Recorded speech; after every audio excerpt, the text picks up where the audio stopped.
Hello, everyone. Welcome back to the PUBG Mobile National Championships. We have the semi-finals, and today is day number 3. Today is going to be the decider day for which teams end up qualifying and making their way to the finals. But before that, we have to give some brief introductions. I am your host for the evening. My name is Aziz, and with me we have I am Holler. Thank you for the introduction, Azus. Today, I am also very excited because obviously it is the final day of the semifinals, and it is going to be very important for all the teams that playing today because the stakes are really high, especially for the teams that are really on the lower end of the rankings. So I am really excited to see how it'll all go out.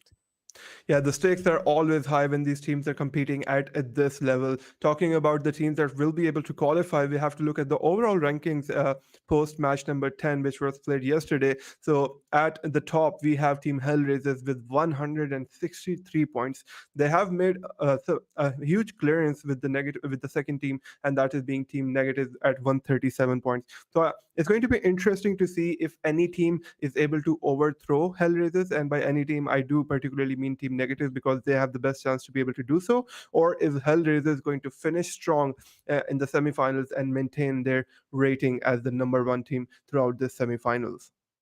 Definitely. It'll be really interesting to see the competition that'll go down between these two teams because if you look at their elimination points, that's the difference. That is where the difference is coming in, right? Because the placement points are almost equal. Team Negatives have been getting the chicken dinners for themselves that they need. The placement points for Hellraisers is 87, and for Team Negatives, it is 80. But when you look at the eliminations point, it's 76 for Hellraisers and 57 for Team Negatives. This just shows how safely Team Negatives is approaching the game, but that is definitely costing them a lot of total points. So they really need to maybe focus on a bit more aggressive play this time, or at least go for the kills that they really need to overtake Hellraisers for that first position in the rankings. They really need to focus on that aggression. I completely agree with you, Holler. But yeah, talking about the other teams that we have here, Team Angry Gamers at the third place with 111 points to their name. Number fourth place is for Myth Esports with 90 points, and number five is Pyro Esports with 89 points. Only 1 point difference between the fourth and fifth position teams. Number six is 69 Esports, which is sort of climbing up the ranks slowly but surely with 84 points. And number seven is hashtag esports. They've been able to secure 84 points. And then after them is Team GPA at 75 points. And there's somewhat of a point disparity between Team Hashtag and Team GPA, whereas 69 Esports and Hashtag Esports, they are only one at a single point difference separating these two teams between the number sixth and seventh position.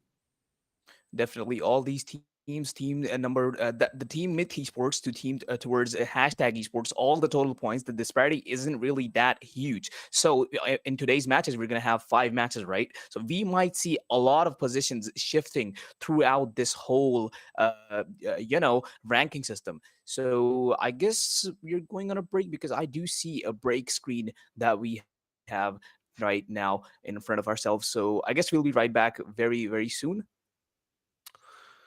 Or is that Uh, not the case? I think that's probably not the case, right? Because we just started, so there's no point in going to a break right now because Exactly. one's not really called for right now at this point. So just looking back at the teams that we had on the first page, I think it's high time we reiterate to the viewers that only the top 9 teams will be qualifying from the semifinals and making their way to the finals. So the teams that we have on that second page, they are really in a danger zone right now. Especially the teams that are beyond that ninth position, the teams that are closer to that 10th, 11th, 12th, 13th, 14th, 15th, and 16th position. So today is going to be a very important day for them today because either they're going to play much better than what they've been able, the sort of performance that they've been able to put up in the past 10 games and make their way to the top 9, qualify, and get to the finals, or we're going to see them fall short of that qualifying position and just uh, get some participation trophies. Definitely, as we've seen all these teams trying their best to get towards the higher rankings in the overall rankings, they have definitely been trying very hard. So, like, looking at teams such as 69 Esports, they have been really good mechanically, and that is also rewarding them on the for the at the sixth position on the overall rankings. But teams such as Step Family and Step Family and RTG, these teams they have players that are capable of actually delivering a really good performance because we have seen them last till the very end stages, the final stages of the game. But it's just not proving to be enough. And perhaps with all that mechanical skill they have up under their sleeves, they just might need to change a little bit their overall strategy towards the game to perhaps get a chicken dinner and really come up towards that ranking. So the matches that we have today are really going to be important for them. Yeah, and I think today is the day that you end up making those adjustments, right? You've played 2 days of semifinals against the same teams. We keep reiterating that, right? These are the same teams that you've been playing against. You know their strategies, and we're seeing that come into play as well with how the teams end up operating on Erangel, for instance, right? Team Hellraisers, they know where they want to go. It's always going to be Novro. Team RZ, we end up seeing them go towards the military base. So the teams are somewhat sort of set in their ways. They understand what other teams are doing and the sort of rotation that they're pulling up and how they like to approach the different circles and the type of rotations that they like to make. So I think this is high time that the teams are able to adjust their play styles according to the need of the hour. And the need of the hour is to secure the maximum amount of points that you can across these 5 games, because we've seen this from Steph Family as well yesterday, where I think they weren't able to secure a chicken dinner, but they were able to give a really strong performance in the game, and that accumulated for them like 30 points or somewhat close to 23, 24 points in one game. So it's not like it's an impossibility for these teams that are a bit lower down, right? They have 5 games today, and they have a lot. They can pray that the teams that are above them, they don't end up doing that well, so that can sort of give them the opportunity that they need to make their way into that top 9 finish and get to the finals, because that's what it's all about today, right? It is about securing your position and securing that slot into the finals. Definitely, and the teams that I personally am going to be keeping an eye on are going to be Team Myth Esports, I think Team Myth, and Team GPA, because what we've seen so far, talking about Team Myth, they have been really well coordinated. I even consider their team coordination on par with the Team Negatives, even because from how I've seen them playing, they're never really far out spread it out unless it's really a strategy or it's a call from the IGL. Of course, they're always close to each other to support themselves and move towards. And funny thing that we've noticed them doing is them always riding the blue zone circle into the blue zone into the safe zone. So I don't know, that has worked out for them and that hasn't worked out for them either. It happens, and it also comes down to the map that they're doing it on.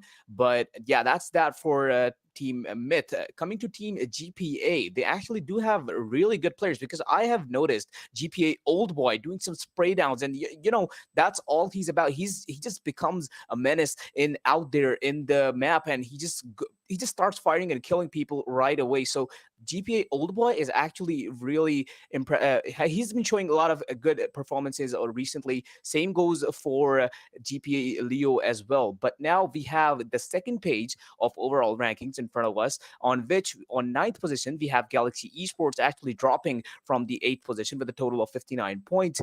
Road to Glory, Xtreme Esports both on 10th and 11th, not really changing their positions with 54 and 53 points. We are going to see some changes in that, and all the teams following that are going to be competing for the top ranks of the ranking as well. Moving on to you, Azus. Yeah, so it's really a lot of tough competition coming in at that ninth, 10th, and 11th spot, right? So Team Xtreme Esports, Team Road to Glory, and the team that's currently at the ninth position really has its word cut out for it, right? They really have to perform really well today. And just speaking about the matches and the maps that they're going to have to perform well on, I think there's no change in the schedule that we have here. Match 1 is going to be on Erangel. Match number 2 is going to go to Miramar. Third map again Erangel. Fourth map is going to be Sanhok, and then the fifth map is going to be on Erangel again. So the teams like I keep saying, some things are not changing about the tournament format, about how the games are being played, the order in which the games are being played, the maps on which the games are being played, right? So we do expect these teams to sort of up their game a little, to bring in new strategies, to adjust their gameplay, to adjust their game style, and maybe tend to avoid those early game engagements. Have some trigger discipline, sort of pick a few things up from Team Negative's playbook, and understand how they need to approach the game a bit differently to make sure that they can secure consistent points across these 5 games. Because as we were speaking about the teams that are on that ninth, 10th, and 11th spot, I think there's a total of 5 or 6 points difference across these 3 teams that are closer to there. So one bad performance or getting eliminated very early on in one game could spell the end for that team. So you just have to be careful this time around. Definitely. And talking about the maps that we just saw, we are once again going to be playing Erangel 3 times in a row today. And point to be noted that yesterday, Team Negatives, they were showing some really impressive performance on Erangel, like getting the chicken dinners on all 3 of them. That was impressive. And we're going to see if they're able to continue that today as well or not. But Team Hellraisers, they have been doing really good on the other maps as well, because they were able to get a chicken dinner on Miramar and Sanhok for themselves is yesterday. So that was really good as well. And we are really sensing this sort of, head to head performances coming in from both of these teams. And we're really going to see both of these teams actually go on against each other today. And the outcome is, yet to be seen. But yeah, we really see what we have today on our plate. Yeah, talking about the maps and how the team have been playing on them, Team Negatives has been dominating Erangel, and with a lot of ferocity, I might add. Their elimination points were not at all bad, except for one game on Erangel. I think that was the second iteration of the map where they had 6 elimination points, but I think they finished the day off very strong with somewhat close to 18 elimination points on that final iteration of Erangel. So we're sort of seeing Team Negatives being able to mix up their strategies and sort of do both, right? Where they can play that really passive play style where they're just going to be very tactical about the game, but then also bring out the aggression when it's needed. But putting a pause to that discussion right now, we do have the playing trajectory live. Game number 1 has started on Erangel, and all the teams have already made their way to their towns of interest, to the areas that they want to go to. And the first circle is taking a hard shift towards the left side. So engulfing within it are certain regions like Katka, Ferry-Pierre, Primorsk, and these are areas that we're seeing teams not really go towards or focus on. And then Pochinki, Rozhok, School, Georgiapol are going to be the areas that are going to be highly contested today. Definitely, we are seeing the contestment going on between the teams. But looking at where the teams are dropping, we can see Myth once again dropping towards Lipovka, the team Hellraisers once again dropping onto Novo. And yeah, that's especially for Team Hellraisers, that just seems to be their preferred position at this point on Erangel. So far, almost all the Erangels I've seen Team Hellraisers go towards Novo. I don't know what they really have in mind, but I guess they just consider it to be a really safe zone, so they just drop their loot and get locked and loaded, and get ready for the fights that are yet to come.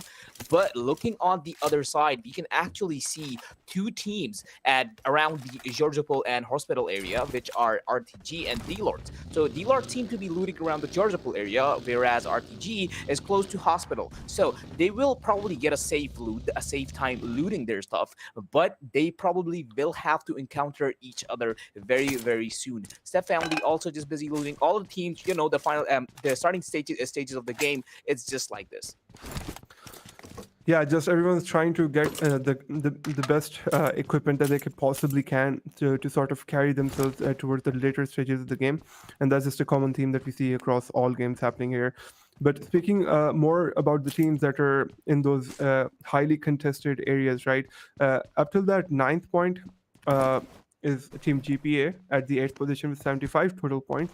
So there's quite a difference between GPA and Galaxy, because Galaxy is at 60 points, so that's almost like 15, 16 points difference between them.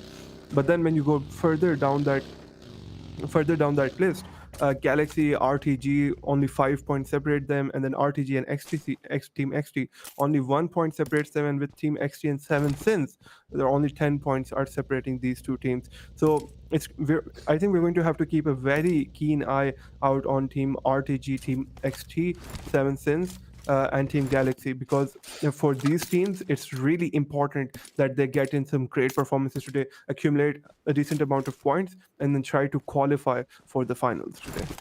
Definitely, these teams are definitely something to look out for today. But how did Sherry just lose that much HP? And I don't really think he has any healings as of now, but his teammates does, and I don't think that really matters at this point as well. So Team 69 towards Pochinki, Tag seems to be looting this area as well. Team Tag, though, looking at their recent performances, they've been really consistent throughout. Although having lost a few positions, they were at number 1 at some point. They're now at number 3.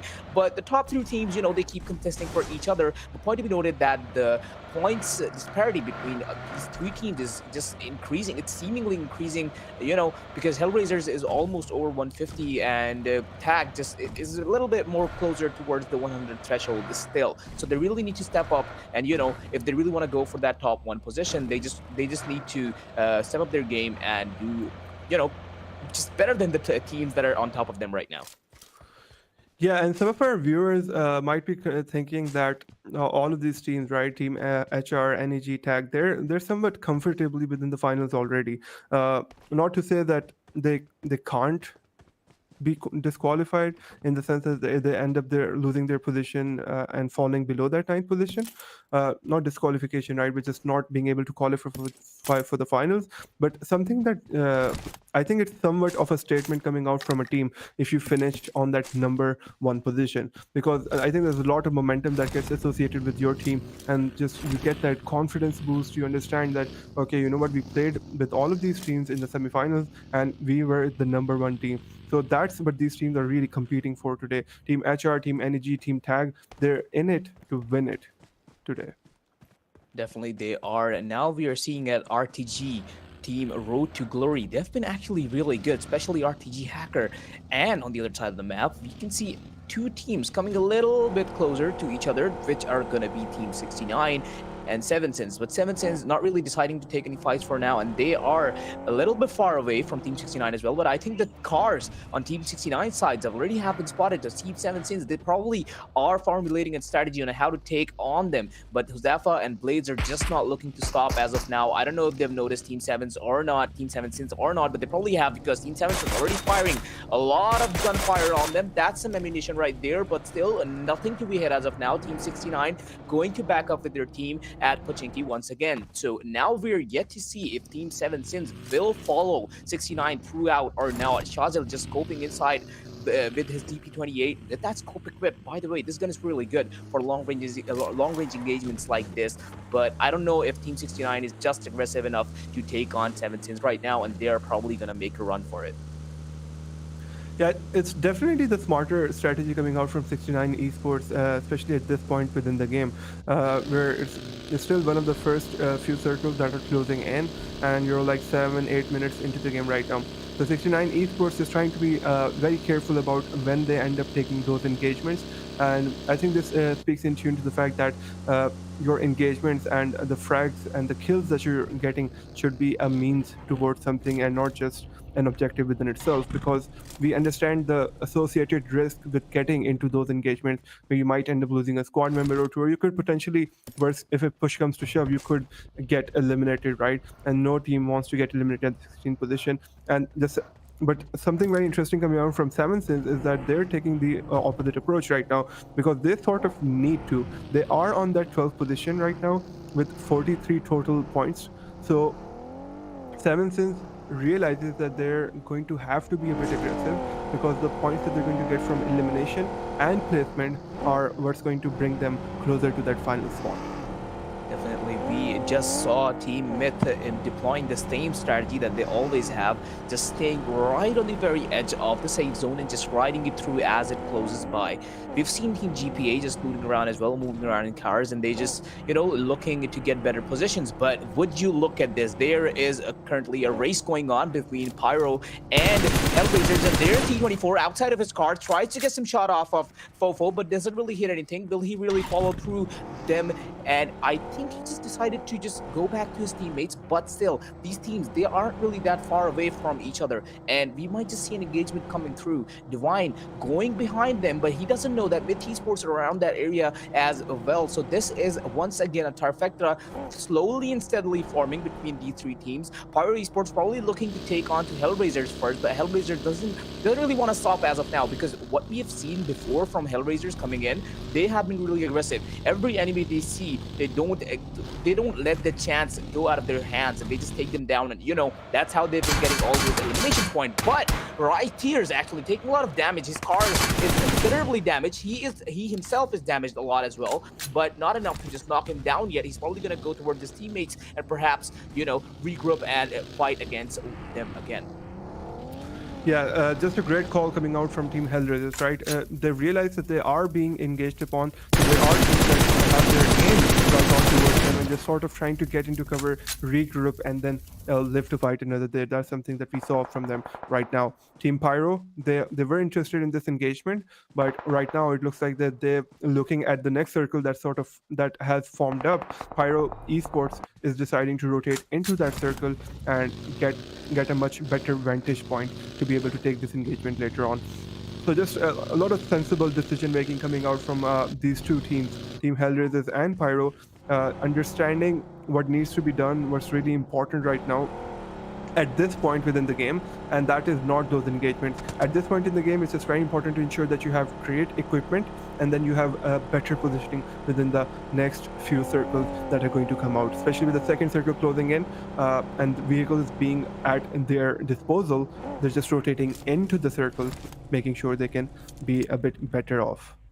Definitely Pyro Esports and Hellraisers, good calls coming from them. As you mentioned yesterday, Azuz, that they really are focusing on the ulterior motive, that is getting the chicken dinner. It rewards you with a lot more points than just dying at the very start with a few kills. So we really saw that coming from these two teams, and we're really gonna see how long they're able to maintain this for. So Myth Esports just decided to stop here around a small compound looking thingy, and I think they're gonna hold this area for a bit. But still, there are actually two teams crossing really nearby them. I don't know if they're aware of them or not, but they probably will be very soon. Team Negative and Team Steph family currently in a short. They're just getting visuals on each other. No bullets fired as of now, but we might see an engagement coming in very soon. Team Step and Team Negative, both of them seem to be aware of what's happening on the map. On the other side, if you look at the kill feed, Swanky just knocked out Tears, and there's Galaxy Esports actually taking on Hellraisers right now. Finished out. There's the engagement coming in. Honesty still firing some bullets. Team Hellraisers being damaged a lot with one player knocked out and one already finished off. That is some damage done to one of the top teams, and actually the top team in the rankings, and this is really gonna put them off. Galaxy Racers aren't really gonna let them go easily. Yeah, Team Galaxy, they just did themselves a huge favor, right? They got those two very important points from elimination, and knocking out Hellraisers, knocking them down a little, just I think contributes towards their chances of securing a chicken dinner, potentially a chicken dinner within this game. So just great gameplay coming out from Galaxy, and then also you have to consider the fact that they took out two players from the best team, right? Arguably the best team, because they are on that first position right now. So that has to give them a confidence boost going on in this game. And then again, just to reiterate, Galaxy Esports is one of the teams that is competing for that 9th position right now. That 175, okay, it's very interesting. But yeah, speaking about the circle that's forming up, it includes that Katka area and hospital as well. So teams are going to be looking to rotate on and over, and something very interesting is just coming out from Pyro Esports, where they're taking that really long rotation out from down south towards that ferry pier area. Definitely, to start with the circle forming towards the Georgia Pool and hospital area. Some of the teams that are already gathered there definitely will have an advantage, but we do have some teams gathered around each other, really close to each other. So that it will be a bit of they'll have to be really careful as of now. We are currently looking at Xtreme Esports trying to make their way towards the zone, the hospital, and the Georgia Pool area. They're probably very near as of now, but we are seeing yet another engagement coming in from Galaxy Esports. These guys are not stopping. They are now taking shots on Red Esports. This is damage a lot. There's one knockdown coming in from Honesty. Tornado has been knocked down. RTG Hacker coming in from the behind, and remember, he is going to knock out one person as well. RTG coming into play as well is going to finish one off. That is a lot of damage done to Myth. Joke with the being the only one alive is damaged a lot as well. So this is going to be hard. Galaxy Esports, they are on fire on this first map. Yeah, they really are on fire today, taking out 2 players from Team HR first, and now taking out 2 players from Team Myth. Both contenders, both top contenders for that, for those top spots within this game, right? So just Galaxy Esports, they are out. They seem to be out on a mission today in these games, especially the way that they've been playing on Erangel. We see that they want to be aggressive. They want to secure those points and just sort of make sure that they can get into those top few positions. And then a kill coming on from Team Xtreme Esports, onto a player from Seven Sins. Again, these are 2 teams that are trying to compete for their 9th position as well. So it's just a great gameplay for coming out from Xtreme Esports, because if they can knock down Seven Sins a little, then they are somewhat ensuring that their position in the top 8. Teams going really close to each other. We are finally seeing Team Negative come into play as well. They were in an engagement with the team before, but they didn't really commit to it and just got out of there because, you know, that's how we've seen them playing. But right now, they have their eyes on Team 69 and a Team Tag as well. A lot of teams coming in. You know, I feel like what exactly is going to happen and how the circle is forming, right? Team Negatives, they do have a really, really good spot because they are close to the circle and even inside it. And 3 teams that are going to be fighting soon enough. Hellraisers, Fofo taking a lot of damage just as I was speaking, and that is some damage done by Team Negatives to Hellraisers right there. Hellraisers already looking really bad. You know, Fofo just got damaged so much he has to use a first aid to get his health back up. Next, with him being the only 2 guys alive, Hellraisers is really not in a good spot, and Negative already securing themselves a really high ground. This is going to provide them with cover as well and a really good viewpoint to from Hellraisers. Next, trying to take shots from Superboy, but there's 1-for-1 Rafe coming into play as well, taking him down right away. So Next is knocked out. Fofo being the only one alive to revive his teammate and, you know, make something out of this situation that they're in right now. He's the only person to do that.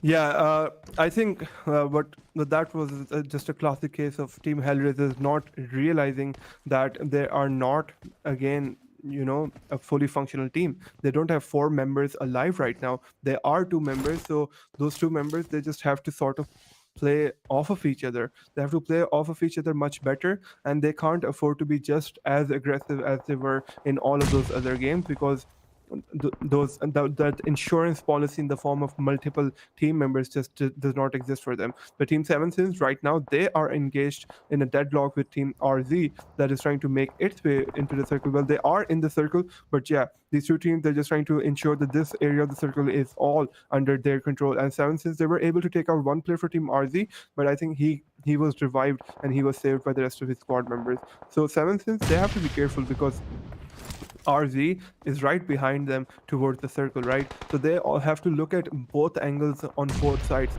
because another team could be on the other side and just take shots at Team 7 Sins. Definitely Team RZ and 7 Sins being engaged here. We're not really taking any fights, but Team 7 seem to be making their way up towards Team RZ. RZ seeing 1-for-1 crossing by. Bobby is going to try and take some shots, but not landing any, sadly. Well, that's usually what happens when someone is moving in a car. But, you know, it can't really hurt to take some shots and try to go for the kill, other than just giving away your positions. Vid 7 Sins already have, so it doesn't really matter for them. Fofo, after reviving Next, is going to try and take on Negatives once again. There's all the nades, everything he has, he's trying to use, trying to build up the cover he needs with the smokes that he has. I don't really think that Hellraisers is going to try and go for the fight with Negatives just now, because they aren't just really feeling very confident, because of course, if you don't have two teammates alive, you can't really do anything. Negative Shahir trying to look out for them, and there's the push coming in from Negative. Perfectly executed. Pinkman already onto Fofo. Fofo go down to almost 20 HP. Pinkman, what is that peak? You just jumped and spotted him and blew out the gun and killed him right away. There's Fofo finished off by Pinkman. Next is the only one alive in that cover that is remaining because of the smoke grenades, but it won't be long before Negatives just push onto him and find him in those shadows. Yeah, I think Molotovs have already been sent out towards him to pressure him, and Shahir is super close by onto Next. He's just going to see him in just a little bit, and those shots coming out, and they make quick work out of him. Team Negative taking out Team Edge are, again, those two teams that are competing for that top first position, and Team 141, they are in a deadlock with Team 7 XT at the moment, Xtreme Gaming. One right close, right by we are just trying to go inside. One of the players already inside. Husky is going to try and go inside to help his teammates. There's the first knockout. 1-1. One of the teammates have been knocked out. Confused on who's actually the enemy or the teammate. This is a bit of a mess, but still, let's see how it actually will end out, because Husky will end up being taking out Ninja. And there is Team 141 eliminated from the server. That was really good coming in from Team Xtreme Esports, because how 141 tried to rush and push them, it was really impressive of them to try and hold them off and actually succeed in doing so. Yeah, and again, some very important points being secured by this team, but as soon as we switch to Blade, he just gets knocked down by a grenade landing right on top. And Shopper is taking some shots onto the hashtag esports and just trying to, and just making life miserable for them as they try to find whatever little cover that they possibly can. Drop Shot, on the other hand, takes out Bobby RZ, and Dante Boy has taken out Drop Shot in return. So Team 7, since they are still locked in an engagement with the team, Sam takes out Pyro, and then Drop Shot, he gets taken out from the server as well. Definitely Team 69 and RTG being engaged. One of the players was knocked out with a grenade at the very start. So Team 69 have to be really careful right now, because RTG is a team to be reckoned with, right? They are really good with the guns, especially RTG Hacker. So they are making good use. They're just, pressuring 69 right away. But on the other hand, we also have 7 and hashtag in an engagement right now. And it is not DLord in an engagement right now. It is not really looking that good for DLord right now, because Hassan just knocked out Raze. There is one knockout. He also get finished out right away. So that is some damage done by 7 Sins. Hassan playing it out really slow. Will apply on the first aid and then move forward towards the enemy line. He does see Daniel that has been knocked out completely. Finished out as well. T2 players. There's the damage coming in from Alex as well, but it is not enough. It'll barely leave Hassan at 1 HP and surviving. Amazing kills coming in from Hassan as well. And that is DLord. I guess it is knocked out, but as we were saying that, Myth Esports also got knocked out, which is a bit surprising to me as well. Holler, I think Hassan just took out the entire squad all on his own right there, right? He eliminated that entire squad of DLord, but Shahir getting just a bit too greedy over there, popping his head over that cover and just gets punished for them. But Team Negatives, they're pretty close by. They should be able to get a revive off on him, and Team Negatives, they're in a great position right now. They see the rest, they see the entire map, they see all of the teams that are right in front of them, and Pegasus, he's spotted out Team GP as well, so they're all just lying there behind in cover. But Pegasus has to be careful when he starts taking those shots off, because if he takes those shots and the players retaliate, then that could spell the end of him right there. He sees Team Xtreme Esports also trying to make their way into the circle as well, but they are just right behind his vision. Motu just revealed his position. Pegasus is going to take a few shots onto them, but none of that is going to land. Buzzard, Team Tag, is right in front of you. Are you going to engage with them? Yes, he is. He's able to take out everything. But Goku's in a good position to be able to respond back, but Buzzard gets behind the cover just in time. Once again in position, but that cover is not enough to provide him with enough cover. And with the car exploding, he is going to be taken down as well.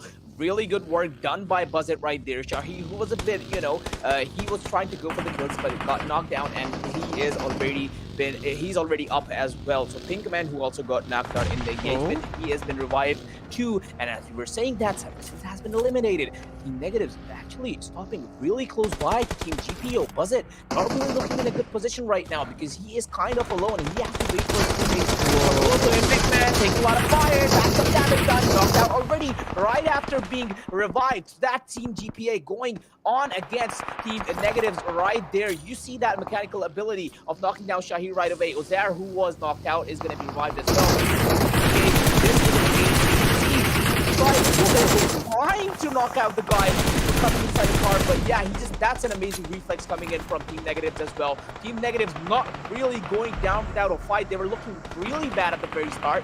Now they're trying to come back up. Shahid just going inside with the car, almost takes down. And yeah, that's really it for Team GPA right there. They were looking so good at the start of this engagement, but they just don't exist anymore because Team Negatives, they are forced to be reckoned with. You can't really take on a team that easily who are so well coordinated. Yeah, the sort of the level of coordination coming out from Team Negative is just something unparalleled. We have not seen other teams having that sort of coordination, especially when it comes to these blade circles, right? The way they end up using those vehicles to get their rotations off is just really impressive. Here we have the entire squad of Team Step family that is also alive. Again, another team that's trying to compete for that 9th position to try to secure a chicken dinner and get the maximum amount of points possibly they could. Shot coming out from him onto Team Negative, but Pegasus, he has his teammates still alive to provide him that cover, and that's something that's happening there. But then will he be able to take him out, take some shots onto Pinkman, does a lot of damage, but receives a lot of damage in return as well.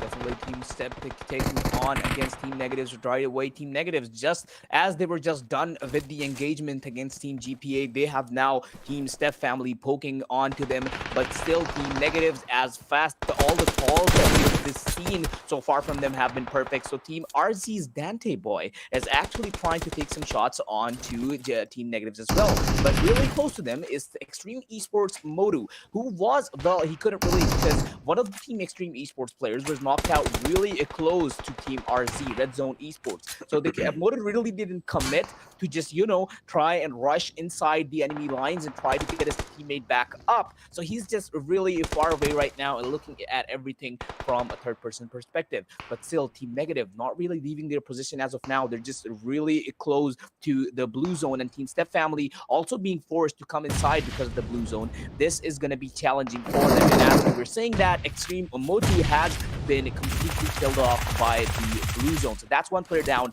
and Team Xtreme Esports also completely wiped out.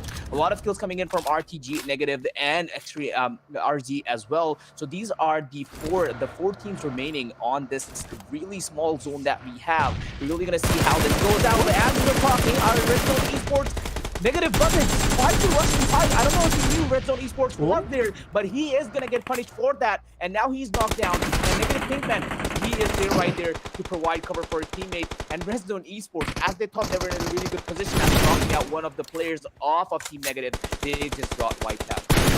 Yeah, and Team Negative, they're able to make quick work out of Team Steph family as well. So it's just going to be RTG versus Team Negative at the moment. Team Negative, they are effectively down to 2 players, but then the engagement that comes out from them, just great shots being landed from RTG Shahir and Team Negative, Negative Shahir, and they're able to get the rest of the players up as well. So they should be winning this chicken dinner in just a few moments, and that is exactly what ends up happening. Team Negative, again, another strong performance coming out from them on the map of Erangel. And I think Holler, the Team Negatives are just proving a point here. There is absolutely no way you're going to be able to beat them when it's Erangel. Definitely Team Negatives just being completely dominant on the map. Erangel, this is going to be their 4th chicken dinner on this map, and I think this is going to put them a little bit, even not even a little bit, a lot more closer to Hellraisers on the rankings, because as we saw, Hellraisers, they weren't really able to get that many eliminations in this game because they were wiped out at the very start. At least 2 of their teammates were just killed, completely finished off at the very start of the game, so they weren't really able to get that many eliminations, and their position and total points will remain almost unchanged on the rankings. But for Team Negative, this is going to put them much closer to Hellraisers at that 1st position. Yeah, we're really going to see somewhat of a switch between the places coming out, and especially the competition that we had going on between Team Negatives and Team Hellraisers. I think there's going to be somewhat of a mix-up between the positions. Team Negatives either is going to take that 1st position away from Hellraisers after this game, or they're going to come very close to be able to do so. Definitely. With this, we're going to take a short break, and we will be back before the next match starts.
Hello, everyone. Welcome back to the PUBG Mobile National Championships. We have the semi-finals. It is day number 3. We're already down one game, and we only have 4 games remaining for the rest of the day.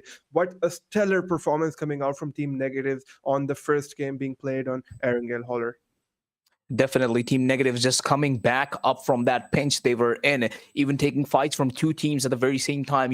They took a fight, and as they were just setting themselves up for the next fight, Team Steph family started pressuring on them as well. And right after that, they just went on to Team RZ. That perhaps you could call it Secret careless push coming in from Team Negative. Buzzet did cost him, as at least knocked him down, but Team Negative, they were just really able to pull up back from that and get the chicken dinner for themselves. So the chicken dinner is going to Team Negatives once again, and this is going to give them a total of 31 points with this game, and 16 of those points are actually coming from eliminations. So this is a really impressive performance coming in from them, especially considering the 2.5k damage done. Yeah, 2.5k damage is a considerable amount of damage that they've been able to deal onto the rest of the teams, on the rest of their opponents within that game number 1. So, and their overall rankings for that game were the first position as well, right? And there's no surprises coming out there. 15 points from placement, and then the rest being secured through eliminations. So I think to answer one of the questions that you asked in the beginning, right? If we're going to see Negative sort of shift their gameplay up, we are seeing them do that, right? They're in a great position to be able to take that first position, first spot away from Team HR, and I'd be somewhat surprised if they aren't able to do that already.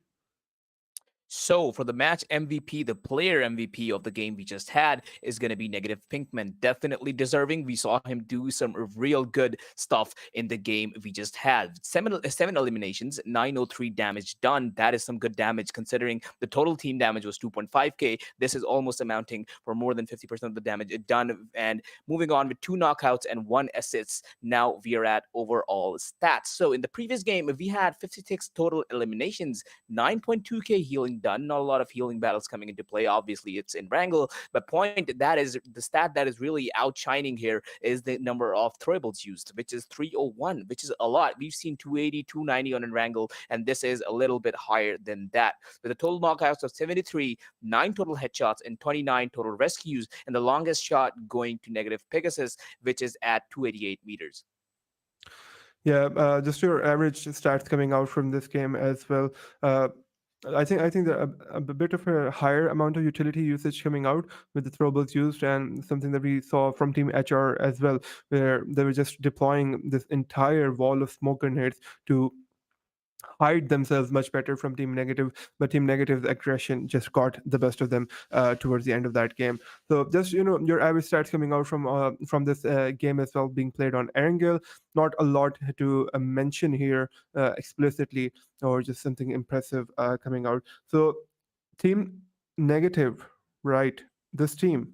They've just switched gears, especially yesterday and now even today. They are performing at a very, very high level, and just really outshining the rest of the team that we have here today. Definitely, they are putting up a really good performance against all of the teams. And point to be noted, this was the 4th chicken dinner they got from themselves today. In all of the matches combined that we've played. So we still have 4 matches to go, right? And Erangel is going to be played 2 more times. And Team Negatives, they have been getting chicken dinners after chicken dinners on Erangel again and again. And we still have 2 more Erangels to go. So Team Negative, they might just prove themselves to be the Erangel gods and, get themselves a chicken dinner or 2 once again. But moving on to the match summary for the players, we have highest eliminations going to Negative Pinkmans with 7 eliminations in total. Negative Shahir with the highest damage done at 946. So I guess Negative Pinkman and Shahir really were doing the stuff for their team. 4 assists also going to Negative Shahir. The longest shot is going to go to Negative Pegasus at 288 meters, and the highest knockouts is also going to go to Shahir at 6. Yeah, and this graph really shows the dominant performance the Team Negative had within this game, where all of their players are at the top, and I think most of the second spots are also going to Team Negative players as well. So, that just really goes to show that how dominant they were in that game. 16 elimination points means that they were able to do a lot of damage all across the board. All of the members were contributing at least at the same level, or very close to the same level. So team negative is definitely the team that all of the other teams have to look out for. They have to make sure that they can sort of bring this team down, or just work together to make sure the team negative just does not continue their dominant spree. Obviously, when I say work together, teams cannot come together and compete against a single team like that. But what I'm trying to say is that they have to understand the rivalry that is sort of emerging, the team that is emerging as the victors across all of these games. So maybe take an early engagement against team negatives, try to take them out before they get that loot going for themselves, because on Erangel, I'm pretty sure team negatives tends to favor the same town over and over again. So if you sort of have their coordinates, you understand where team negative ends up going, you can just get there, make quick work of them in the early game, and then you don't really have to worry about this team for the rest of the game. Yep, looking at the match summary on the players that are a bit bottom towards the match MVP stats, we just saw a lot of players coming in from Team RTG and Team Steph Family, and this just proves the point that I mentioned at the very start, that these teams do have the mechanical ability, but they aren't just able to put up with it. But we'll talk about that later, because we do have our match rankings for the match we just had at the match number 11, and number 1 we have Team Negative. They have gotten 15 placement points for this for the win they just got, with 16 eliminations as well. That is going to total up to a 31 total of total points. So moving on to the teams that are later on to this in the scoreboard, we have Road to Glory at number 2 with total 20 points. Number 3, we have Step Family with a total of 17 points. Number 4, REDZONE Esports, who did manage to, last to the very end stages of the game, but sadly just got wiped out at the very end. Yeah, getting taken out towards the end, that's just not great for them. But something to note is that all of those teams that were on that second page, right? Team RTG, Team Steph Family, REDZONE Esports, I think they were somewhat on the second page, Xtreme Esports and Seven Sins. So, and Galaxy Esports as well. So there's just really, really tough competition between all of these teams. And their performance within this first game shows that they understand what's on the line for them right now. And what's on the line is that ninth position that they're all competing for. So just strong performances coming out from all of these teams across the board. And they're sort of working to overthrow the teams that are present towards the top. We saw Hellraisers getting taken out at that 16th position, where they lost two of their squad members very early on. Myth Esports was taken out fairly early within the game as well, and then dropping down to that 15th position. That means that they were not able to take out any other player, so they got 0 points from those eliminations as well, and 0 points from their placement. So Team RTG, Team Step Family, REDZONE, Xtreme Esports, Seven Seas, Galaxy Esports, all of these teams are locked in to the competition, and they understand the ferocity of the competition they are in right now, and their placement within this first game says a lot for to me. Definitely, I am also saddened a bit by Hellraiser's performance in this game. Still, though, it isn't really gonna push them off of the first position on the rankings, but still, that is some damage done to them. At least they could have gotten some. A few placement points and a few eliminations points, because they have been seeming to be doing really, really good in all the previous games that we have, and most of their total points are actually coming from the elimination points that they've scored for themselves. So this time they were able to get 0. Also goes for Myth Esports, who are actually a really well coordinated team, but that's gonna be it for them in this game we had. Moving on to the eliminations per damage ratio, we have Team Negatives on the first with 16 eliminations done and 2.5k damage done in total. That is a lot compared to the teams that we have on the screen right now. So moving on, we have RTG, Road to Glory, with 8 eliminations and 1.8k damage done, almost 1.9k. And then we have Step Family, 7 eliminations and 1.2k damage done. RZ as well, they did last till the very end, and 4 eliminations and 900 damage done. Xtreme Esports as well, they were taking fights in the game very early on with 4 kills and 800 total damage done. Seven Sins as well, they were actually engaging with a lot of people. Galaxy Esports too, they were engaging with at least 2 teams at the very early stages of the game. So that damage really shows how they got there. So 5 eliminations for Seven Sins, 4 eliminations for Galaxy, and 1k damage, 1.2k damage respectively. Yeah, the numbers, the damage numbers really tell a very interesting story here, right? With Team Negatives, the amount of damage that they were able to deal, that is reflected very accurately in the amount of elimination that they were able to score off of that damage as well. Team RTG looks to me like if they were able to poke a lot onto a lot of teams and a lot of opponents, but that did not translate really that well into the amount of eliminations that they were able to score off of that damage. 7 sins, 1.1k damage, 5 eliminations coming out for them, and for the rest of the teams, the numbers look pretty average unless you go on towards that lower side where you have Pyro Esports doing 700 damage, only 1 elimination.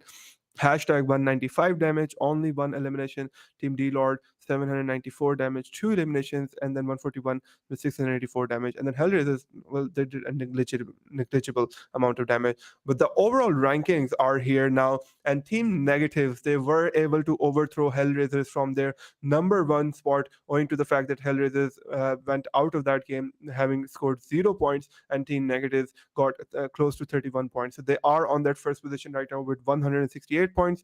On the second position is Team Hellraisers with 163 points. Team Angry Gamer, they're somewhat at the same spot with 114 points at that third position. Pyro Esports, they were able to move a few positions up towards that fourth position with 91 points. And then Myth Esports, losing their fourth position, coming in at fifth with 90 points. 69 Esports, 87 points. They're still at the same spot. Hashtag Esports, not a great game coming out from them at this point in the tournament. 86 points. And at that number eighth position is Team GPA that are at 79 points. So the sixth, seventh, and eighth position not really changing at all. Definitely team negatives having proved me wrong about what I just said about them. And Hellraisers, I said that they won't really budge from that first position that they're at, but team negatives, they just overtook them by, I guess, 5 points, and that is really good. But point to be noted here that elimination points are actually, it's actually giving them above there. Even though they do have a difference in the placement points, it is not really that big. And I think team negatives, how their elimination points just went up from where it was before this game, it is really showing how they're now focusing on actually getting those eliminations for themselves, so they can just the total amount, total points they accumulate is actually higher now. And the rest of the stats seem pretty normal because, you know, four of the teams that we have in front of us are just unbudged. They're at the same position. Tag 69, hashtag, and GPA, they're all at the same spots. But the ranking, the points they got did change a little. So it is gonna we might see some more changings coming up in the games that we have. Moving on to the second page of the overall rankings that we have, Road to Glory coming back up on the ninth position with 74 points in total. Number 10 by Road to Glory as they overtook Galaxy Esports. Galaxy Esports have now 64 points. 11th position, Xtreme Esports for 63 points. Not really a big difference between Galaxy Esports. On number 12 and 13th, we have Steph Family and REDZONE actually coming up and pushing down 7sins and Team 141. They're really down below now. REDZONE with 53 points, Steph Family with 52. Look at how these teams are really close to each other. Galaxy Esports and Xtreme 64, 63. REDZONE and Steph Family 53 and 52. The points are just really close now. 7sins with 49 points, Team 141 with 40, and DLord with 37. They're all on below. They're really below and down at the bottom of the rankings. But this is really where it gets interesting, right? The teams at the very top, they're already, you know, quite above the threshold to qualify for the finals. But still, these teams, the point difference between them is just so small that we're gonna see massive changings coming into them as we move on in the games today. Yeah, it looks like these teams are going to give each other a lot of tough competition, especially Galaxy Esports. They've already been overthrown from that ninth position. The great game coming out from Team RTG, where I think they finished second or third within this game. And that really just goes to show that these teams that are in the 9th, 10th, 11th, 12th, 13th position, they, or at least the team that's at that ninth position can just not get comfortable about their game. They have to keep being consistent across all 5 games, because if they just slip up in one game, some team is going to come and take their place. So the great performances coming out from REDZONE, RTG, and all of these teams that were a bit lower down, and especially props to RTG for now being in a position where they could end up qualifying. Definitely looking at the teams that are head to head right now. Now, yesterday we had Hellraisers on the top position and Team Negatives on the right side. But today, things are a bit different. Team Negatives can be seen on the left at rank number 1, and Team Hellraisers is now at rank number 2. So Team Negatives having overtook them. Let's look at the stat on how exactly that happened. Both of the teams having played equal number of matches, that is 11, with 4 equal number of chicken dinners as well. So the placement points are for both teams are for Team Negatives, it's going to be 95 in total, and for Hellraisers, it's going to be 87. So that's a bit of a difference, not really that big, but still, that is a lot higher than the difference they have in the elimination points because Team Negatives having 73 and Hellraisers 76, still having a higher number of eliminations compared to Team Negatives. But how Team Negatives is actually playing, because hey, we've only seen one game happen today, but still, even taking that game into account, Team Negatives, they have been seeing much more aggressive because I've seen plays coming in from players like Buzzet and Shahir. They actually have been making risky moves this time. We even saw Shahir getting knocked down by just going out in the open all alone. So yeah, they are definitely looking to play a bit more aggressive today. Yeah, they really are looking to bring that aggression, especially in the final day of the semifinals. Looking at the MVP rankings, we have negative Pinkman with 25 eliminations, 5k damage done. That is a considerable amount of damage being done by only one player from the team, right? And then Team Hellraiser's squad members next, and Tears coming in with 22, 21 eliminations, 4.1k and 3.6k damage being dealt respectively. I think the sort of discrepancy that exists between the two players from Hellraisers and Negative exists because of the last game that Team Hellraisers played. Bowing out at that 16th position did not do them any favors with this ranking. Team Negative Shahir is on that fourth position with 19 eliminations, 4.1k damage done. Next we have is RTG Hacker, a very aggressive player, 4.2k damage done and 15 eliminations. After that is Divine UOP with 16 and 16 elimination and 3.7k damage coming out from both of them respectively. And then it's Blades with 15 elimination, 3.7k damage done. Nubix, 17 eliminations, 3.2k damage done. And then it's Myth Levi with 14 eliminations and 3k damage done. So we are seeing really high number of damages done after all the games that we have played, and negative Pinkman with the highest amount of damage done. And yeah, definitely that number does sound about right because we have seen him being really aggressive for his team. He's really the rescue man because I've seen Buzzet and Buzzet and Shahir making some risky plays, and Pinkman is usually always the person coming to save them when they're in trouble, and he's really the one also making the plays for his team. We remember him actually going for flanks, and those flanks have proved to be really useful for team and negative. But now looking at the player head to head, we have negative Pinkman against Tears from Hellraisers, both of them having well, not really close stats, but still 25 eliminations for Team Negative's Pinkman and 21 eliminations for Tears from Hellraisers. Headshot percentages, a big, massive difference. We have 24% for Mick Pinkman. There's a head popper, and for only around 10% for Tears. Total damage done, again, a big difference. 5k done by Pinkman and only 3.6k done by Tears. Throwables used are once again really different, almost double the amount of throwables Tears has used, 78 for negative Pinkman and 42 for Tears. The average survival time doesn't really matter because obviously the teams are at the very top and they both have four chicken dinners under their belts. So these guys have been surviving for really long, and the differences in that big as well. Total assists are going to be 14 for negative Pinkman and only 9 for Tears. So negative Pinkman, I don't know how this was a player head to head because the stats were really apart from each other, but that you could tell how better negative Pinkman is performing compared to even the top players in the servers or in the games that we've had. Talking about the matches that we have for the rest of the day, the first game has been played on Erangel, and then the next game we're going to go to Miramar. After that, we're going to go to Erangel again for game number 3, and then match number 4 is going to be played on Sanhok. With match number 5, we're going to circle back to Erangel. So it's going to be interesting to see how the rest of the 4 games, the last 4 games for the semifinals, day number 3, end up being played out by these teams, because for majority of these teams, they are still in the contention for those top few positions, right? They are pretty close by, so they're just going to try to be as competitive as they possibly could to try to win those chicken dinners, to try to get those survival points, to try to get those elimination points and make their way towards the top. But talking Definitely. about the next game that is going to be played here is going to be on Miramar. So Miramar is somewhat of a map that we end up usually seeing a lot of long range engagements coming out. Rotations are usually favored with the vehicles. Players don't usually you're going to have a very rough time if you're going to try to traverse that rough terrain of the desert on your foot, right? And it really adds to that with how the map is just so big that you really do need vehicles, and that's something that we end up seeing from those teams early on as well. Something very interesting on Miramar is also the sniper rifles that end up coming into play.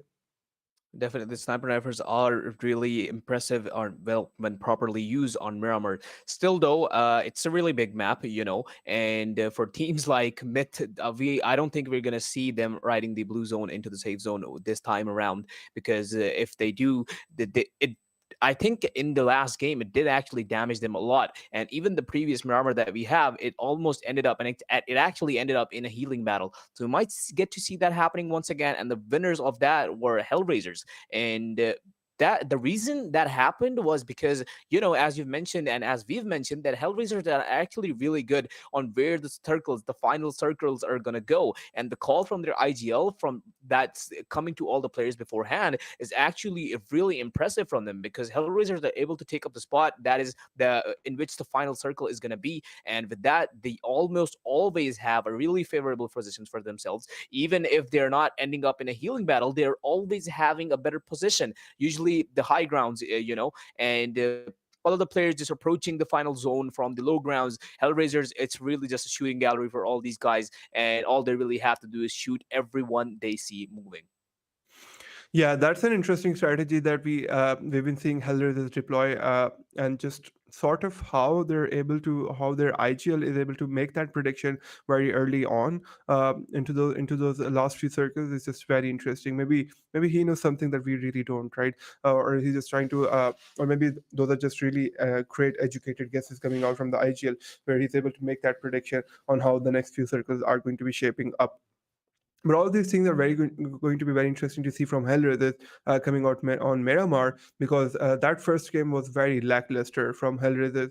Two of their squad members got caught out in very unfavorable conditions. They were taken out very early on, and the rest of the two squad members were just in a very rough space, in a rough position, because they ended up taking on Team Negatives, who were going to go on to win that chicken dinner. So whenever you're going to take on that 4v2, it's going to be difficult for you anyways, because you are at a disadvantage, you're at a considerable disadvantage. But I think Team Hellraisers could have been a bit more smarter going on about that game in particular. Definitely, and we are very soon gonna be moving on to the map Miramar. I really hope to see that plane trajectory. Actually, haven't you noticed that we are actually not seeing the plane actually go through the trajectory itself? Like even now, I think okay, yeah, finally, we are seeing it going through, and this is actually after a really long time. So players are slowly and steadily dropping. We can see Xtreme Esports already actually spreading apart a little, like, because if you see Moto is just dropping, is he's going towards Trailer Park, and the rest of his team seems to be going towards El Sposo. So that is a different strategy I haven't really seen in a while. But Pyro seems to be employing the same strategy. They seem to be deploying the same strategy, with Tokosaurus going somewhere else, and the rest of three team members are going somewhere else. This is really interesting coming from these players, and they're actually kind of, I think this is really interesting when it comes to information gathering, because when you have, although it is risky, but when you have so many players spread out all apart all through the map, this gets really easy to gather much more information. But I think how we will see this coming into play is that Extreme Vision is definitely going to be having a hard time if Team 69 decides to approach him right away. Yeah, things could end up becoming pretty difficult for him right over there if that ends up happening. But the first circle has taken shape, and it is towards the lower side of the map, right? So somewhere towards that southwestern quadrant, if you'd like to put it that way. And the teams, majority of the teams are opting to be on the edge of the circle when they're sort of going towards that Los Leonos, Picardo, Graveyard, Power Grid areas, and Team Myth Esports, for the first time ever, I would say, are in within the first circle already as it's shaping up, and they've taken the Chumacera town, right? So they're going to have a very good time within this game. At least it looks from it from the initial circle. that they should be having a decent time, because they can just loot here and they don't really need a vehicle to rotate out, although gathering vehicles should be a decent idea for them in case they do have to rotate out in the later stages of the game. But for what it looks like, for the first few circles, Myth Esports should be completely fine. Definitely looking at the drop zones of other teams, the team that is furthest away from the safe zone is currently 141. And Hellraisers, once again, really loving the bottom side of the map. They're once again, if you just overlay this map on top of Erangel, that's exactly where Novo is. So they're just loving. I guess it's just something that they in their minds maybe, but they just really love to go to the southern sides of the map. But now we can see a lot of teams just looting for now. Not a lot of teams are really close to each other. If you look at it, there's a bit of a cluster going around Tag and DLord and RTG, but still they are pretty far away from each other. So I don't think we'll really get to see any fights as of now, and that's it. That is how it always is, right? But still, moving on to the circle, we might see some stuff happening. Yeah, I think especially with the teams that are closer on to each other on Los Leones, Team Hashtag and Team Negative, they are extremely close to each other, and then Team GP and Galaxy isn't really that further away from them, especially if Team GPA are opting to use vehicles early on into the game, then we might end up seeing them clashing with each other as well to a certain level. But yeah, so generally, majority of the teams are going to be entering from the circle on from that northern side or on towards that eastern front, because there is where that is really huge cluster exists, and the town of Mont Nuovo seems like a very tactical position for all of the teams. So if they end up pushing in and occupying that town, then they'll find out that there has really been no one that dropped onto this town. No one really took charge of this area. So that is an opportunity for all of the teams. Team Step Family and Team Myth, they're more towards the center of the circle. Especially Team Step Family can opt to go wherever they want, especially if the next few circles end up going towards that prison and Los Hagos area, but that seems to be a bit more unlikely at the moment. Was it just trying to be a little uncomfortable driving that big bus, but he really needed a way of commute. So yeah, whatever it is, he is gonna go for the loot with it. Looking at hashtag Superboy, he already has gathered himself with some guns and not a lot of healings, but still all the armor and helmets that he's put on, they seem to be really good. He already has a level 2 helmet, armor, and a backpack as well, so that's good for him as of now. He'll be able to, he set himself up really well. But hashtag just occupying this whole town on their own is going to be free for looting, because no one is really around as of now, and there's still a lot of time till the next circle even forms. So we're going to see how this all goes. Yeah, just generally with the early game, we have what we sort of expect from these teams, where they keep somewhat of a distance from each other and try not to engage each other too much early on, because you keep reiterating that this early part of the game is the part of the game where you really have to set yourself up for success, whether it be rotations, vehicles, or just any type of resources, right? Because time is a resource as well, and we've seen some really long engagements or drawn out engagements from teams at certain points.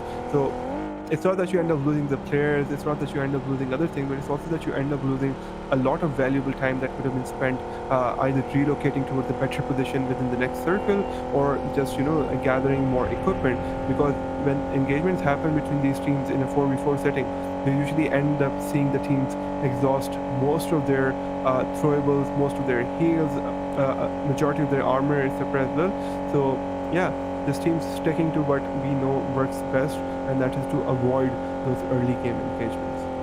Definitely, that's what we're seeing happening here. Team 69, as you mentioned, that on this map, especially like a map on Miramar, it is really important that you get yourself hold of good vehicles. And Team 69, they do seem to have done so. They already are in all of the vehicles that they probably need. But Uzafa, he seems to be stopping in a weird spot. Maybe he's just waiting for his teammates to come by, or maybe they're just planning to stop around this area. Anyhow, we will see how it really goes, because they're now really locating themselves in sort of just a barren area. There's no towns or houses or even a compound to be seen, so they aren't really gonna find any loot around here. But maybe they're just for there's a prediction that where the next circle is gonna be, and if they're inside it already, this once again is the strategy that we've seen being deployed by Hellraisers so many times, even on this map on Miramar, which actually got them a win, a chicken dinner for them. This is the same thing we're seeing being done so by 69 Esports here. Yeah, just relocating towards a high ground position where they can get an overview of the entire map is something that we're seeing 69 Esports do so right now. And just it's also interesting for me to see 69 Esports not being that aggressive force that we're used to seeing them be, where they just go on in and engage all of the other teams just head on and try to take them out. But 69 Esports realizing that they are in the top 8 at the moment, the top 9, sorry, at the moment. But I think they're trying to make sure that it stays that way at the end of day number 4, day number 3, Definitely. sorry.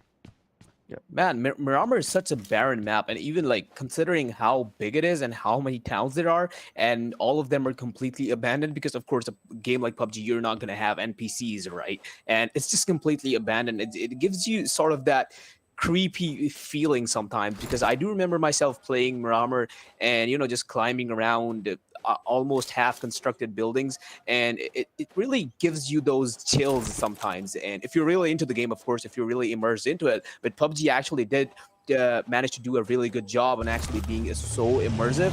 Yeah, it definitely gives you that feeling of being in a desert and being really alone out there. Yeah, and that can get scary sometimes, but I'm glad the teams have their squad members to, sort of hold hands and Yeah. not be scared as much about the setting of the map. But right now, we still have eyes on 69 Esports, but on the other hand, Bobby RZ is able to take out Drop Shot, and just Drop Shot, that name's a bit ironic at this point because he's the person who's getting drop shotted.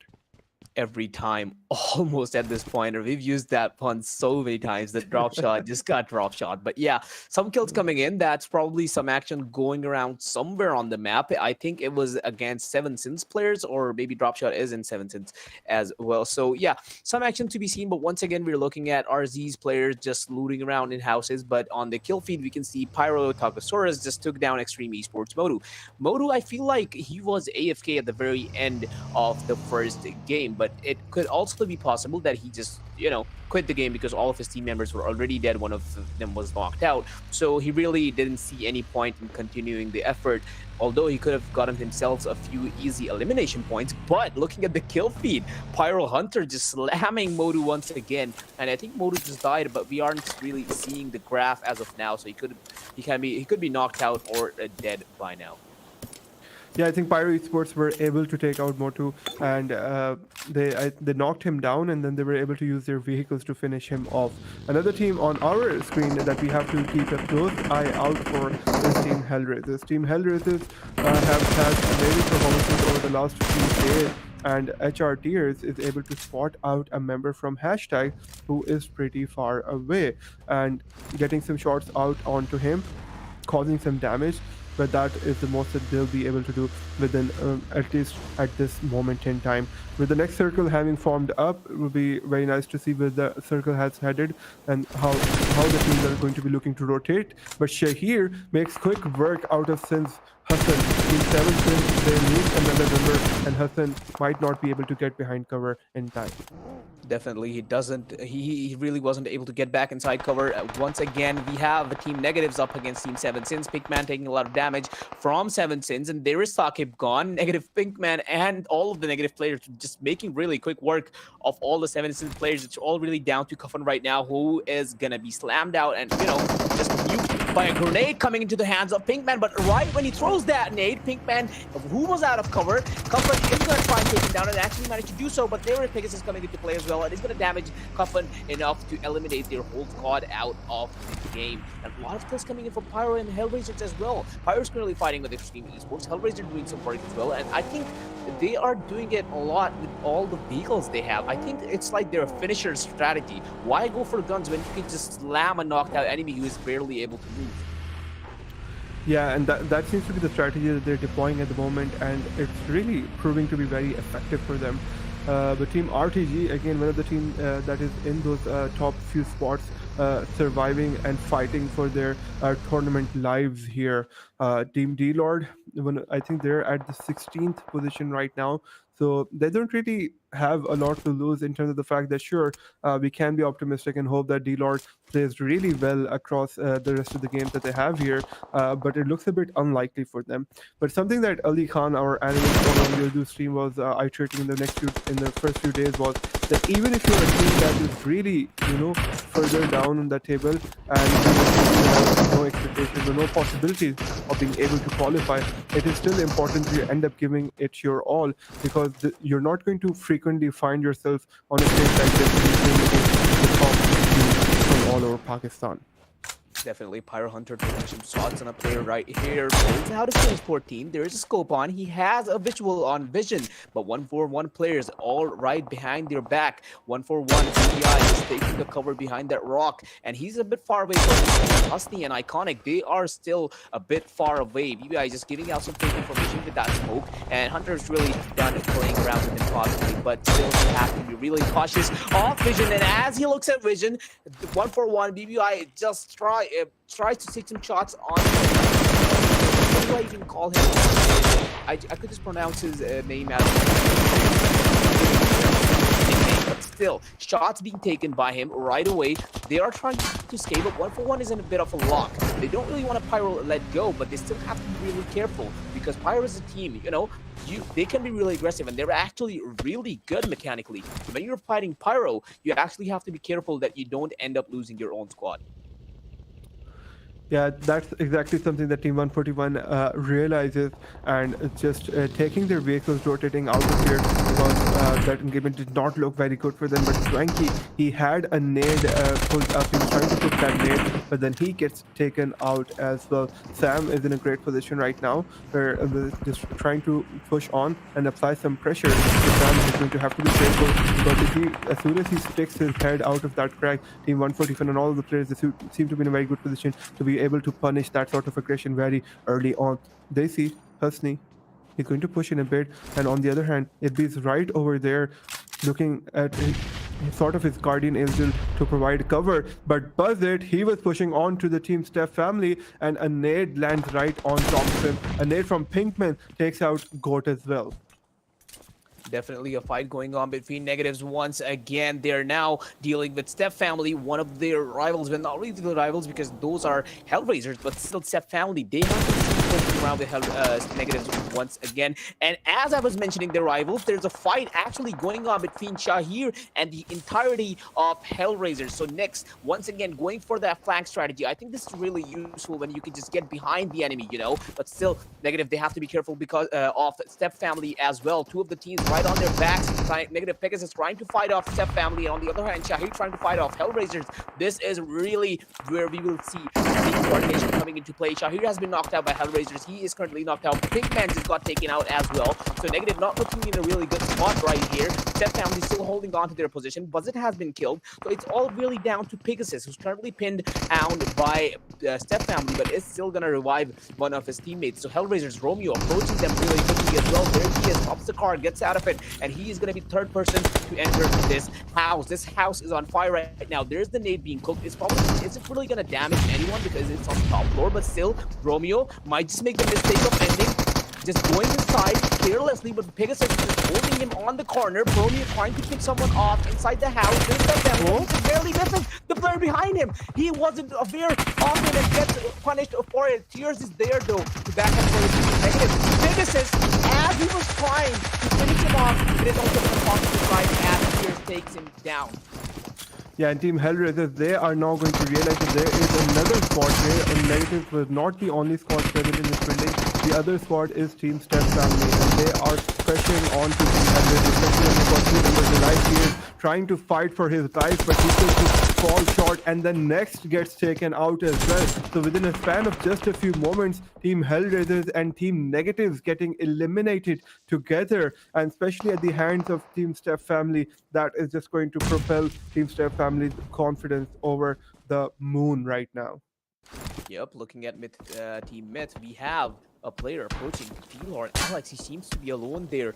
Myth, they aren't really gonna, I don't think they're gonna let him go if he's just running around all alone like that. Reaction setting himself up for the fight that are yet to come with the medicines and everything. But yeah, Alex, he seems to be aware of Myth's position. He's approaching this really carefully. But the thing is, he is all alone. Shazil here, on the other hand, taking shots on Divine. Is going to hit anything? Divine, after noticing that someone is trying to get a shot onto him, will get himself inside cover. Blaze also just, trying to scout out for anyone.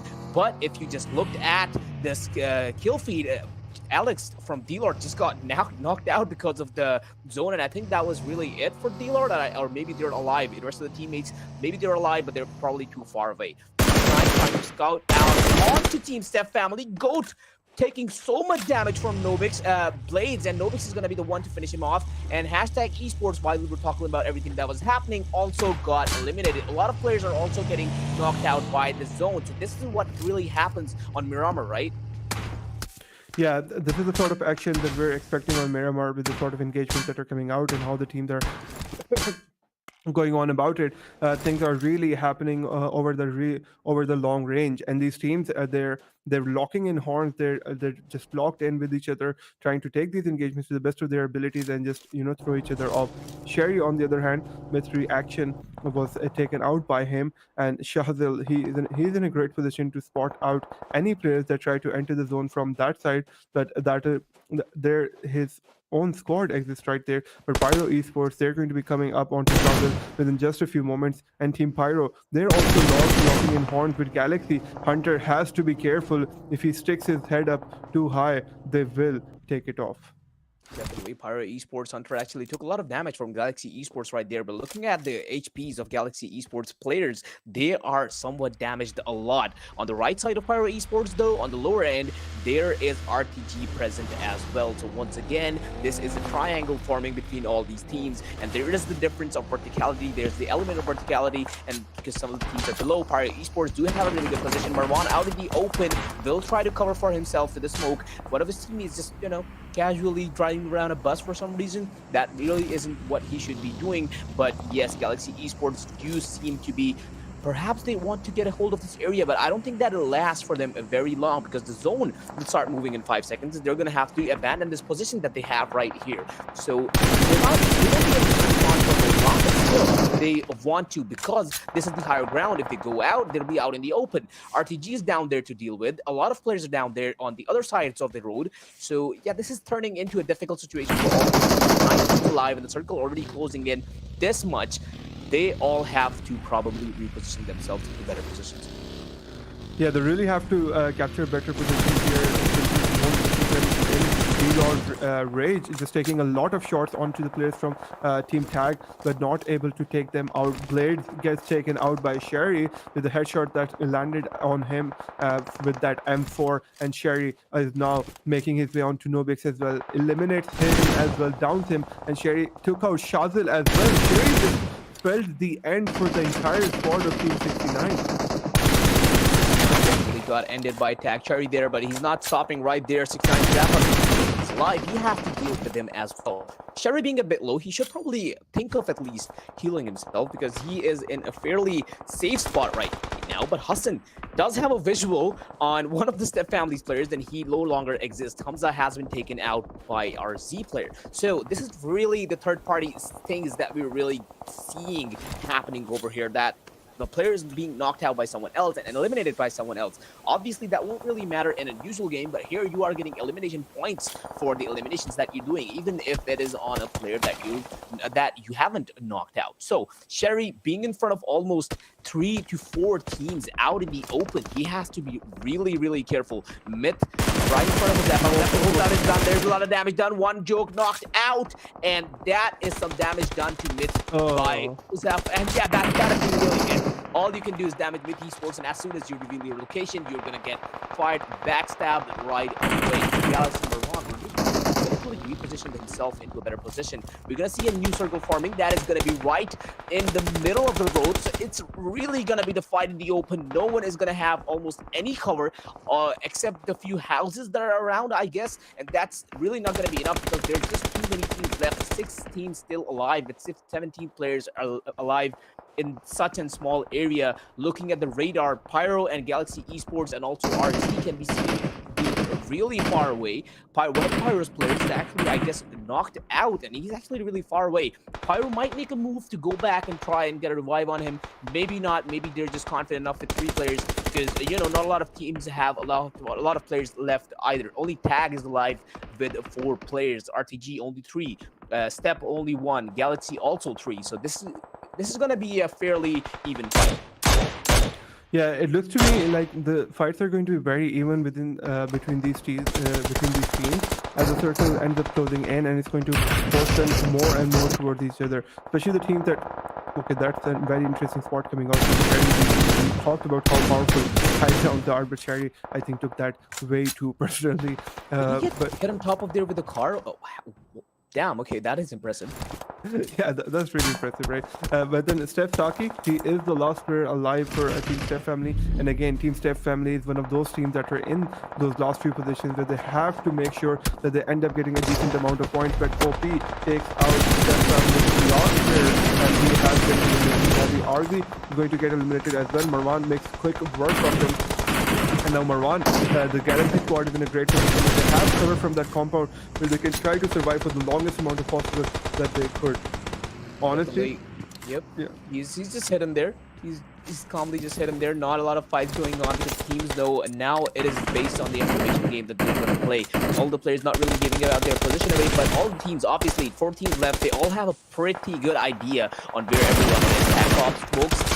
Scopes out, but that fake grenade by Star isn't really going to be helpful for a really long time because Pop just pops out and takes him out right away. That's 1 kill, and REDZONE Esports eliminated. 3 teams remaining, 10 players alive. He's just going to throw a nade just to perhaps reposition himself, and Tag is now taking a lot of damage from RTG. RTG been having 3 players alive. They can do a lot of damage to Tag right now. 1 player knocked out, 2 of them really low HP. Cherry running it out. He is not going to get any cover to get some heals onto him. So Tag is not looking in a really good position. Other teams are somewhat settled down because Galaxy Esports, they do have a compound occupied, and Tag Esports, the other team is in a good RTG, is in a good house as well. So they do have, all of them, they do have good covers. They are in buildings, but the only problem with Tag Esports are they are completely out of the zone. They will have to move out in the open. So it might end up being a battle of the healings because the first team to pop out is probably going to get fired on the first. So if you can stay inside the zone, if you can heal yourself, you can. But right when I say that, Galaxy Esports not really letting their neighbors stay alive. A nade coming in, and that's 1 player knocked down. Umar from RTG has been knocked down from a nade. Honestly, just really not letting him go, throwing nades after nades. But Umar already has escaped a lot from that position, but he's still knocked down, and none of his teammates are close to him. So a revive coming in is definitely difficult for RTG here. Yeah, RTG members, they do understand that Team Tag is right in front of them, and this is the sort of window of opportunity that a Team Tag might have been hoping for, where RTG is a bit preoccupied with getting one of their down members up. So effectively, it's only Hitman who can keep Team Tag at bay. But then Galaxy Esports, they're already in a great position to be able to punish the squad of Team Tag pushing on to them. But this is a really exciting thing about this circle. All of these teams are going to be forced to leave their cover pretty soon. So we're seeing smoke grenades coming into play. We're seeing vehicles being used to get out there. Marwan is pushed on to Tag OP. That Fox takes it out of Tag. And now Marwan in a great position. Can he take out the rest of the players there as well? Goku takes shots and is trying to blow up that vehicle. But then a nade comes right at him. Marwan realizing that nade could have spelled the end for him. Goku is able to make some distance between himself and the vehicle, but Marwan, he sees another player, Sherry, and now it's all down to Goku. Definitely Goku the only one alive. Miramar moving on to him, and there's a kill coming in, and Tag Esports has been eliminated. But right away, as I say that, Miramar is going to be taken down by Dreams OP as well. Galaxy Esports, Honesty is moving towards RTG players. The Hitman still doing some damage. Honesty really out in the open right there. He can't really see Hitman, but Hitman probably can't see him because Honesty, he has no cover at all. He will use a smoke grenade to provide some cover for himself, and he's slowly moving inside to take the fight head on with RTG as the circle is moving in as well. Honesty will slowly have to keep repositioning, but good for him. The blue zone is still, and there Galaxy Stam doing a lot of damage to Hitman. There he is, knocked out, all down to Dream OP. He's alive inside the house. It's a 2v2. One of the players have been knocked down. Got it, Esports. Honesty moving inside our Dreams OP. He knows where he is. There's a damage to Honesty. He has been knocked out. All down to Sam. It's a 1v1. Sam, Dreams OP, can you guys do it? Dreams OP is going to cook another nade. He is willing to just completely probably take down Honesty, but he's going to try and wait for the player to come close to him. The timing is perfect, and it's going to take him down as well. So RTG Esports, RTG team for the chicken dinner. What an amazing gameplay to be seen. Such good timing by RTG's players coming in. Yeah, Dream OP, we really have to give it up for him, right? Those two grenades that he used were at the perfect moment. Team RTG, they sort of looked like that they were in and they were out of it. Galaxy Esports was very close to winning that chicken dinner, but then those two grenades, what impeccable timing, what impeccable precision, and what great throws coming out from Dream OP, taking out the first player with the nade that just that if you saw that nade, it took exactly one bounce over the fence and landed right on top of the player, knocking him down, and then he was ready with the next nade onto the other player as well as he was pushing onto him. Team Galaxy Esports, maybe they could have played that final engagement a bit better. There was some coordination lacking between the two players, but there was this sort of sense of urgency between them. But if they sort of took a breather and realized that they were in a 2v1 situation, then they could have played it better. But you cannot take anything away from Dream OP.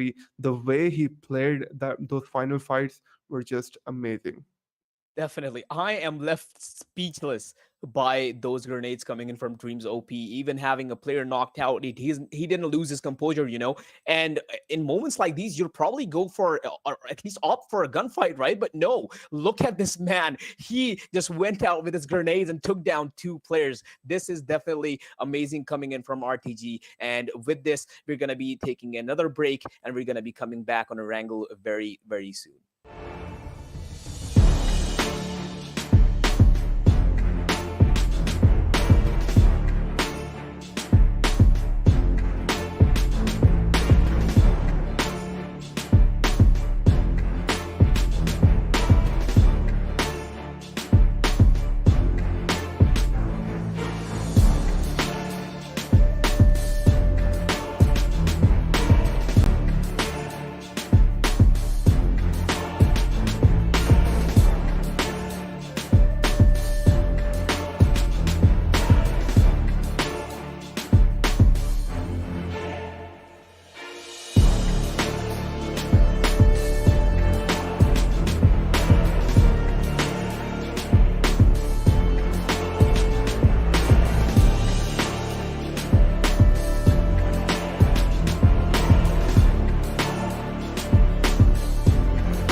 Hello, people. Welcome back to the PUBG Mobile National Championship. We have the semi-finals. It's day number 3, and we're already done with 2 games. We only have 3 games left until we're going to have the 9 teams that are going to qualify for the finals. Holler, what 2 exciting games we've already had here. I mean, let's just put Erangel away for a moment. And what just did?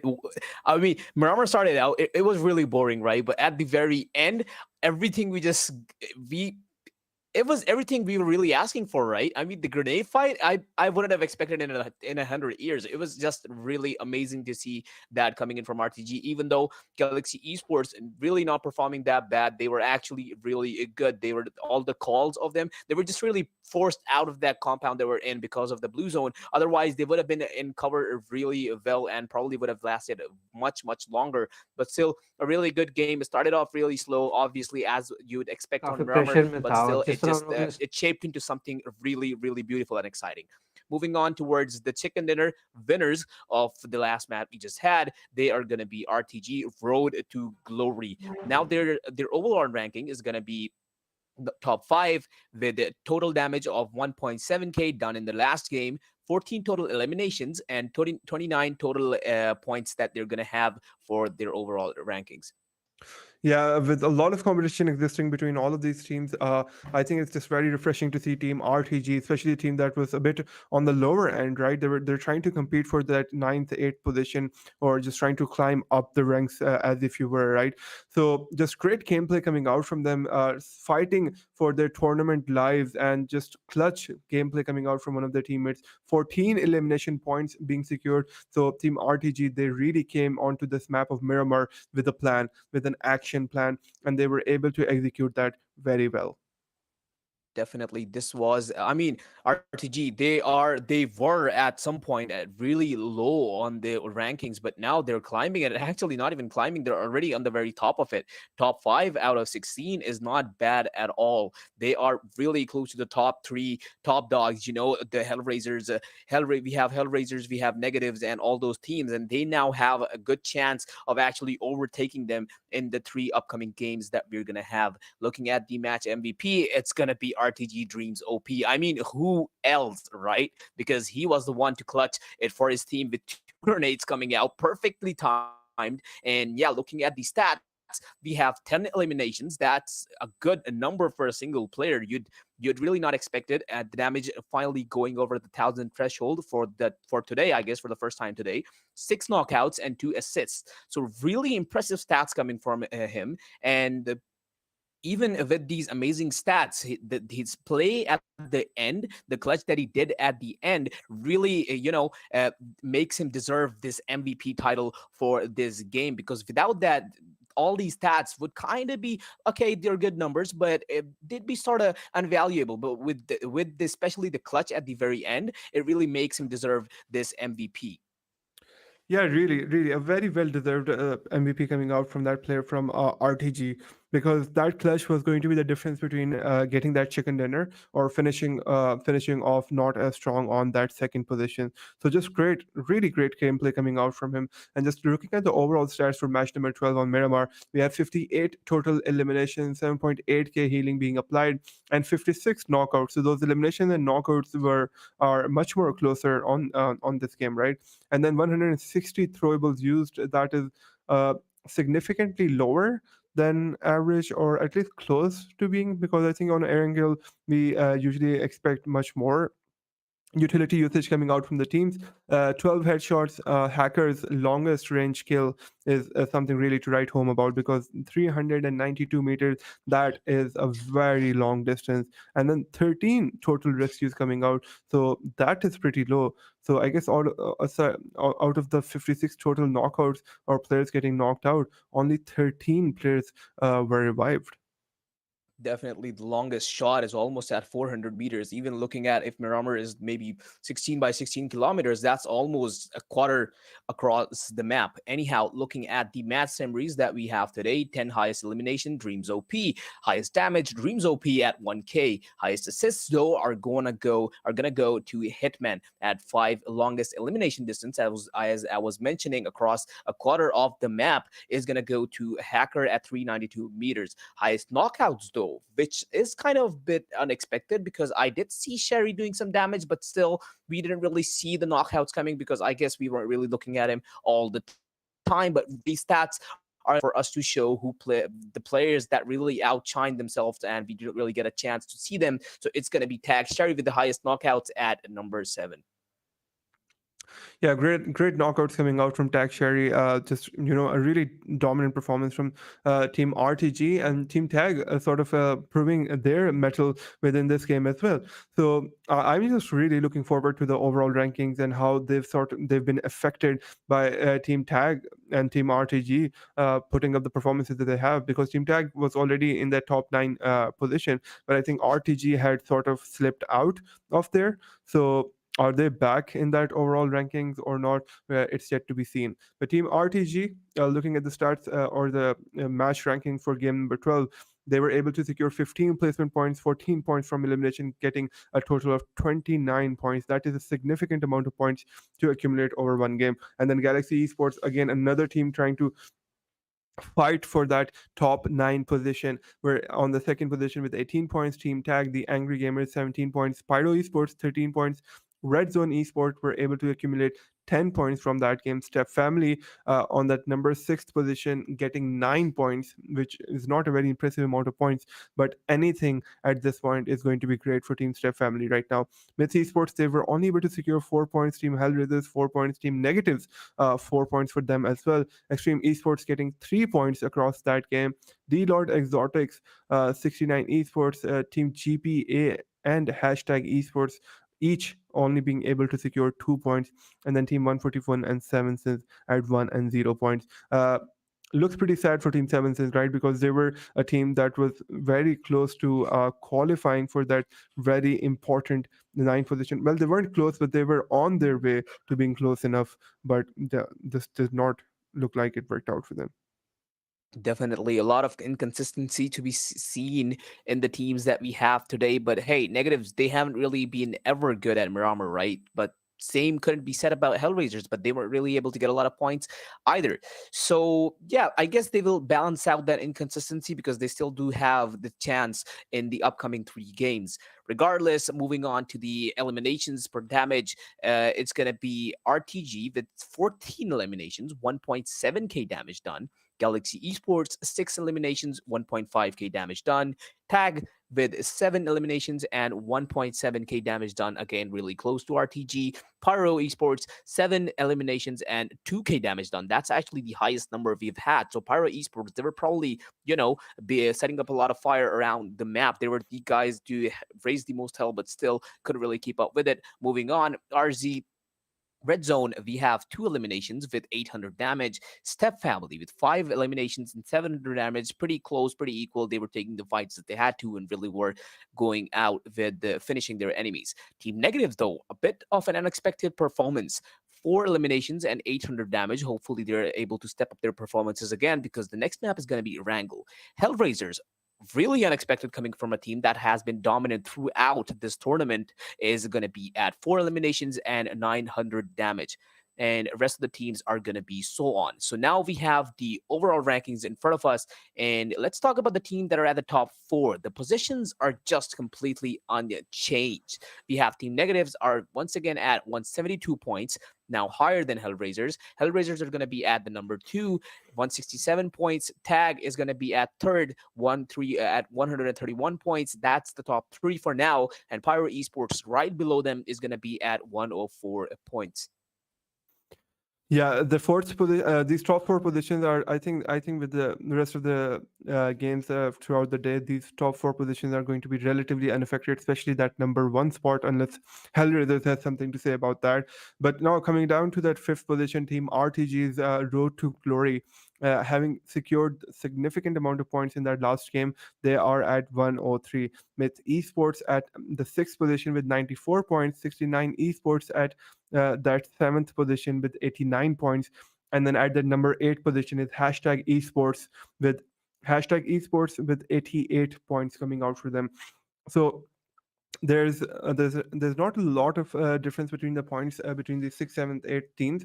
but I think it's significant enough that the teams on the second page are going to have a relatively hard time trying to make their way up here. So we can have some. There's, I think there's just a sort of a virtual cutoff that exists after that sixth position, I'd say, because with 94 points and across the rest of the three games, Myth Esports should be able to maintain that position, and the 69 esports or hashtag esports end up delivering a really impressive game for themselves. Yep, looking at the elimination points, we have Team Negative still not being able to catch up with Hellraisers. They are only at 77 elimination points, and Hellraisers being still 3 kills, 3 eliminations above them, are now going to be at 80. Although they weren't really able to do a lot in the previous game, but they still have done enough in all of the games in total that we've had. And hopefully, in the upcoming 3 games, they're still able to put up a better performance than they did in the previous game to maybe, grab that first position once again. Although we are now seeing a road to glory coming up towards fifth position, and now finally having a chicken dinner under their belt. That is really good for them, and that's obviously granted them a lot of points. And now they've finally crossed the 100 points threshold. So that's the team at number fifth for point position number fifth for now. But looking at the second page, the team that I'm really I'm constantly, I just can't help but notice is Team GPA. They were actually at the very top, and for just kept dropping down. Like, there are some teams that just dropped but maintained their or just gained their position back. But Team GPA hasn't really been able to do so. They have been dropping and constantly dropping. They haven't crossed the 100 point threshold yet, and they're only at 81 points. And now they're actually out of the top 9, which isn't actually ensuring them that they'll qualify for the final. So this is a really tough spot for them. They haven't been able to put up any good performances after the games that we had on day one. Even yesterday, they weren't really able to perform well, and this is really their final chance to prove themselves and perhaps get into the top 9 by pushing some team out. Yeah, things are getting really worrisome for Team GPA at this point because they are 1 point behind Galaxy Esports right now. And Galaxy Esports, props to them.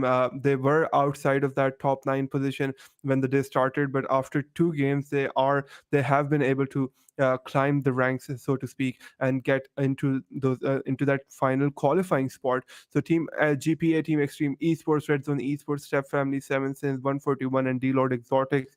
Honestly, I think the only team that will be able to I think the only teams that we're going to see this competition between for the rest of the games for that final spot is going to be between Team Galaxy Esports and Team GPA.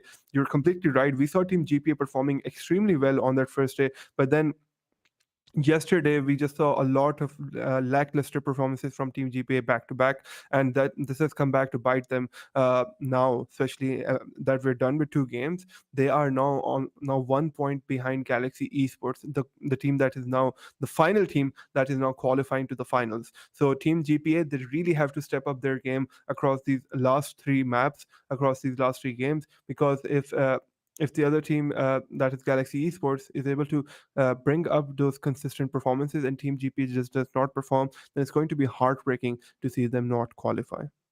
Definitely looking at today's matches. For match number 1, we had Erangel going to Team Negatives. Obviously, they've been really dominant on Erangel all around. On day 2, they got 3 chicken dinners for themselves on Erangel, and now they have got themselves another, which is going to be 4 in a total. Looking on the second match we just had is going to be Miramar, which was won by RTG. And now we're going to be having 3 more games that are going to be Erangel once again. The fourth map will be Sanhok, and the final one is going to be Erangel as well. So moving as the map are positioned in the schedule, we're going to be having Erangel right after this. So once again, a repetition among all the teams and the maps as well, and it'll be really interesting to see how it goes out. Yeah, the teams, as it's just more and more on the line right now. It's just getting more and more intense for these teams as the games are coming to an end today. We're going to the group stages. Sorry, the semifinals are going to come to an end, and only the top 9 teams are going to qualify. Uh, I'm not sure if it's completely safe to say at this point, although it really isn't. But I think the top eight spots are going to relatively remain the same, unless we see the teams that are beyond that ninth spot give some really stellar performances and consistently good performances in the last three games, and which is definitely a possibility. And that's just the same with PUBG tournaments, right? Anything can happen. It's just very hard to say anything with certainty. But I still go out on a whim and say that the top eight teams are not really going to change. They're sort of somewhat locked in that are going to qualify. But then that ninth spot and that 10th spot is up for contention between the two teams that are present there. They're going to try to make sure that they survive, that they can get points consistently across the last three games, because the difference between the ninth team, which is the final spot for qualifying for the finals, and then the 10th team is literally 1 point right now.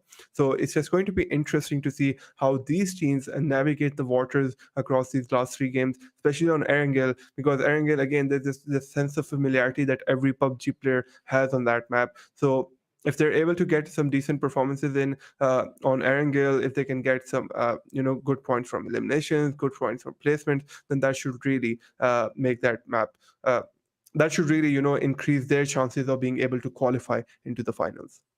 Definitely. I feel like we established this very early on that the point of contention that really will be is going to be that, that threshold that we've set for the for qualifying for the finals, which is going to be the ninth and the 10th spot. So Team GPA and Team Galaxy Esports, Team GPA already being dropped from the top 9, and they're going to have to now overtake Galaxy Esports. Talking about the top rankings, we, as you said, we might not get to see any change, but we probably will see a change among them, because I do see the teams, because the points disparity is not really that huge now. We will see a change of teams in the top 5 overtaking each other, and in the bottom 5, I mean in the top 5 to top 10th position or top 8th position, we will see a lot of changes among them. And for the bottom teams, I can't really say much about them at this point, because they do seem really, really far away from getting into that top ninth spot. So it's really going to be hard for them. But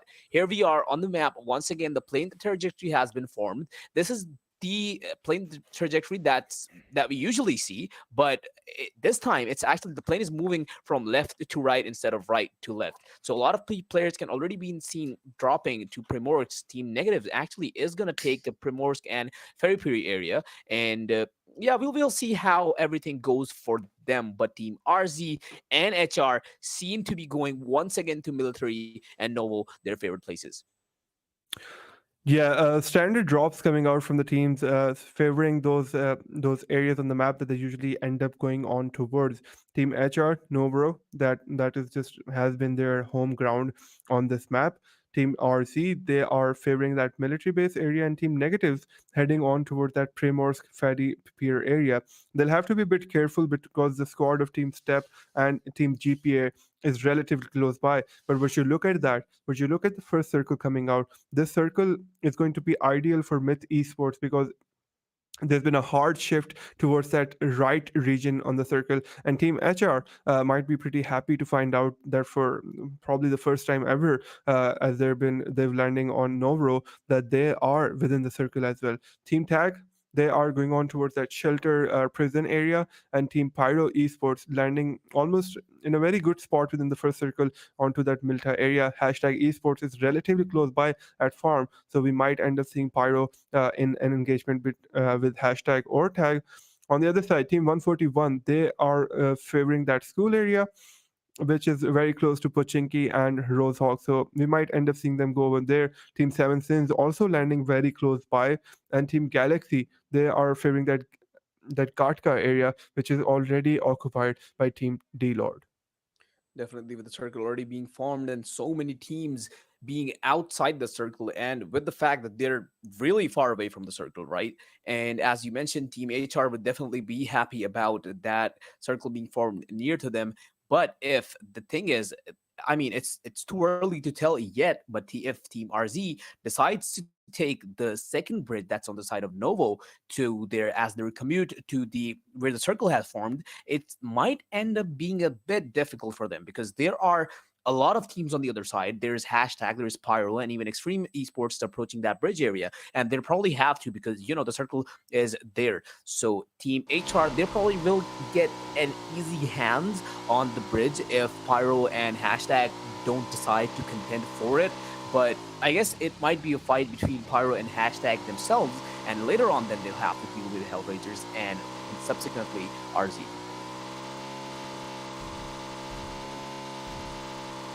Looking at how the loot surge is going right now, Step Family seems to be just, messing around at Quarry. Everything is just usual as of now. The very starting stage of the game is always really this boring. We get it. But that's the fun of it. If, the RNG factor in this game, that is there right in front of you, because the better loot you get, the better chances you have of, winning better duels and winning better fights. So yeah, that's really all there is about this looting thing. Yeah, especially early on, the phase of the game, the name of the game is loot, right? You have to loot, you have to make sure that you get good equipment, good guns, good utility, that you can sort of ride off of the back of that loot that you were able to secure in the early game and make your way into the later stages of the game or the later parts of the game. So looking at how things are working out for these teams right now, Team Hashtag, they are traversing the map using the vehicles that they have and sort of close to that farm area, or trying to get away from that area right now, and just heading on over towards the different regions, just visiting smaller and smaller compounds and houses that are there and just picking up their loot. We're looking at the current ranking that we have. Again, two teams that we're going to have to keep a close eye out for, but although I'd rather say three teams that we're going to have to keep I think we should just say four teams at this point, because 69 Esports, Hash, Galaxy, and GPA, they are all very close to each other when it comes to their points. So Galaxy Esports on 82 and Team GP on 81. So there's going to be competition between them, fierce competition. And Team Blade is able to take out DLords as Alex right now. Over the 69 and DLord. 69 Chazil already is behind DLord. Is going to deal a lot of damage to Daniel, who's already has been knocked out. Nobody's knocked out as well. Chazil completely finishing off Daniel. There's a revive coming in from Nobix to Blades. Blades is back up on his feet. Probably will, heal himself later on, but they got to finish DLord first. So DLord with only one player remaining. No idea where he is, but he's probably alive somewhere and probably saved himself from all this mess that his team got into. Because if you look at the previous games that we've had on Erangel, 69 has consistently been dropping on Pachinki. And well, if DLord decides to enter their area, if they try to intrude, that's what they're gonna get. Just get wiped out very early on. So only Rage, I think, is remaining on DLord right now. And yeah, he's the only player. So no real chances of DLord really winning or even getting in the later stages or the final stages of the game, but still he can probably get some eliminations for himself, as many as he can, because we've seen those plays coming in from players such as the likes of Shahir and Buzzit. They all just go out all alone, and the thing about those players is that they enter the action at the very specific moment where it's the most favorable for them, and then they take the fight and just get some elimination from them. Team 69 still though taking some fire from some team. Team Steph Family right behind on their back. They're actually chasing them down, not really looking to run away. Nobig just gets out of the car, probably will try to get some shots onto the players. He's a bit far behind on the crosshair placement though, so he couldn't really find anyone. But still, Team 69, that is some play to stop at a favorable position and still try to take some shots onto Steph Family. Steph Family consistently just constantly just trying to run away from Team 69, and 69 is not really looking to let them go. They're just chasing them down constantly, and you might just see a drive-by coming in from Shazil. Blades is the driver. Shazil isn't really able to land any shots as of now, but yeah, this is some good engagement, car-to-car drive-by fights to be seen. Yeah, just very interesting fights and very entertaining fights coming out here. But yeah, talking more about Team DLord, that did end up losing 3 members to Team 69. I think that will probably spell the end for their tournament here as well, or their tournament lives. Seeing them bow out of the semi-finals is just not the best of sights. But with 2 games to go, discounting this game, because things are looking pretty rough for them with having just one member alive. I think that this will probably be the end for them when it comes to this tournament. But a great fight, shown by DLord. They showed a lot of resilience across all of the games that they've been playing, and we expect the same from them for the last two games as well. Yep, with two teams being in the circle, well, Team Negative, I mean, if Team Negative isn't in the blue zone, it's fine because I know that they know that what they're doing. But for teams like RTG and RZ, it actually kind of gets me worried that they're in the blue zone right now. And of course, we saw many teams drop way far out of the safe zone. So yeah, they might have a hard time getting back into it. But it won't really matter in this stage of the game at least because obviously not a lot of damage is going to be done by the blue zone as of now. We can see hashtag Aqua here taking scope, taking some visuals on Team Steph family here. He does see someone. He does see a lot of heads there, but isn't really able to pop one as of now. Although Team Steph family have to be really careful because on their backs, they have Seven Sins coming up. A lot of fire already being taken at the house in which Team Steph family is inside.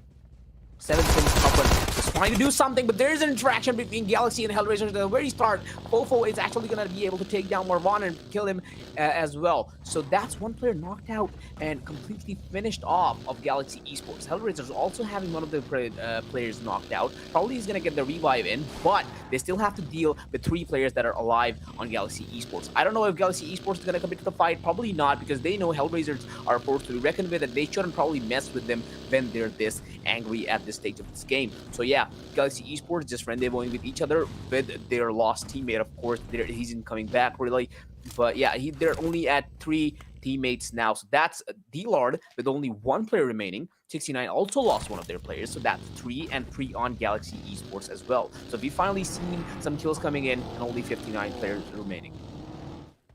Yeah, 59 players remaining on the server right now, and we're looking at Saqib at the moment, just rendezvousing with his team, Team Seven Sins, trying to make sure that they're all sticking together, and because using the strength in numbers. Myth Esports, on the other hand, they are in decent position. They were already within the circle, landing on the Lipovka area, and they've sort of gone away from that to get on towards that shelter area.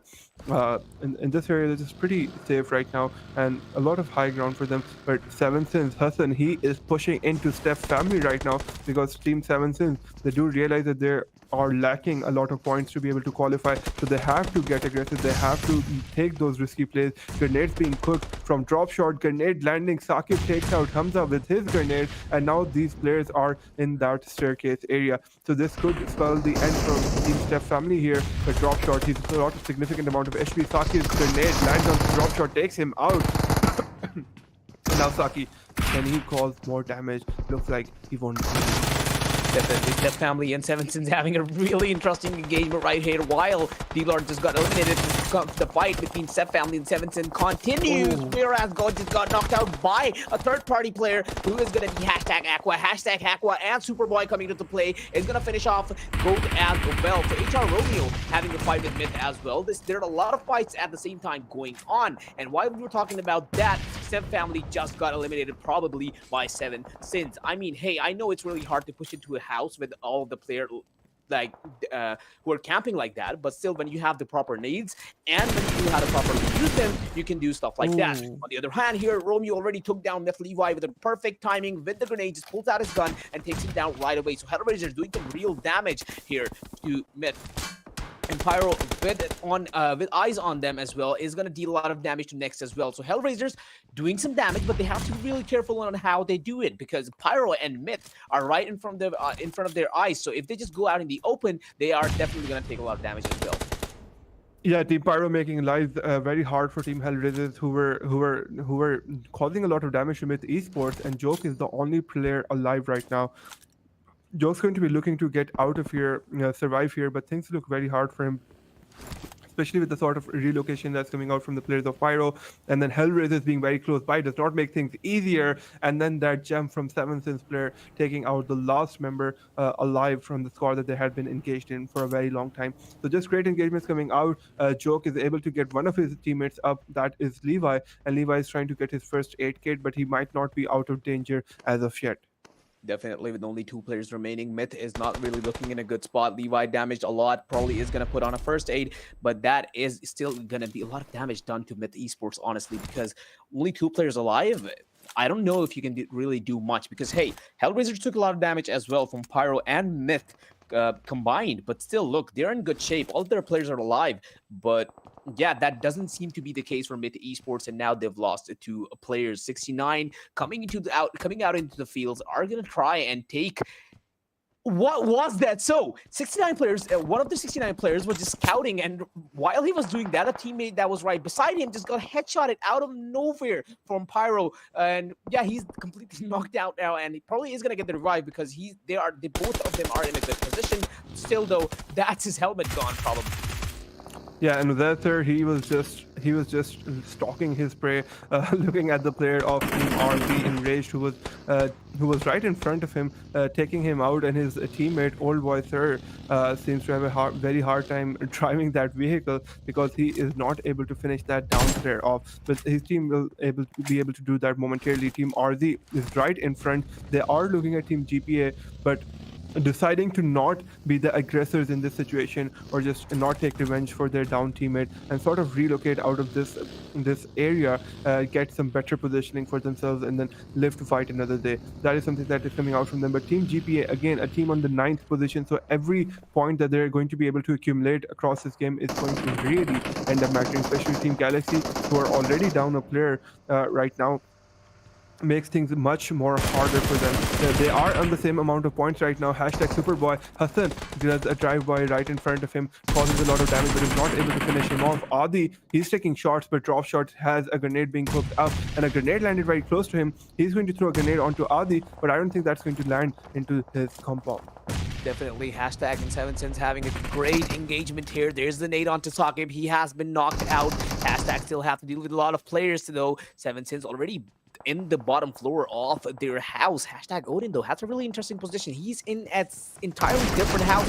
Hassan, though, while he was healing, just got knocked out. And there is some amazing plays coming in from Aqua. 7cents making some works, too. So, 7cents covered, just like Odin, he's in a different spot, but still Dropshot is in a very risky spot at Hassan, and Dropshot being down, Dropshot being completely finished off. Hassan is knocked out inside a really risky position. So Kuffin really has no other options just other than barge into a house and try to save his teammate. But despite only being 1 HP, he can't really do much. And Superboy will be the one to finish him off, and the entire team as well. So that's 7cents knocked out of the game.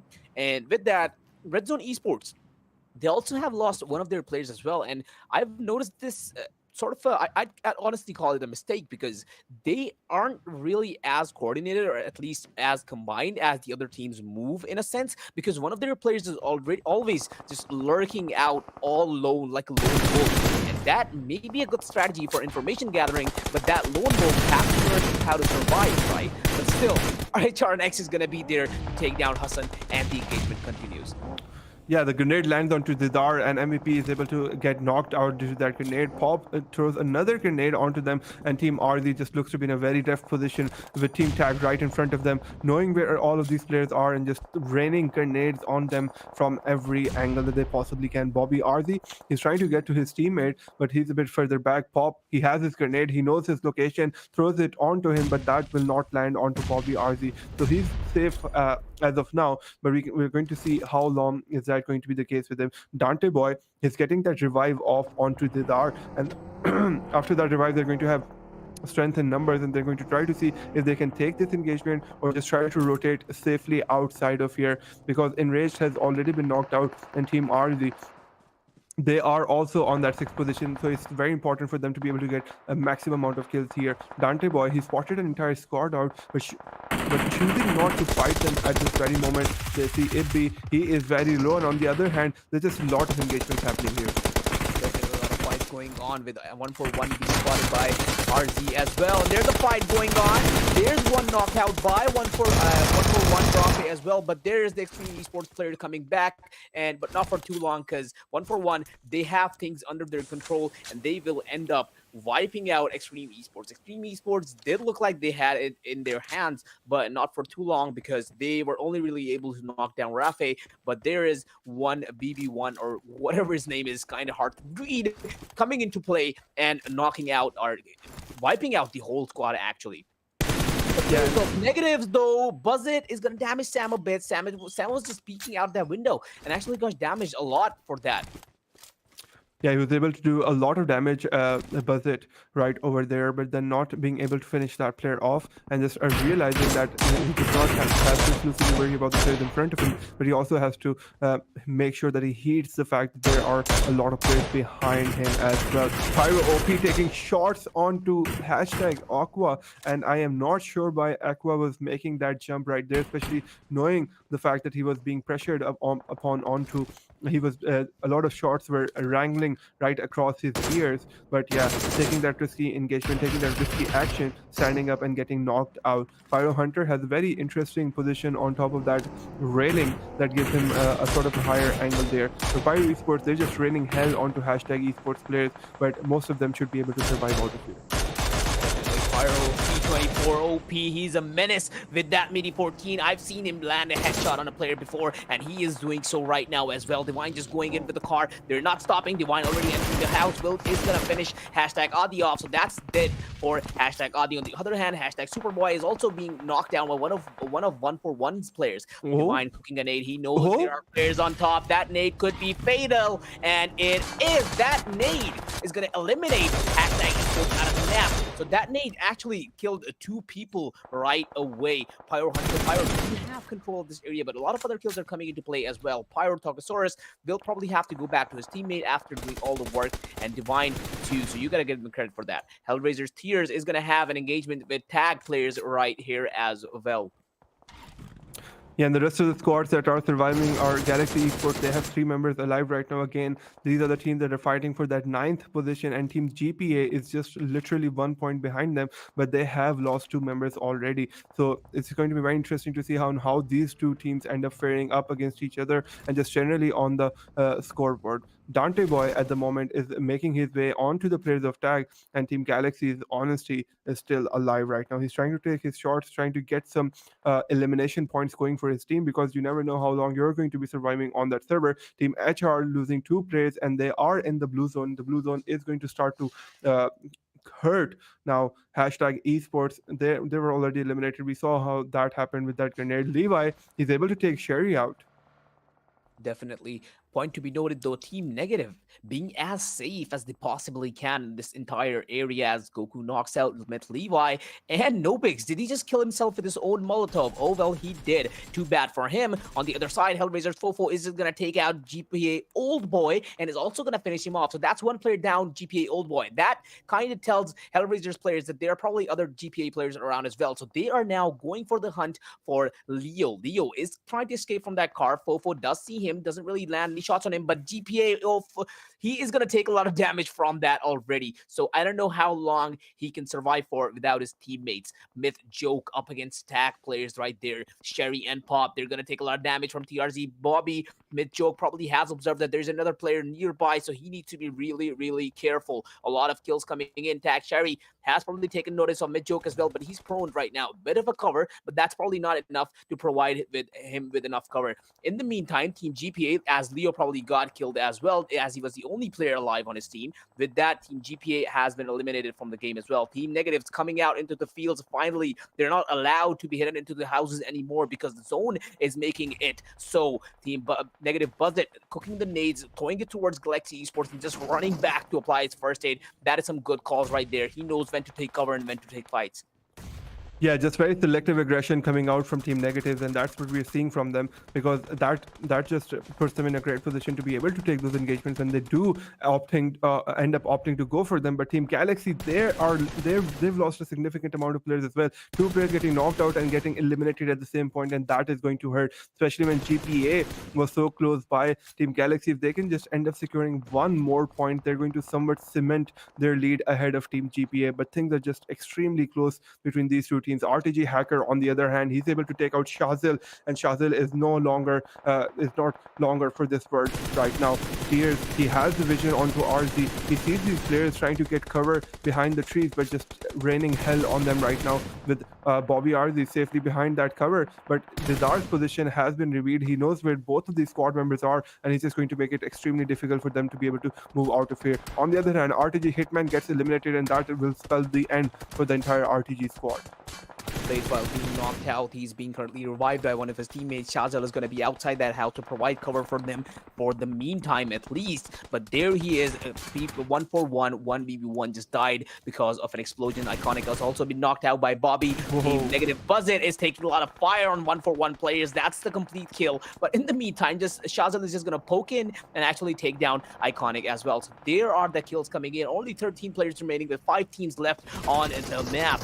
Team 1-for-1. Husky is going to be alive. Who is not going to be alive for any longer as well. But Rafe, though, coming into the clutch, is actually going to be able to take down Bobby. He might just be able to revive his teammate as well. But Hellraisers, Tears, he's got eyes on them. In the meantime, REDZONE Esports already has been taken down. Well, Hellraiser, Tears, that's an amazing angle you have on Team Negative. Pegasus has been taken down. If he continues to do so, he might be able to take down even more. But Team Negative decides to just hide behind the ridge that they're at, providing them with some cover, and maybe a revive is going to come in. But still, Hellraiser Fofo, on being in a completely different angle as compared to Pegasus, he is going to be suppressing fire onto Team Negative as well. Yeah, Team Negative, they were stuck between a rock and a hard spot over there, and then just a lot of engagements coming out from them, a lot of shots being fired at them from Team Hellraisers, and these two really seem to be the rivals, right? So it's just very nice to end up seeing them up ahead against each other, especially this early on. Not early on, but a bit before those final 2 spots end up getting revealed. But Team Hellraisers, they were not able to take advantage of the amount of damage that they did onto Negative. They are now down to only 1 member, and Tears, he's going to look to revive Fofo, but that just does not seem to be possible with how far away Fofo is at the moment. Team Hellraisers, they seem to be the ones. Team Negative, seem to be the ones who are in complete control of the situation. And now that Tears is the only member alive, he is in a 1v4, effectively 1v4, takes out the first player. That is going to be Buzzard. But let's see if he can continue that sort of success against the rest of the members of Team Negative, especially when the cavalry is charging right at him. Definitely, Team Negative players approaching. Hellraiser Tears is the only one alive up against 3 players. One of the players has been knocked out of Team Negative, but that's really... Oh, Nate just comes in out of nowhere, out of thin air, and is going to take him right away. Still, you got to give credits for Hellraiser Tears for keeping his composure and still actually, standing up against 4 alive players. And this is going to be Erangel again with the chicken dinner once again going to Team Negatives. These guys have been a menace on Erangel, and they're continuing to do so. And we still have one more angle left, and we're gonna see if they're able to take it home on it as well. Yeah, just Team Negative is proving to be the better team of the entire server out of this entire group. I think up to the point within the game, I'm not sure if that was the 15, 16, or 17-minute mark, but Team Negative had 0 engagements so far within the game. They had 0 points secured from elimination, but that's just a thing coming out from them, right? I think Team Negative's ability to be able to avoid engagements until they're favorable for them or until they really want to take an engagement is just that ability of that in-game leader to be able to make those calls for rotations is just immaculate. Definitely is. It is. As I mentioned, like Team Negatives, even in the very final stage of the game where the zone was not any bigger than, I guess, 500 meters, they still hadn't taken a lot of engagements. Only players like Buzzit like to bug around with players, and that's really it. And that, could probably isn't really a mistake, but if it does, ends up causing damage to the team, it'll probably, end up in a team discussion as we usually mention it. But anyhow, Team Negatives with another chicken dinner. And after this, we're going to be moving to Sanhok. But before that, we're going to take another short break. So we're back. Stay tuned.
Hello, hello, hello, beautiful people. We welcome you back to the PUBG Mobile National Championship semi-finals. It's day number 3. We've already done with 3 very amazing, very exciting, very adrenaline-raising games, and now we're going to go on towards the rest of the 2 games. But before that, Holler, what an exciting third game coming out, and I think it's sort of become a theme for the semi-finals. If you're going to be playing on Erangel, then you know who's going to win.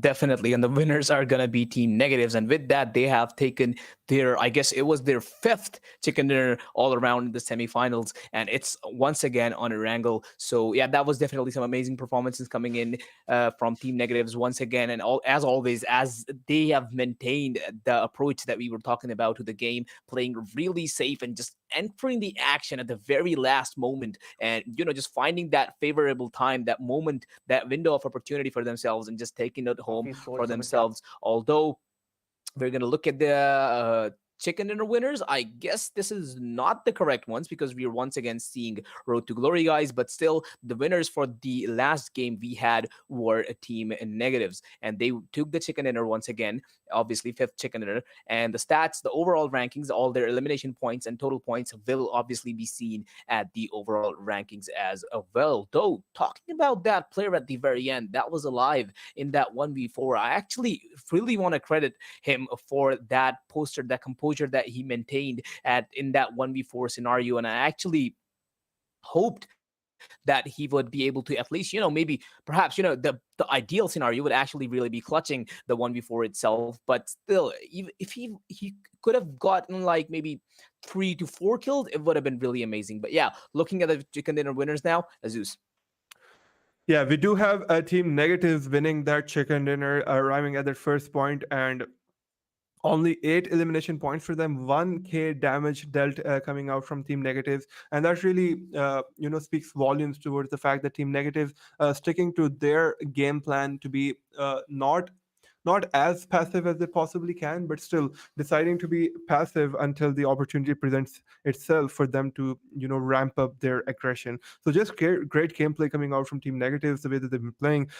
Total points 23 secured for them, and I think this is the final nail in the coffin for them to be able to secure that number 1 spot in the semifinals. Right, in the stages of the semifinals, they are going to be the team finishing at the number 1 spot, because I think they've put somewhat of a distance between Team Hellraisers and themselves, although it was Hellraisers and them in the competition towards the end of that game.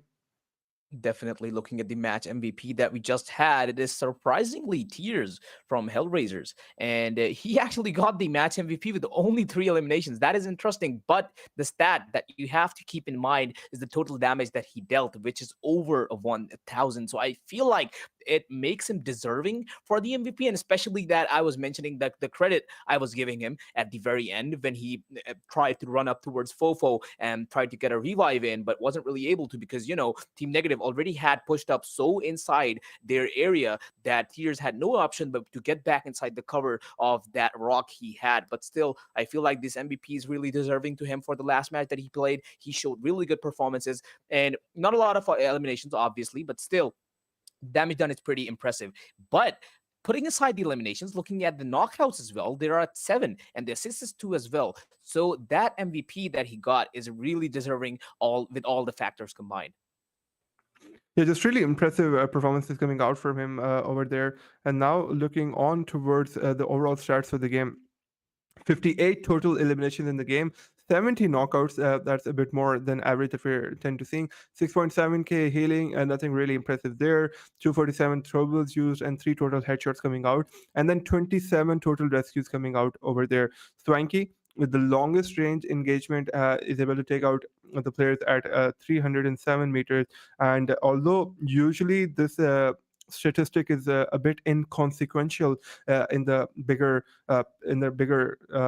picture, right? But something that you have to realize is that Team Galaxy is tied up with another team for that 9th spot right now. So every engagement, every elimination, and anything that these teams can contribute towards their placement points right now are just impressive and are just really clutch. So just props to Swanky for getting his team that 1 elimination point. Definitely, they're gonna take anything they get to get back up to on there in the top nine to qualify for the finals. But yeah, looking at the overall stats, not really that. I mean, nothing's really impressive, right? Because the total healing it's below. It's not even above 7,000, and we're used to seeing even 16,000 on maps such as the likes of Sanhok. But still, hey, this is Erangel, no heals battle coming in. So yeah, that's really how it's gonna be. And as you mentioned, the total knockouts are obviously much more. And looking at the total rescues compared to the total knockouts, it's less than 50%. So, players were getting knocked out and probably getting eliminated right away, which kind of explains why the total elimination number is high as well. Not a lot of headshots coming in, and the longest shot isn't that long as well. But still, as you mentioned, Aziz, it is an elimination, and Galaxy Esports really needed badly. So yeah, pretty good, pretty average and decent stats overall. Yeah, really decent stats coming out here, and especially this was game number 13, right? So after this, we're going to have two more games being played for the rest of the evening, and that those are going to be the last two games that are being played for the semifinals. So just to let our viewers know who might not be in the know about this, these the last two games are going to decide who our teams are going to be in the semifinals, because only the top nine teams are going to be qualifying. So looking at the match summary that we have for the game number 13, in terms of the MVP match summary, we have Fofo with 4 eliminations. A team Hellraisers player are really starting to show up towards the end of the game. Tears doing the most amount of damage with 1.1k. Blades with 3 assists, that is the most amount of assists. Swanky with the longest elimination, and then 7 total knockouts coming out from Tears. Definitely. And let me add another, category into this match summary, the opportunist, which was, in my eyes, T24 AOP. He seemed to be using his Mini 14 really effectively, because I saw him pop and head of a player from 69. I think it was Blades, or maybe the player in the, I'm sure it was in the 69 team. And he was also dealing a lot of damage to other teams with his Mini 14 at the very right moment. They weren't even aware that T24 UP is looking at them. And yeah, he was getting the kills he needed. So good stats overall. T94 UP is also mentioned in number 2 in the highest damage, which is almost 700. He's also mentioned in number 3 at the longest elimination distance, which is 206, which is fair, I guess. He was using just a Mini 14, which is a faraway weapon, because it is a DMR, it is semi-automatic, but still isn't actually a sniper rifle. So yeah, that kill distance is very understandable. Regardless, all over good stat. He's actually mentioned once again in the highest knockouts at 4, tied with Fofo and Ibi as well. And talking about Fofo, he actually survived for very long as well, only just bowing to Team Negatives as they pressured onto him, and there was nothing he could really do. Yeah, speaking about the match rankings now, Team Negatives, they were able to secure that first position for them and getting a total of 23 points from that game, because of the 8 off of the 15 placement points from the chicken dinner and 8 points from the eliminations. At the number 2 spot, we have 69 Esports. They were able to secure 21 points in total, and the survival time was 23 minutes. At the third position, we have Hellraisers, who had 12 placement points, 8 elimination points, giving them a total of 20 points. And the number 4 position, we have Team 141 coming in on that fourth position, securing 17 points. So a bit of a refreshing performance coming out from Team 141. But by the looks of their placement within the overall rankings, I think it's a too little, too late for them, unfortunately. REDZONE Esports, they are coming in at the 5th position with 8 points. Hashtag Esports, 7 points. Galaxy Esports, 6 points. Pyro Esports, 5 points. Team GPA, 3 points. And I think that might be the deciding factor, or sort of the difference maker between Team GPA and Galaxy Esports, who were sort of fighting for that ninth position. Both of these teams extremely close to each other, and I think that is going to cause somewhat of a distance between them, a disparity, I'd rather say. Definitely, Galaxy Esports and Team GPA being this close on the rankings towards each other, these points that they're getting are really going to matter a lot for them. And at this point, the only way that I see them changing is because, we only have 2 matches left. All of the matches have been played out already. Only 2 maps, Sanhok and Erangel. And only thing that could really make a difference for these teams is probably a chicken dinner. And chicken dinner, a lot of eliminations, of course. I mean, they kind of both go for hand to go in hand to hand if you're not team negatives, right? Team negatives is the only team that we have seen getting chicken dinners for themselves without really getting any, or at least a lot of eliminations. But yeah, Galaxy Esports and Team GPA, they do seem to be in a dire need of a chicken dinner. Moving on, we have Seven Sins with 3 points only at 10th position. Growth to Glory, they did perform really well, but now they're back at position number 11 with only 2 points gained in the last game. Myth Esports at 12th, only 2 points. Tag, actually a really good team, currently in the top three, but only 2 points gained as well. So that is probably going to put them back even further away. So it's really all down to Hellraisers and Team Negatives right now. Tag isn't really hasn't they none of them haven't really been able to perform really well today. But oh well, we might see that changing. Moving on, we have Xtreme Esports with only 1 point gain, and Steph Family and DLord with a none. So I guess it's kind of over for Steph Family at this point because they haven't really been able to show up uh, in the entirety of the tournament. And I guess this is really it. The disparity that is existing between their points and the teams that are in the top nine, and that'll probably increase in the further two games we have. I think it is pretty safe to say that Steph Family isn't really making into the top nine. Yeah, with the way the games have been shaping up and how things are sort of going for them at the moment, that would be really correct to say. But yeah, looking at the elimination slash damage graph that we have over here, Team Negatives, again, 8 eliminations coming out from the measly 1k damage that they were able to deal out during this game is just really impressive because they are the opportunists within the game. 69 Esports, they were able to do 11. They were able to get 11 eliminations off of the 1.7k damage they were dealing. Team HR, an impressive amount of coming out of damage coming out from them, but that they're just staying true to their colors or staying true to who they are as a team. But then getting 8 eliminations off of that might be a little disappointing for them. Team 141, 1.5k damage dealt.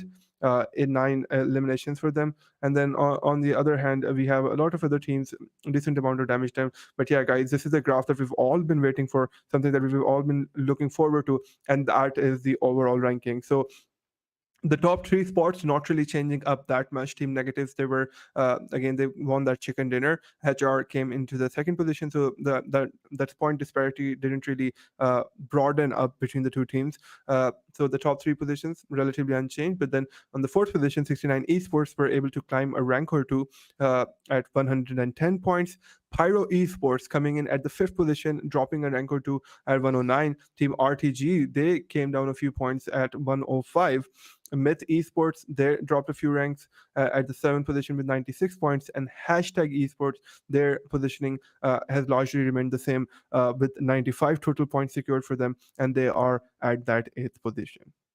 Definitely. And well, with the top three positions not changing, the competition is getting really tough, right? And Team Negative and Team Hellraisers, they both seem to be the teams that'll cross the 200 threshold for the first time. And I mean, Tag might be able to do it as well because they are not really that far off away. But the impressive performance that I'm seeing so far is from 69 Esports, right? They were the underdogs that we were mentioning all around from the very first day of this semifinal. And well, they weren't really doing that good. They only got their first chicken dinner on the first day of the tournament, and they haven't really been able to do so again. But still, they're at the top four now, and with 110 points, yeah, they're really well off. And maybe with the chicken dinner and other chicken dinner in the games that are yet to come, they can actually bump into the top three. Anyhow, looking at the page, number two of overall rankings, we have positions unchanged with Galaxy Esports and Team GPA at the same position contending for the top 9 spots. And we expected Team GPA to drop even further lower than Galaxy Esports, but the difference is still not that huge. 88 and 84 points, and I guess it's pretty manageable. So REDZONE Esports, with gaining another position and moving Xtreme Esports down, are now at 71 points, and Xtreme Esports is going to be at 67. Steph Family, position unchanged, 61 points. Team 141 coming up and pushing down 7 Sins with 58 points. 7 Sins is now left with 52. DLords, with being on the complete bottom, is now at 39 points. Yeah, but speaking about the tough competition that exists between Galaxy Esports and Team GPA, there are only 4 points separating these two teams, and there are two games to go. So Galaxy Esports has to be extremely nervous about this positioning because they can end up losing this position to Team GPA, and they can end up taking that ninth spot, that final qualifying spot away from them. So Galaxy Esports, they have to be extremely careful on how they go on about for the rest of the games. Another interesting thing is Team REDZONE Esports. They're sort of making their climb towards that ninth position as well, towards the top of that ranking, because the difference between REDZONE Esports and Galaxy Esports right now for that ninth position is only sorry, not seven, 17 points at the moment, right? So that is somewhat of a disparity, but one chicken dinner could resolve all of REDZONE Esports problem, right? That disparity that exists between the points between them Galaxy and REDZONE could just end up being covered through one chicken dinner. So REDZONE Esports, they are still in the fight to be able to get into that ninth position. Definitely looking at today's matches that we have left today and we already have played. Our three maps that we already have played is going to be Erangel, Miramar, and Erangel once again, on which Erangel first win was going to Team Negative with 16 eliminations. That is definitely impressive. They usually go with, I think these numbers are in a bit of a sync from yesterday's numbers, because I do remember Negative winning a chicken dinner with 16 points and once again with 8 points as well. That's once again my photographic memory for you. And for match two, we have a Miramar with 14 eliminations, and Road to Glory is going to be the one to take it. And now we only have two maps remaining in the entire semifinals, and it's these two maps are really going to be the deciding factor at the very end, because obviously the teams that are at the very bottom, that the fact that you mentioned about REDZONE Esports, that they can overtake Galaxy Esports, it actually applies to almost all of the teams in the bottom half of the ranking. And if they end up taking a chicken dinner, they can actually just barge into the top nine and actually end up qualifying. Yeah, they really can. But I think REDZONE Esports has more of a realistic chance to be able to do that, because the difference between the eighth position and them is only 17 points. So if you end up going a bit more further down onto the table, uh, sure, there's a probability that that can happen, but that probability is pretty low because those teams will have to end up securing two chicken dinners across two games. So if I had to put my money on it, I would say REDZONE Esports, Team Galaxy Esports, and I think and there was another squad right between them at that 10th position. I think that's not my photographic memory for you. So yeah, these three teams are really in the fight with each other. They are contesting each other very heavily to be able to get that position. And speaking of contesting each other, or whenever there's a discrepancy between points, or teams are just trying to cover a distance a few points between them, we somewhat call Sanhok a map of comebacks, right? Because we saw how Team Tag performed on it yesterday, and how two other teams did that, right? Where they sort of went in for those heal battles. And sure, there isn't a lot of skill that's involved with those heal battles, but at the end of the day, it's not about what mechanic has those skills or doesn't. The only thing that matters is that objective, is that placement, is that effective placement into that top three, top two, to get the maximum amount of placement points that you can. So in this map, I believe that these teams have the best chance to be able to get or make their way into that top nine, and then just play on Erangel very smoothly, very safely, and just sort of cement that lead further up. But yeah, I think it's my prediction that at the end of Sanhok, I think the leaderboard will relatively remain unchanged going into that fifth game. Definitely that might happen, but the opposite might happen as well. Well, no one knows. Time will tell. Anyhow, yeah, we will be moving on to Sanhok after this. And as you mentioned, the heal battles are definitely going to come into play on this map. Just get a backpack level 3 and fill it up with all the healings you can find. That's really the really only. I mean, we also saw some of the teams. Just I think Hellraisers won on Miramar with the against the heal battle, of course, but the teams that were alive fighting the heal battle themselves actually got a lot of survival time and end up getting a lot of placement points for themselves.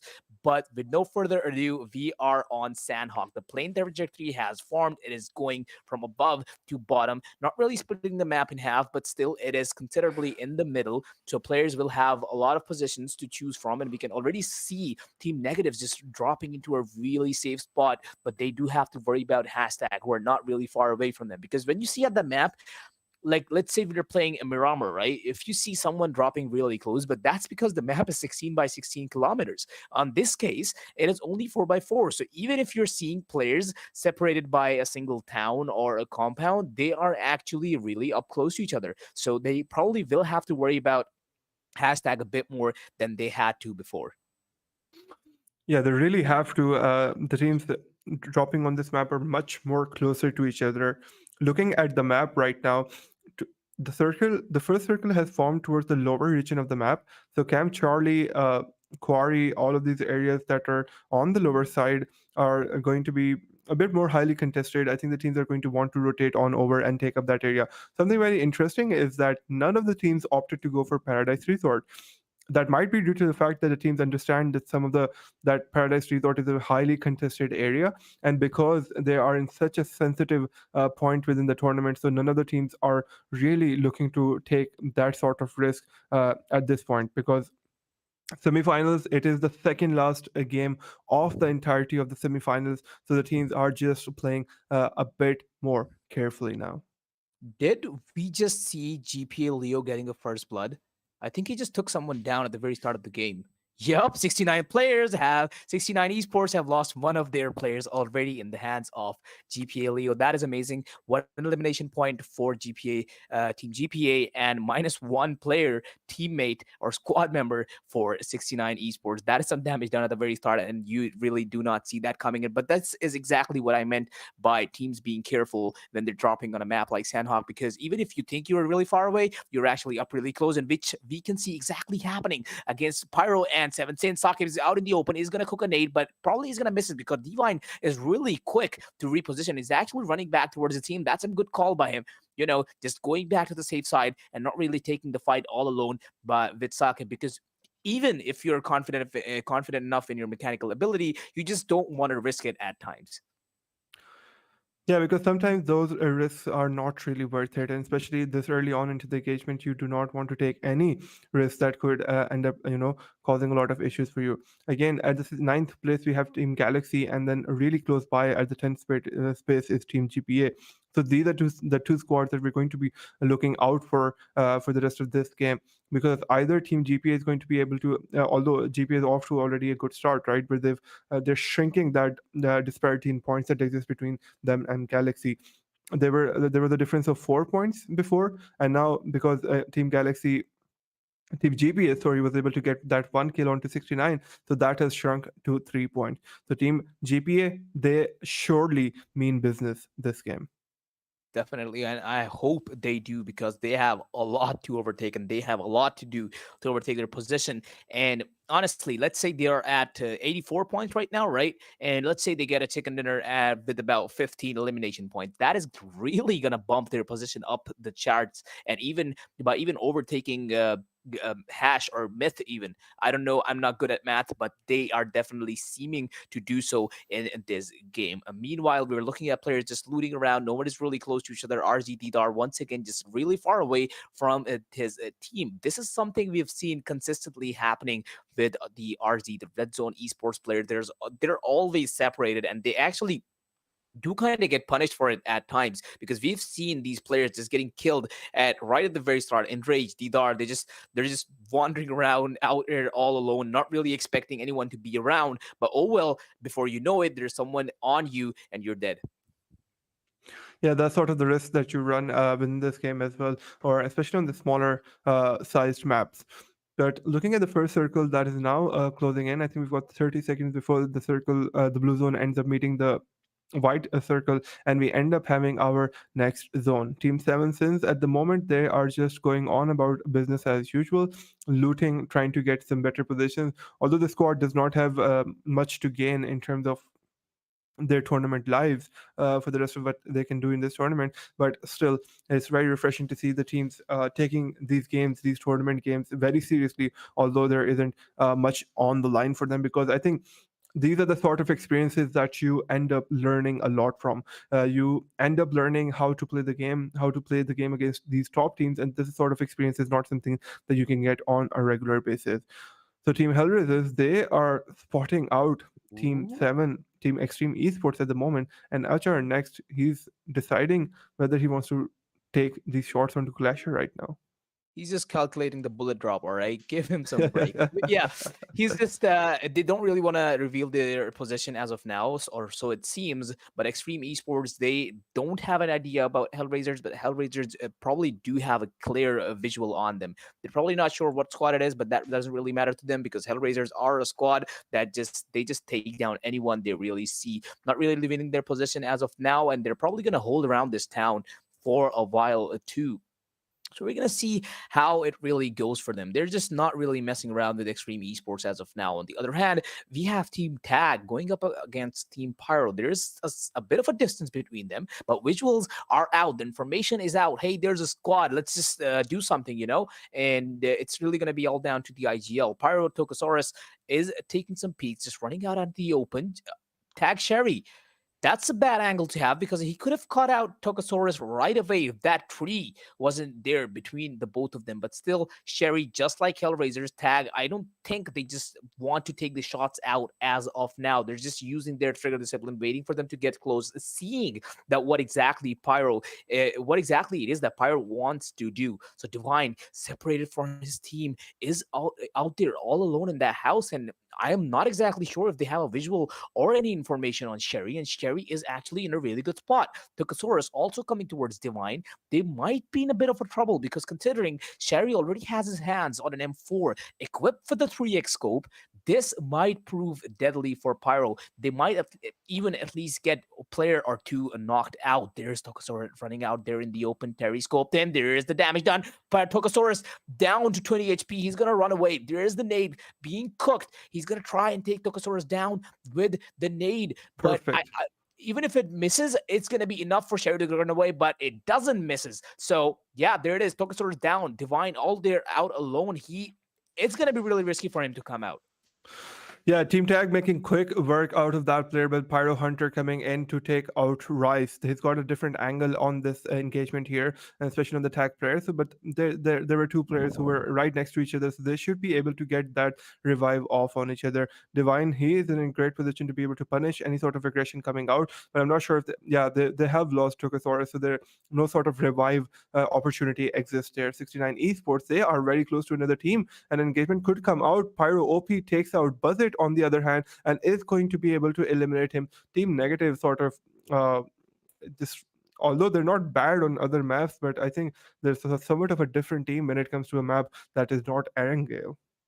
Definitely, that's what we're seeing happening here. But Blaze having taken a lot of damage from a mid player, but the blue zone is also going to be Oh, engulfing him right away. He's going to lose a bit more of an HP, but he's currently all alone against the players of mid. One of the 69 players is inside water right now.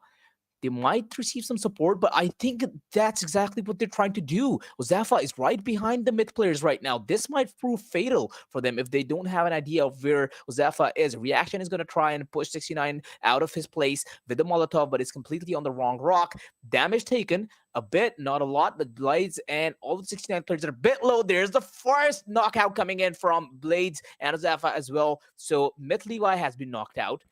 It's really all down to the three members of Myth. Levi just got knocked out and finished off by Ozefa as well. With three of the 69 players alive, it's a 3v3 between these two teams. Not a lot of action to be seen. All of them are just hiding. And from what it seems, it already has come down to a healing battle. These teams are just going to keep using their heals because they need to do something to get out of this blue zone because it's going to keep damaging them right after. Some damage taken by drop shot as well from the tag players, but I don't think they're going to be as aggressive to take the fight head on. Yeah, they are. I think they are trying to see if they can catch an angle onto these players. But Rice, he has to get into cover. Cuffin gets knocked down at the moment, and Saqib is just down to very low HP, so he's just not going to be brave enough to get his teammate up. Team HR are just raining down hell onto Team Seven Sins right now, knocking down multiple of their members, and Saqib. Should be get revived. Should get that revive from Dropshot any moment now, but Dropshot wants to make sure that Saqib comes to him behind safe cover. But Seven Sins, Hassan is trying to take a different angle on these engagements because the team HR players, they have very great positioning on them. So Seven Sins just trying to make sure that they can survive here. Team Negatives have lost another member that has been downed right now. So it's going to be interesting to see how they end up taking this engagement on. Galaxy Esports, they are still within the blue zone, taking damage from the blue zone continuously. So they probably want to make their way into the circle. And again, their rivals team GPA are just 3 points behind them for that ninth position. Definitely with Seven Sins players having a visual on tag. Point to be noted though, on the graph you can see 69 and Myth still being inside the blue zone. So that means that engagement that they were having is still not over yet. It's still going on. Negative Pinkman trying to get a nade onto the Pyro players, but they're pretty well hidden and pretty inside the zone. So they don't really need to leave their cover as of now. But this positioning method used by negative players are just, it's really interesting. They have all the visuals on all the angles that Pyro players could possibly get out of. And it's really going to come down to the patience of which team is more patient and which can stay in cover for longer. And I think negative really are the best at that. And Pyro might be in a bit of a trouble because of them. Yeah, there really could be with how the game's shaping up and how this engagement is happening. But it is a 3v3 at the moment. Pyro players are already taking the exit out of here. It's just OP at the moment who's sort of stuck here, but he's just holding his angle. A grenade almost landing into his window, and that could have done some serious damage onto him. But luckily enough for him, that player was just too far away for that grenade to be able to get inside of his compound. Shahir is just scoped in at the moment. He's locked in. He's just waiting for this player to show him just one pixel of his body, and then he can end up doing a lot of damage onto him. But that is just not going to happen. Team Negative have to be careful about this positioning as well. Pyro OP is slowly showing himself, and Shahir is going to take advantage of that. But he understands where Shahir is, so he's just sort of pre-firing Shahir, not letting Shahir get comfortable onto that angle and give OP that peak. Definitely this engagement is going to continue for much longer because negative don't really seem to let go. They don't really want to let go of Pyro as of now. And T24 OP, I don't think he's the kind of guy to back off as well. So he's really going to keep and stay at it. But this is the game of TPP. You got to catch that perfect timing and where the other person is just peeking, and the moment he stops firing, or the delay is there, the moment he stops firing, you can just peek at the very right moment and get the kill down, because buzz kills are all that really matters in such long range fights in this game. And let's just see to whose side this really goes to. Pinkman, though, I think this is another one of their flanking strategies that they always deploy. Once again, coming into player, maybe not. He just want to take the better angle, get on top of those hills and maybe get a shot on those Pyro players if he can. So he's just climbing up for now. Probably will stop behind that rock or maybe the other, but still he has repositioned, and this is going to be a bit troublesome for the Pyro players. 7 Sins, though, Saqib already at the backs of GPA players. This is going to be a bit worrisome for them. GPA probably has no idea of 7 Sins' position, and they're already closing up in on them. This will be a fight coming in. Old Boy has been spotted by Saqib. He will start firing his gun anytime now. He's a snake. Old Boy is going to be the Oh, one to spot him first. He thought he was hidden, but sadly, he wasn't. Drop shot is there. Saqib has been finished off. There's a nade going in. No damage done by it. Another nade being cooked. Saqib, drop shot in a really troublesome position. Flyke is also cooking a nade. oh, There's a nade going in from drop shot. Is going to be perfect. Well, not enough perfect to completely knock off Psych, but to take 50 points of Leo. damage off of it. Just a buzzkill coming in from Hassan knocks out Leo, and it's all down to 3 players on GPA's side, with one of them being knocked out. 7 Sins doing some really good work here after losing 2 of their players. Yeah, you really have to remember the team GPA is a team that's fighting for that ninth spot. So every engagement they end up losing here, every player that they end up losing here is just going to hurt them further and further. Drop shot, realizing that one of his teammate was taken out. Old boy Sir has to be on low HP right now. He's trying to get his revive off. Drop shot is able to catch him out, is able to see him, tries to land some shots, but does not, is not able to cause the sort of damage that he was looking to. Old boy Sir is rushing on him. These two fights. Drop shot gets taken out. Old boy Sir gets that elimination, and he should be able to get the rest of his squad alive. And that really does it for Team GPA. Holler, they are now at level with Team Galaxy Esports, who are at that ninth spot. So this game is just getting closer and closer for both of these teams. Team Galaxy Esports at 88, the last team to qualify into the finals, and Team GPA as well on that position as well. But Team GPA, they get third partied by Team Myth, and they get taken out. That is very unfortunate for Team GPA, that they had just won an engagement. They had just reduced that distance that existed between them and Galaxy, but then they get third partied and get removed from the server. Exactly. Myth not missing any chances to get those elimination points. That means GPA completely wiped out of the server. That is really saddening for them because now they're at 88 total points, which is equal to Galaxy for now. But Galaxy Esports, with 4 players still being alive, they have a chance to even get a chicken dinner on this game because you never know. They can do something. I don't really know if they probably don't have a chicken dinner under their belt right now, but maybe this is their time to shine. Other than that, with 4 players being alive, they have a good chance of getting a lot of eliminations on their name as well. So Myth Captain actually closing in on a lot of people here. He's scouting in the wrong area, but he might just see Step Hamza walking through. Come on, just a little further right. Never mind, he skips him. So Myth moving towards RTG now. RTG a bit far away, but still on their vehicles. It's going to be a chase once again. The circle is forming and the situation is changing as well. Yeah, the situation is definitely changing, and it is getting more and more intense by the second team. Galaxy, they end up losing one of their players who has been downed at the moment. Sherry spots out Nobix, and he's going to make quick work of him. He should be able to eliminate that player. With the amount of HP that Nobix has lost and the fact that he was in the blue zone, will almost guarantee his elimination as well. Team Galaxy, they have to be careful. They ideally want to be able to get the maximum amount of points that they can within this game, so that they don't really have to worry about Team GPA going into their very last game of the tournament. Team Myth rotating on over, they are pretty safe at the moment, but still opting to ride that blue zone into the circle as they usually end up doing. But the team is sort of isolated at the moment. Two of their members are at a very different position, and Team Xtreme Esports has pulled up to captain. But captain's nade could do a huge amount of work here in that position, and it does. It knocks out Clasher, and the other person that is right next to him is very low HP. But then there's another member from 7x3 that is rushing up on them, and now captain should be getting taken out, but not before he could take out one member of Geek. Definitely, that's an interesting engagement going on between Extreme and Myth players. So that's a lot of damage taken by Myth as well. Well, Extreme Esports weren't left unscathed as well.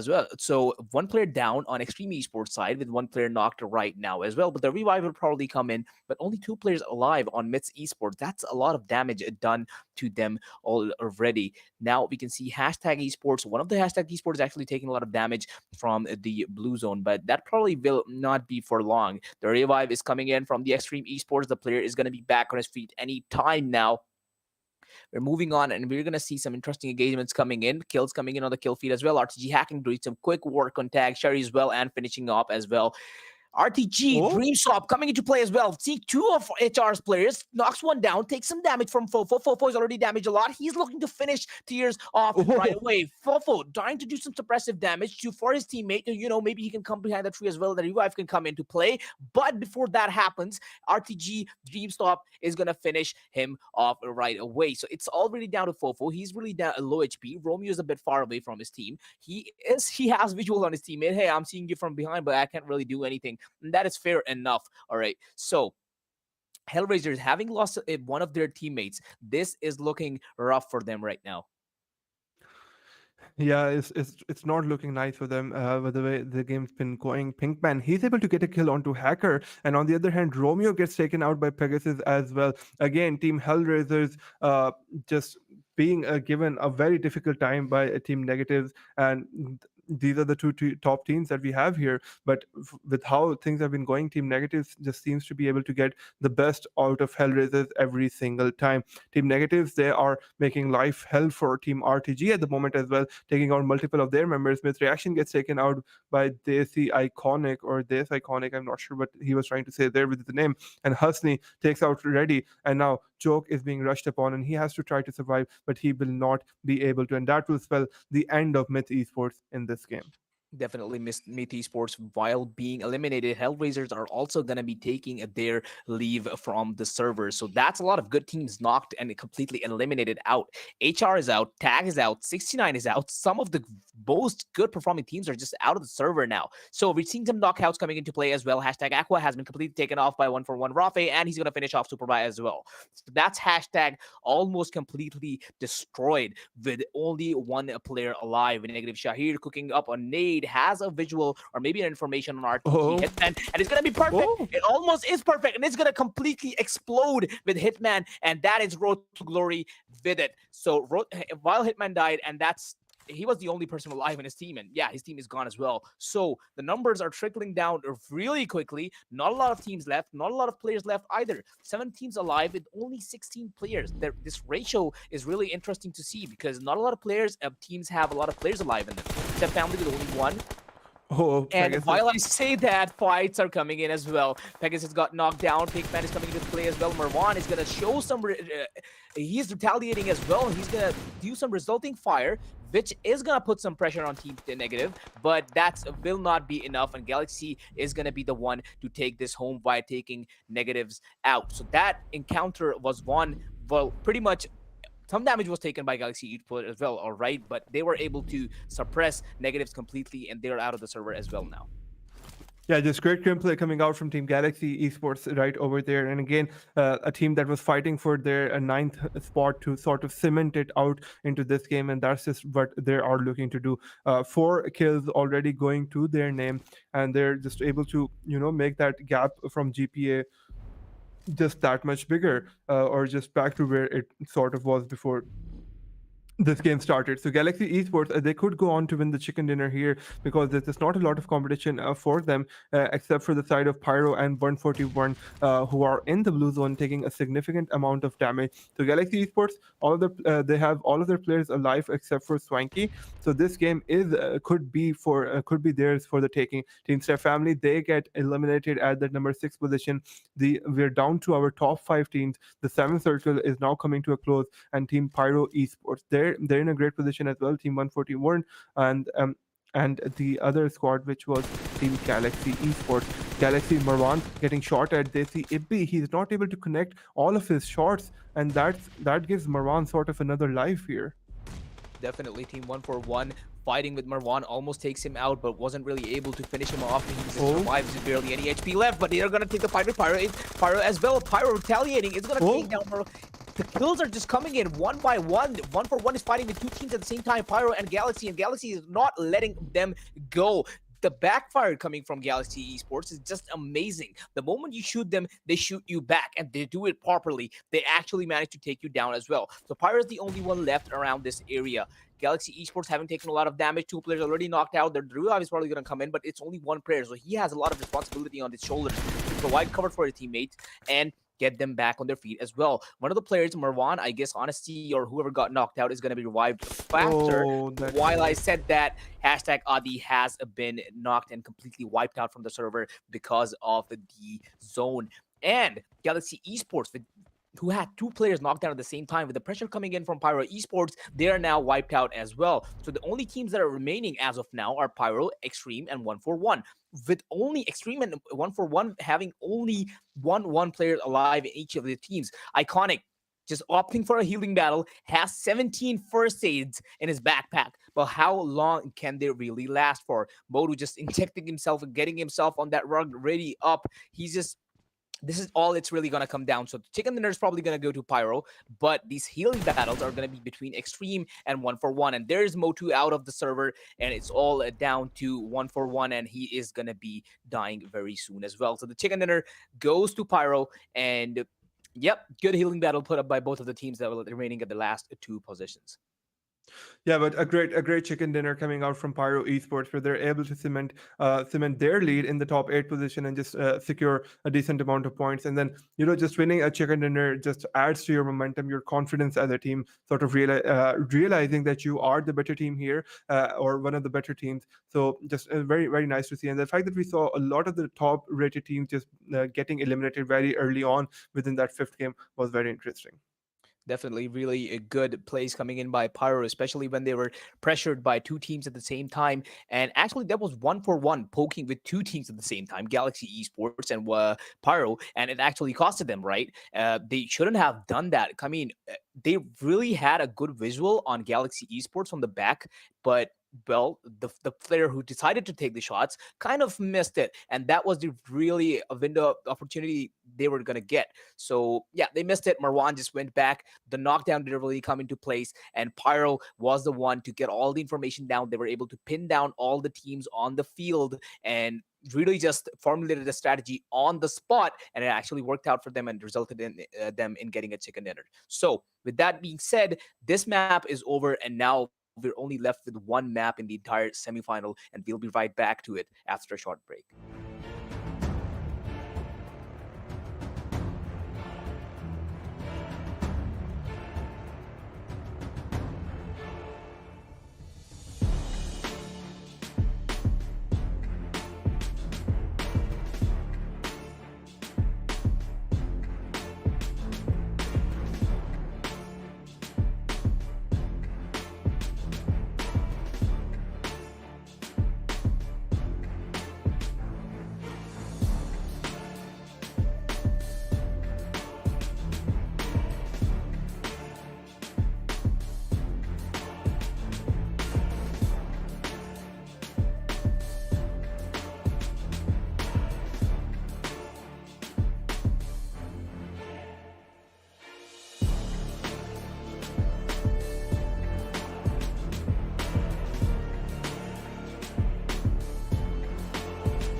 Hello, people. Welcome back. Which I think welcome back for the final time to the semifinals for the Pubgmobile National Championships we have here. We're going to go towards our final game briefly in a little while, but before that, let's talk about the amazing 4 games that we've had, and the last game that we had played on this map. Holler, what were your emotions? What were your feelings when you saw that game? I mean, when we're usually looking at Erangel or maps like that, all the heated up action, it just comes down to the very end, right? But on a map like Sanhok, we basically saw engagements all around between Pyro and negatives, and they were all engaged for the entire time. But still, though, the end battle, the final battle was really interesting between the teams, such as the 141 Pyro and Galaxy Esports. As I mentioned, 141 did actually have a really good chance of taking down Galaxy Esports because all of their players were just out of cover. They were actually hiding from Pyro, but they didn't realize that that's the only opportunity that they're going to get. So the winners of the match that we just saw are going to be Pyro officials. With now they're at the fourth position in the overall rankings. In the last game, they did about 1,000 damage for elimination points. They actually played this really well, just like negatives. Total points of 19. Not really taking a lot of points from elimination, but still getting the chicken dinner, and it's going to total out to 19, which is really going to bump them up the rankings. And probably even in the last game, if they're able to get the more eliminations, or even maybe a chicken dinner, they're going to probably bump into the top 3. Yeah, that if they can get another chicken dinner, they could potentially possibly get into that top 3 position, but it might be a bit more unlikely. Or we're going to have to see, obviously, what the overall standings are. What's the sort of disparity that exists between them in the top 3 ranking. I think at number 3rd position we do have Tag Esports at the moment. Yep. But yeah, talking about the MVP 24 UOP, 3 eliminations coming out from him, 3 knockouts as well, 772 damage and 0 assists coming out from him. This is a player that we've consistently been seeing perform really well across the board, across in all of the games that he's been playing. He has been playing, and just standard stuff coming out from him. Another day at the office, I'd say. Definitely, this player has been, as I mentioned, him being the opportunist. He finally proved himself to be one for his team, and this MVP really goes to him to show that. And yeah, I don't. I mean, that's 700 damage, right? Pyro officials in the previous game had a total damage of 1,000, and if you realize the fact that almost 77% of the total damage is going to one single player, you really have to give credits for him. So overall stats, coming to the overall stats, we've had 48 total eliminations, not a lot really, but look at that enormous number of healing done.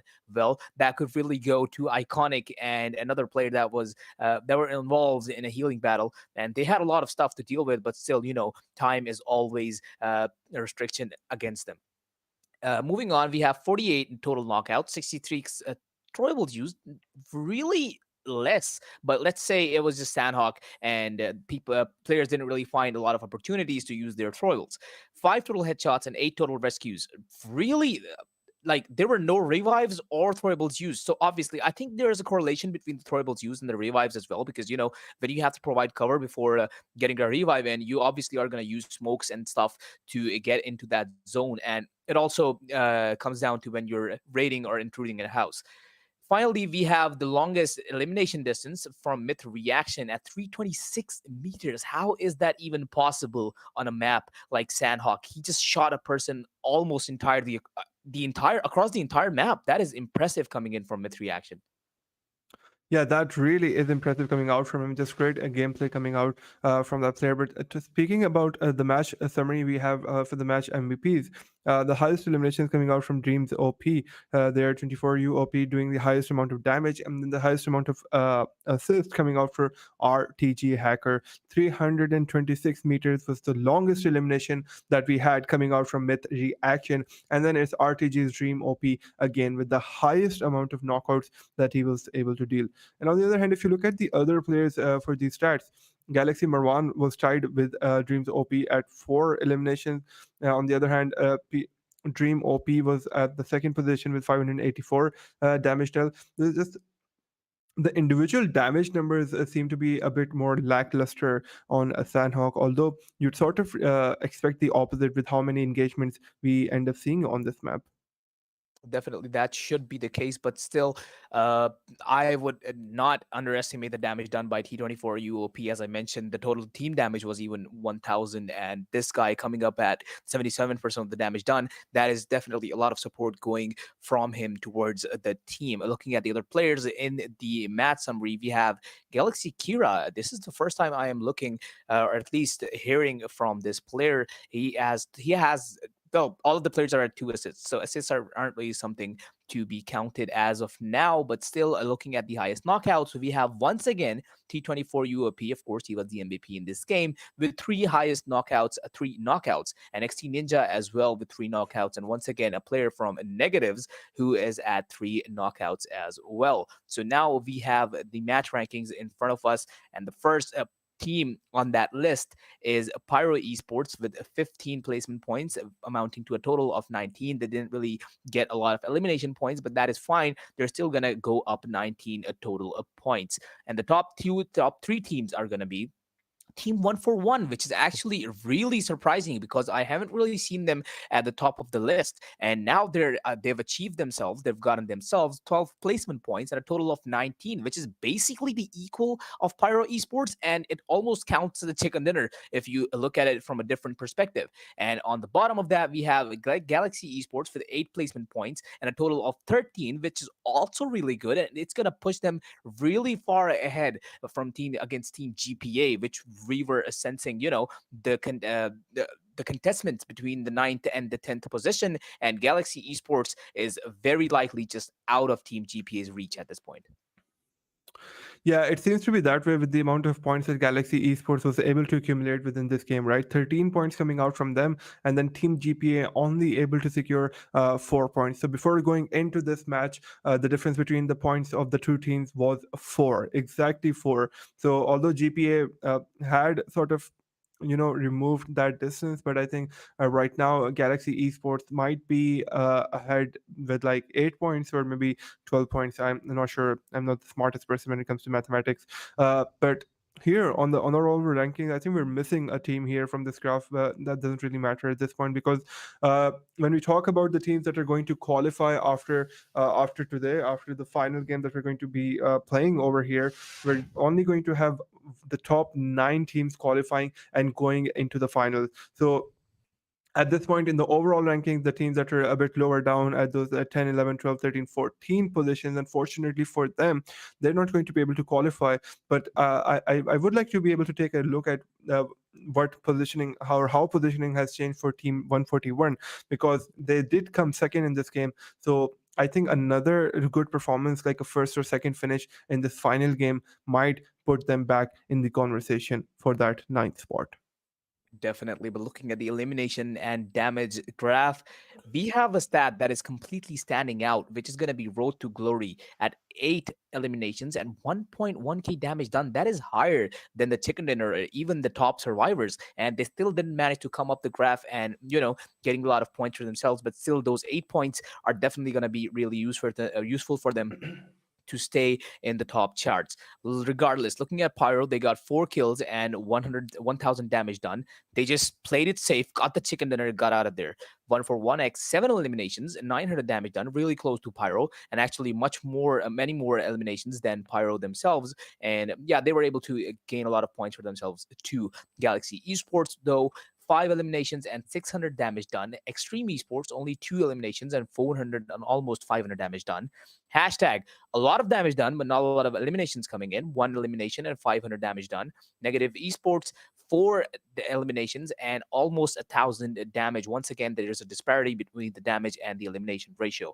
Myth with 4 eliminations, 500 damage done. Tag, same 4 eliminations. Same goes for GPA as well. 4 eliminations. Tag, though, with 800 damage, and GPA with only 600. Step, no eliminations and no damage done as well. I think they were just wiped out of the server at the very start. And same goes for the rest of the teams. Now we are at the overall rankings. Everything that everyone was really waiting for. Yeah, guys. The overall rankings are here pre-game number 5 or post-match number 14. I think this is all that we expected, right? Team Negatives, the Hellraisers, the Angry Gamers, they have cemented their position, and Pyro Esports, they are pretty close by, right behind the Angry Gamers, so they might be able to make their way into the top 3 position. But I don't think after that one, in that last game, they can do any better. Team Road to Glory, they are at that 5th position with 114 total points. Team 69 Esports are at that 6th position with 112 total points to their name. Hashtag Esports are at 102 points at that 7th position, so climbing that rank. And Myth Esports continues its fall throughout day number 3. Not fall from glory, but still a fall nonetheless, going to that 8th position with 101 points. Definitely, the fall is something to be taken note of. Though 69 Esports also losing their spot, Road to Glory, a team that we never really expected to come up these charts because, well, they have the mechanical skill, but they weren't really playing like it in the first 2 days. But still, they are at the top 5 at this point. Now, let's look at the eliminations of the teams. But before that happens, we are already moved on to play page 2. So let's catch you guys up on what's happening here. Galaxy Esports and Team GPA surprisingly maintaining their positions, but the point to be noted that their total points have a disparity. Before it was only 4 points, and now it is more than 10. And moving on, we have Xtreme Esports and Team 141 actually gaining their position by a lot. 11th and 12th the position with a total of 79 and 77 points. That's just a difference of 2 points. And if you compare it to the ninth position, which is at 101 total points, they can still get inside. Team 141X still do have a pretty good chance. If they get themselves a chicken dinner, they can actually end up qualifying for the finals. 13th position, REDZONE Esports with 72 points. Step Family with only 65 points. Seven Sins and DLord still being on the bottom, have 54 and 39 points. So there are, I mean, all hope is probably lost for Seven Sins and DLords. But like you mentioned, it doesn't hurt to try, and especially the experience you gain from playing at a stage like this, especially on this level, is worthless probably. So yeah, they're probably going to keep trying, and we only have one match remaining, and it will really be very interesting to see how these teams at the bottom half of the overall rankings can they really get that chicken or get those points that they need to qualify for the finals. Yeah, I think the answer to that is probably going to be a big fat no for the teams that are a bit lower down on the table, especially DLord, Xotics, Seven Sin, Step Family, Red Zone Esports. Well, I'd exclude Red Zone Esports from that conversation for now because Red Zone Esports, Team 141, Xtreme Esports, and Team GP, I'd say they still have a decent chance to be able to qualify because Red Zone Esports, they need closer to what 28, 29 points, and that is usually a chicken dinner paired with 15 eliminations. So it's it's highly unlikely, but there's still a chance. There's still a chance that Red Zone Esports can do that, Team 141 can do that, Team Xtreme Esports can do that, and even Team GPA can do that. But I think there's still the main point of contention is going to be between Galaxy Esports and Team GPA. And talking about Team GPA, right, Holler, we were discussing this offline as well. Team GPA was the team that was in that top 9 position comfortably on that first page, right? They were on the overall rankings. We sort of thought that they were going to qualify, but across the past 2 days, one on this day, today in the final, and yesterday, they have just been falling from grace. Definitely. And once again, looking at today's match as well, we only have a final match remaining in the entirety of this semifinal, and it's going to be Erangel once again. So let's take a jog back the memory lane and let's see the team of the match winners that we've had today. So for match 1 on Erangel, it was Team Negatives. For match 2 on Miramar, it was Road to Glory. On match 3, once again, on Erangel, what would you really expect? It is Team Negatives again. Match 4 is Sanhok, Pyro. And match 5, once again, it's Erangel. The question is, will Team Negative really be able to get another chicken dinner on this map? Because they consistently have been doing so. And it'll be really interesting to see, right? They have been consistently getting chicken dinners after chicken dinners on Erangel, and it's kind of really out of the blue at this point. It's at least surprising to me because if you get if, how a team can be this consistent, and yeah, I think we'll really get the answer to that any moment now. Yeah, we are definitely going to get an answer to that, and it's going to be interesting to see if Team Negative finishes the final game off on a strong on a strong note, or are they finally finally some other team is going to come up and take that Erangel domination away from them. All of these questions are going to get answered. Another very important question that is left to be answered is between team. Is between the teams at the ninth and 10th spot that we have here, whether Team GPA are going to make their way into the top nine position, or are they going to be or is Galaxy Esports going to hold on very tightly and dearly to that final qualifying spot that they have at the ninth position? So all of these questions are going to get answered finally into the map of Erangel and Holler. It's genuinely been a pleasure casting these semifinals with you. These 3 days have been extremely exciting for the viewers and for me, because I think this is the first time that I'm casting with a different caster that is just not RZ, right? Because I started off my career with him, and it's honestly been a pleasure. Definitely, the feelings are definitely very mutual. It has been really, I mean, it has been exciting to cast with you, and even including the games that we have casted, we've had many interesting games, and yeah, now we're just really reaching the end of it. So let's not really make it too emotional, and let's just focus on the final game that we have on our hands. So it's gonna be Wrangle once again, and it's gonna be played for the ninth time in the semifinal. And yeah, I'm genuinely excited to see how this will end. Will the teams really qualify for it or not? Qualify for the finals or not? Teams, especially that are on the bottom halves, because the kind of person I am, I always usually root for the underdogs, right? And seeing 69 esports actually making their way up towards the ranking is generally making me happy, right? But I want to see that happen with a few other teams as well. Team GPA, though, not really being an underdog, have lost their position significantly. But for the teams like, I don't know, some other teams as well, there are many underdogs here, and the top dogs already have maintained their positions in the top three, and they're basically untouchable at this point. But yeah, the underdogs are the ones that I'm really looking forward to. Yeah, everyone loves a good underdog story, but it looks like we're not going to have an underdog coming up and triumphing. There's not going to be any Rocky music being played towards the end of these games, unfortunately. Or maybe these teams are going to end up proving me wrong, because I like to be a bit cocky about my predictions coming out, because I am the analyst in this dynamic duo, and the way things are right now, I don't really. I think that these overall rankings are going to remain the same, and that is a bit of a bold claim.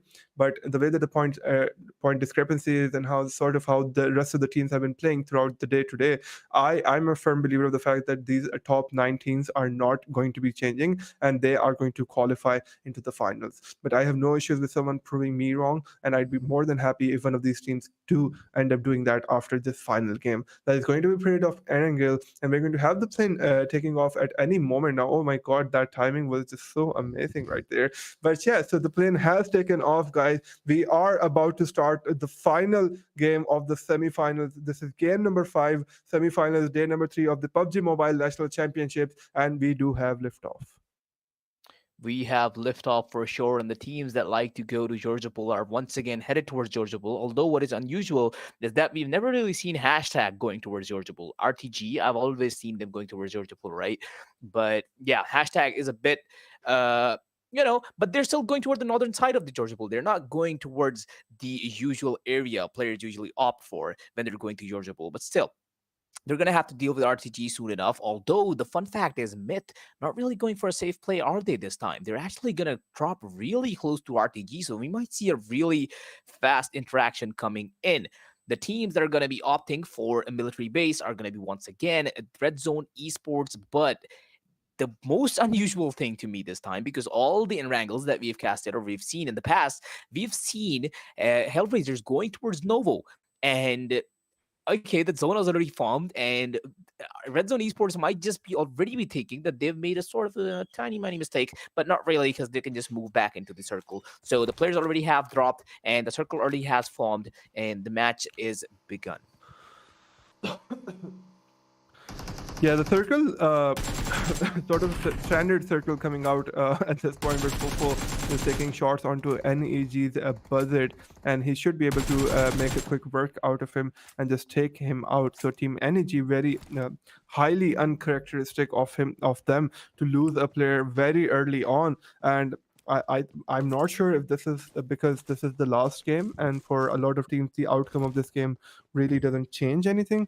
So they're just being extremely aggressive early on, or maybe the teams just choosing to change things up before they head on into the finals. So if you have any strategies that you want to sort of try out before you make your way into the finals, I think this is the perfect time to be able to execute them, because for the majority of the teams, the outcome of this game is still very significant. So they are going to be playing at a level where they're not going to let you just get away with anything. But since the outcome of this game doesn't really matter to these teams that are on the higher end of the page, so they can sort of end up mixing things up. Because Team Hellraisers, I'm not sure where exactly, I don't exactly remember the plane trajectory, but they opted to not go for Novro this time, which is very interesting. Definitely, but the point you mentioned that the outcome doesn't really change, though the outcome doesn't change, the fact that the team that'll end up on the first position will change. And negative, having lost already one player, is going to reduce the chances of getting the chicken dinner, because it's Erangel and it's negatives. But one player down, it's going to reduce their chances of that happening much, much lower. And also getting an elimination. So Hellraisers might just be able to overtake, or they probably will overtake negatives after this game. But hey, the only time will tell. Negatives have amazing team coordination, and they could really make anything happen at this point. Although on the other side, if you look at the graph, Xtreme Esports somehow also have lost one of their players. So at the very starting stage of the game, we've already seen two players just wiped out of the server clean, out cold. And that's a bit weird because we didn't really see those kills coming in, but we are now, as Pyro T24 just took out Xtreme Ninja and also finished him off. And Xtreme is suffering a lot of damage here. They are actually up against Pyro, and they already have lost, and completely actually lost, not even the chance of revive. Geek trying to fight out Pyro, but too many players are just on him, and that's Geek out. Geek has been geeked out as well. So it's just really down to one player. And what exactly is happening here? That's some humiliation coming in from Hellraisers. I guess you're right, Azuz. They're just trying to have fun, right? It's the last game of the entire tournament. They want to have them some. They're done playing seriously. They're done playing all try hard mode. But yeah, so I guess this is probably what we're going to see at this point of the game. Honestly, we'll also take down one of the player, Marwan, doing some damage towards 7 Sins. We're not really able to see it now, but we are now. And yeah, Galaxy has suffered some damage themselves as well. Honestly, has been taken knocked out for now. And yeah, there's the humiliation once again. These players are really in for it now. So yeah, just killing a player with the punches, a knocked out player, a miserable, helpless player. And also, this come down to the same discussion that we once had, didn't we? Is it fine to kill a player that's AFK? Is it fine to kill a player that's knocked out with punches? Actually, so there's some utility to doing that, right? To finishing a player off with punches. Although from since we're players who are from, okay, I'll hold that thought at the moment when Clasher just gets. Oh my God, Clasher! Okay. What did you just do over there, Pyro Okay. Esports? Low HP, has to heal himself. One player remaining. Can he really wipe out Pyro all on his own? Time will tell. He's putting on a first gate, and yeah, just do that. Come on, you gotta push. You don't really gotta wait for them to come back. They'll get enough time to revive one of his teammates, and the chances will be against you then. It's a 1v1. Just go for it. And he is going for it, but Pyro players, they're already back on their feet. 2 players remaining, 1v2 situation. Clasher putting on the medicines once again. Tokosaurus also healing himself. There's the nade coming in. Clasher already probably knows about it. Yep, moves out of position. He doesn't really want to get hurt because of that nade. And that is probably not going to come deep inside enough to hurt Clasher even a bit. But another nade is being cooked by Pyro Tokosaurus. And he has a good idea about Clasher's position, but Clasher's just moving out of there in the nick of time, saves himself. This is the most interesting engagement I've seen in a while, because having taken down 3 players, this guy probably has that, motivation boost running. He has that thing going on inside him that will probably tell him to just go for it, and perhaps he can just make it happen. he could make it happen, although it seems a bit unlikely. Although it also seems very unlikely that he would have been able to take those three members out, but he did that as well. So maybe this is a game of unlikely outcomes at the moment. But it's Team NEG Pinkman. It's very interesting to see Team Negatives taking early engagements on, and I think they are down to just their final two players. So they're going to have to be very careful. Although they are taking up Team Step Family, which it hasn't really proved themselves to be one of the stronger squads in this tournament. But Team Hellraisers, they are just pushing wildly onto everyone right now, and Team Step Family could be their latest victim. Definitely a fight going on between Hellraisers and Step Family, and there's the infamous Hellraisers vehicle slam that they always do, and with that, Step Family also has been eliminated from the game. A bit off. Pinkman. Okay, negative Pinkman taking a lot of damage, giving a lot of damage to Romeo actually, and Romeo is down to really low HP though. But thing is, Negative's not really looking that good. Already having lost two players, there are only two alive. Chari's probably coming towards his teammate to help him out, but no, this is the infamous Negative strategy that we always see. Chari just going behind their backs, perhaps, getting a good flank spots. Romeo gets out of his car. Romeo is really low HP. Negative's Shahir won't really have to take a lot of shots on him. It should be a fairly easy kill for him, and I don't see it on the kill feed yet, but on the other side, Xtreme Esports has been eliminated. And as we expected, Shahir landing just a few shots on him is going to take down one of Hellraiser's members. Next is right onto him, switches the gun, takes on him. Shahir taking a lot of damage. So is Next though, but Next not enough to completely take him down, and that's Team Negative out as well. So many engagements at such an early stage of the game. This is really unexpected to me, honestly. Yeah, and I think this is primarily because of the fact that the teams that are in the comfortably in the top 8 position believe that their positions are just not going to change at the end of the game, and that is just something that we're seeing happening here. But something that's also interesting to see is that Myth Esports have been knocked down to the 9th position because of the amount of points that Galaxy Esports has been able to procure for themselves in this game up to this point. So Team GPA really is now contending with Myth Esports and Myth, Hash, and Galaxy all together, right? Because they're just so close to each other when it comes to the amount of points that they already have. The RTG has also been eliminated.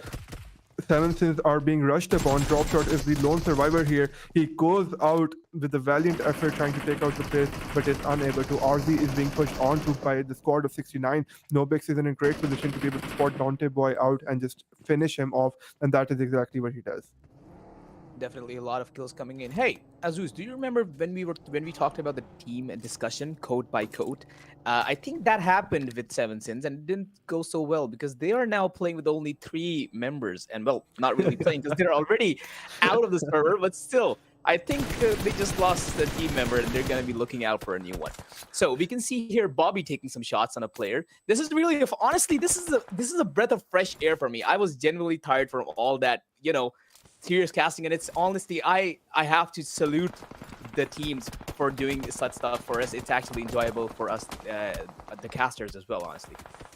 Yeah, no, genuinely, this is much more refreshing than the games that we tend to see, because on the at the early part of the game, it's just very it's just in everyone's best interest to not take engagements and go on about their looting. But this has sort of changed from the not the better, but the higher ranked teams, because they're sort of just going all out and being extremely aggressive. Rice might run a snake all over in just a bit, but he does not. A lot of shots getting taken out on him. RZ, he's trying to get in a better position, but then he gets taken out by Pop that catches him out. The team RZ is getting eliminated at that 13th position, and they are going to bow out of the tournament as well. Oh, I'm genuinely laughing right now. And 69 Esports also getting on the back of tag right there, as Rice was able to make a joke out of a player who was from RZ, REDZONE Esports. And after having killed him, 69 Esports also tried to engage with tag a little there, but wasn't really able to deal a lot of damage though.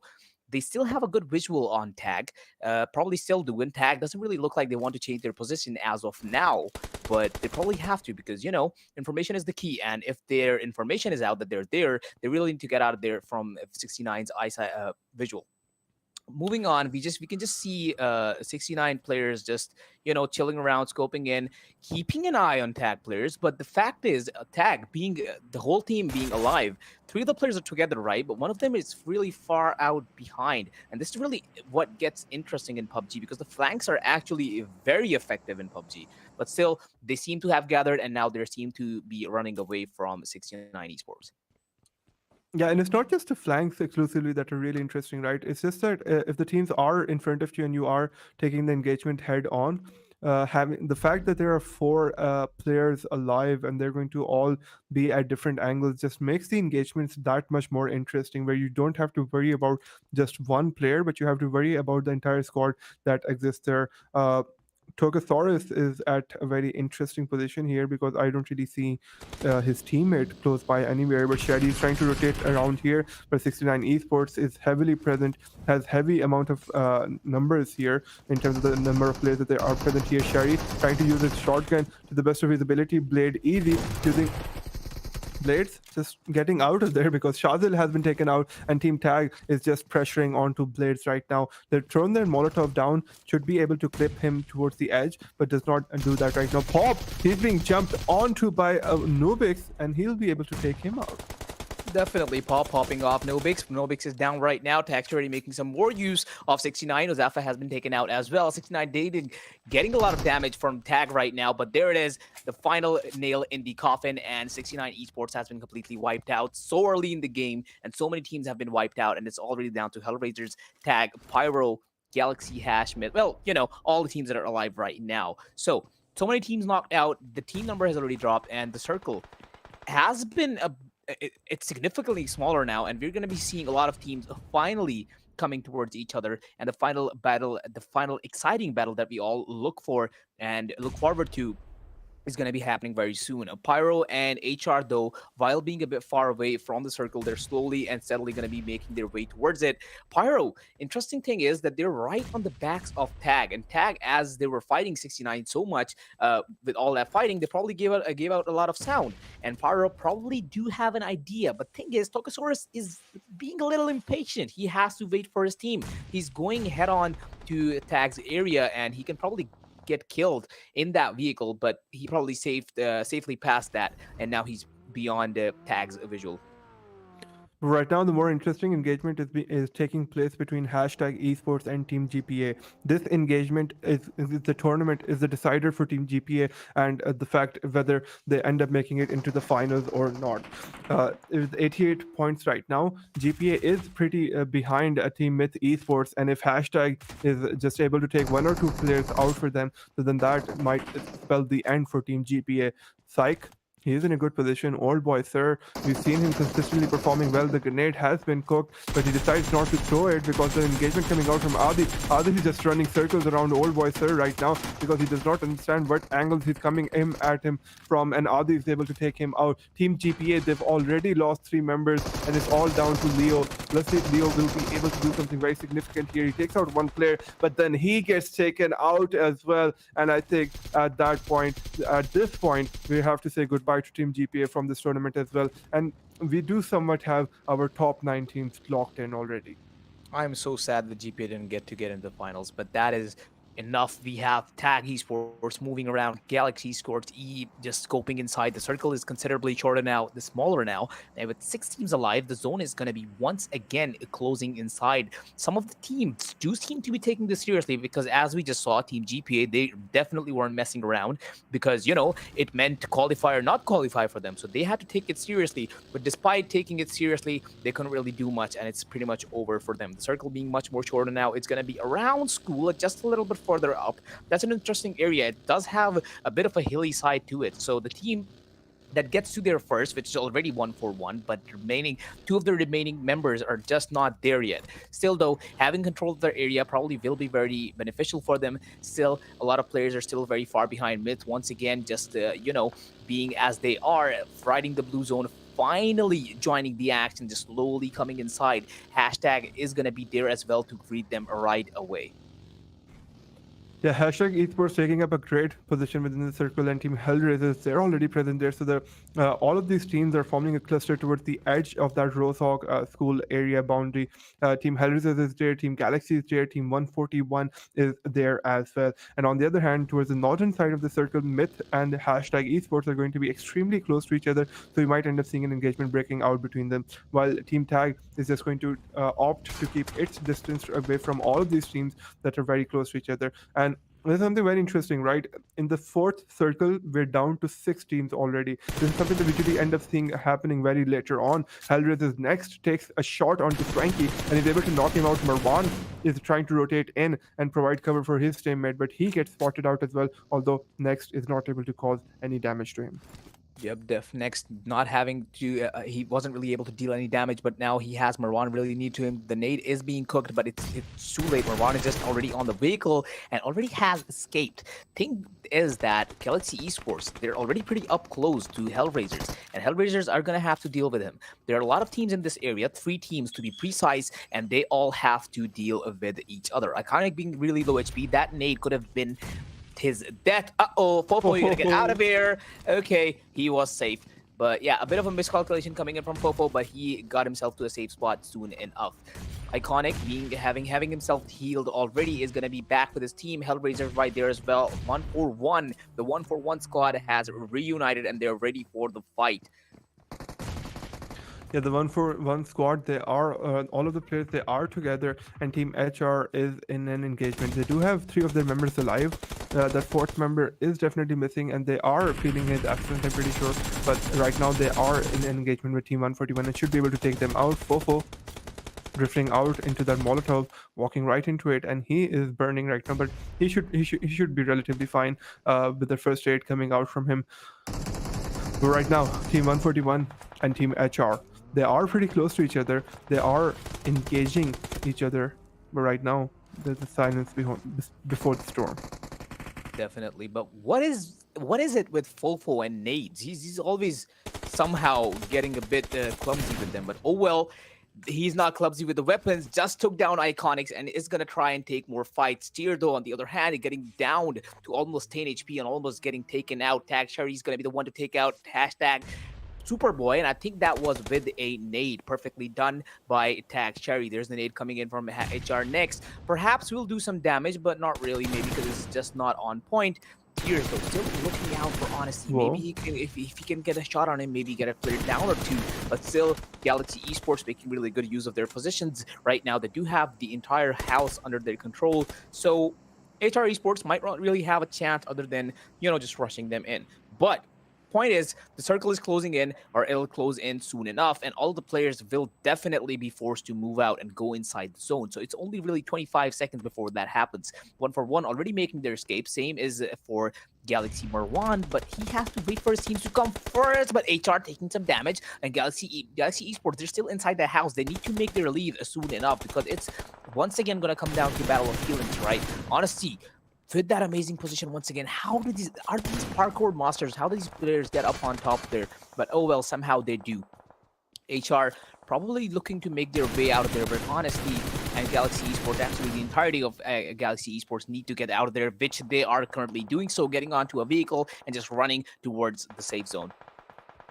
Yeah, just trying to make their way towards the safe zone so that they can survive much longer. And Team 141 deciding to rotate earlier out puts them in the perfect position within this compound where they have cover from the players from all angles, sort of, so they can sort of make sure that they end up playing to the best of their abilities. And just talking about 141 Esports, right? They are the team at that 11th position, and with Esports, if they do not end up getting a lot of placement points in this game, then this could spell a disaster if 141 actually ends up winning this game with a decent amount of elimination points. They do have 2 points already. If they're able to take out Team HR here, then that could be the beginning of the end for Myth Esports. Fofo's grenade does a lot of damage, but Rafiz is just does him one up. Yep, one upping him right there, and Fofo is knocked out both of his teammates are a bit far away. Next and Oh, Tears, they will have to make their way towards Fofo, and that nade was almost picked perfect to take down Next as well. But it doesn't really do so, so it's fine. Fofo is slowly crawling his way back up towards his teammate. He'll probably get a revive in, and HR already having lost one player, they really need to be 3 up and standing to have a chance against 1-for-1 right now. And 1-for-1 Rafe, that spray down could be fatal. Already taking down Fofo, finishing him off. Rafe making his way out of it, barely getting back in the nick of time. He's already safe. It is fine for 1-for-1. It's actually looking really good. 4 players alive and ready to fight already. 1-for-1 Husni already really up close towards HR. They don't really have a good idea about him. He's not really giving out any information as well. There's the fake smoke to just throw him off a little, you know, and he's going to slowly and steadily try and make his way back towards the HR guys. There's a blue zone coming in, chasing them. And there is Husni with his gun out. 1 player knocked out. A bit of damage taken, but that's not enough to take him down completely. Next is trying to do something, but there is the teammate support perfectly executed. And Hellraisers has been taken down by 1-for-1. Amazing team coordination, perfectly played. yeah, so 141 is at 82 points right now. Team Myth is at 101 points right now. So they need like 19 more points to be able to qualify. Chicken Dinner will get them 15 points, so that just sort of leaves 4 or 5 points behind for them. So this has sort of become a reality for 141. Their contenders right now, or the competition right now, is primarily Myth Esports. If Tag Pop can cause a significant amount of damage onto Myth, but on the other hand, Team Galaxy takes out 1 player from 141, and that could be the beginning of the end for them. Tag Pop is in a great position. Look at that trigger discipline coming out from him. He sees one of the players in the form of reaction, and he's trying to spot out another one. He sees Joke now as well. When does he decide to get up and take his shots? I think he's going to let them get into the vehicle and then take his shots. He takes a lot of damage onto Myth. Joke is able to knock him out, but because of the blue zone and he was down to 1 HP, he gets eliminated.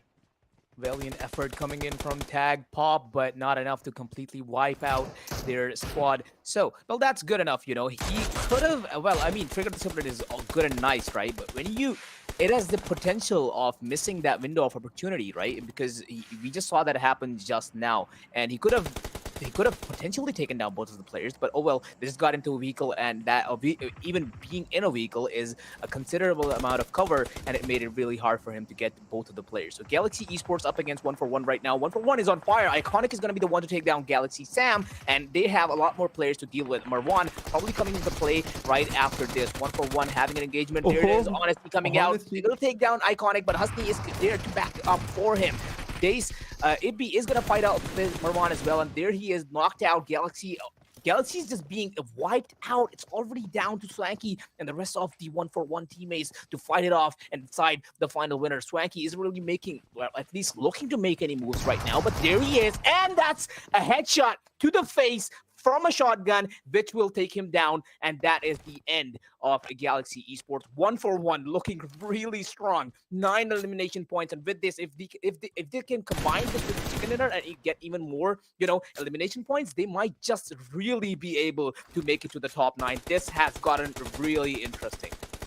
This has gotten really interesting indeed, because Team 141, I had actually counted them out, but what a great gameplay coming out from all of these players. They just sort of stepped up their game, and yeah, those are your main contenders right there, Team 141. That is in the form of Myth Esports, who are in the blue zone taking a significant amount of damage before coming into the zone. 141, they have a dream. They're already in the top 3 position, and the Chicken Dinner is just extremely important for them. With the sort of positioning that they have, unless they're forced to leave this roof in just a little bit due to the blue zone, or this is the next 2 zones, they are in a prime position to be able to get that Chicken Dinner. But they also have to make sure that they get the maximum amount of elimination shots that they can. They take out Husni. Adi has been knocked out, but Adi should be relatively safe in the sort of position that he is right now. Team 141. Definitely, they are not letting any opportunity go from their hands. Iconic taking shots on Myth, and there he is. Rafe taking shots on hashtag as well. Adi has been dealt a lot of damage. The winner Chicken Dinner forecast already says that they are 40% likely to win this Chicken Dinner, and they are definitely looking to do so. Myth and Myth, hashtag, and 1-for-1 with the only teams being left right now. 1-for-1 is looking really dominant, just giving out, just, hey, you want some damage here, take some. And they're just being like that right now, and they're looking definitely very strong. Myth is completely prone, not really revealing themselves. Hashtag actually making some moves. They're kind of spread out. 1-for-1 Iconic in real. They're really up close. Look at Rafe, he's just trying to spray someone down. He's just actually giving out damage right and left. Husky's gonna also knock down Myth Captain. There is Captain down. Myth squad taking some damage as well. Hashtag is taking some damage as well. 1-for-1 is just being dominant on this place right now. There it is, Husky is gonna take down Sam. Rafa is also dealing some damage to Ali. Ali has been taken down as well. Hashtag Esports already has taken a lot of damage. So many players knocked down. It is seeming unlikely for them. And the final fight is probably gonna come between Myth, and Myth is playing it out real safe, but still is taking some damage from 1-for-1. There it is. Husky, Iconic is gonna take down Reaction. Husky coming into the fight as well. Iconic is gonna take down Levi. So many players are being taken down right after one of the Roughers just rushing inside, slamming everyone with the car. And there it is. Mickey Sports has been eliminated. It's all down to Aqua, who is left from hashtag Esports. And that was almost another slam coming in, and such an amazing performance coming in from 1-for-1. And the winner chicken dinner is gonna go to them as well. And I think this just might prove this just might give them enough points to get into the finals. And yeah, we will see the overall rankings anytime now, and it will really show what exactly happened. Holler, just what an amazing performance coming out from Team 141. The underdog story that you were talking about, a team that we did not expect to give this sort of performance, especially this late into the tournament. The last game, the final game, that was a qualifying game, but I don't want to be the bearer of bad news, but it's going to be extremely close between Myth Esports and Team 141, because since Myth was able to get a top 3 finish, so I think that's going to give them a significant amount of points as well. So it's going to come right down to the wire. So I'm not sure if Myth Esports ended up qualifying or was that Team 141. We're going to have the overall rankings that are going to reveal that. But what an exciting final game, and what a way to end the semifinals. Definitely, it was really amazing. I should ask my producers to put on some rock music if 1-for-1 actually ends up making it. But before we see the overall rankings, we will be taking a short break. And after that, we will have our final segment of the stream right after. Stay tuned.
Hello, beautiful people, and welcome back for the final time. This is your host Azus, and with me is I am Holler. This was the final day of the PUBG Mobile National Championship semi-finals. The top 9 teams today are qualifying for the finals, and the rest of the teams we're going to have to say goodbye to them at the end of today. Well, it is almost the end, isn't it, Holler? But what exciting game we had from this final game that we had. It was so exciting. Team 141, they knew that they had a chance to be able to qualify, and they gave it their absolute all in this final game. And they were, it's the sort of poetic to put it that they were competing against Team Myth Esports in the overall rankings and in the server as well. And Team 141, they came out on top in the server today, but we're not sure if they came out on top on the overall rankings.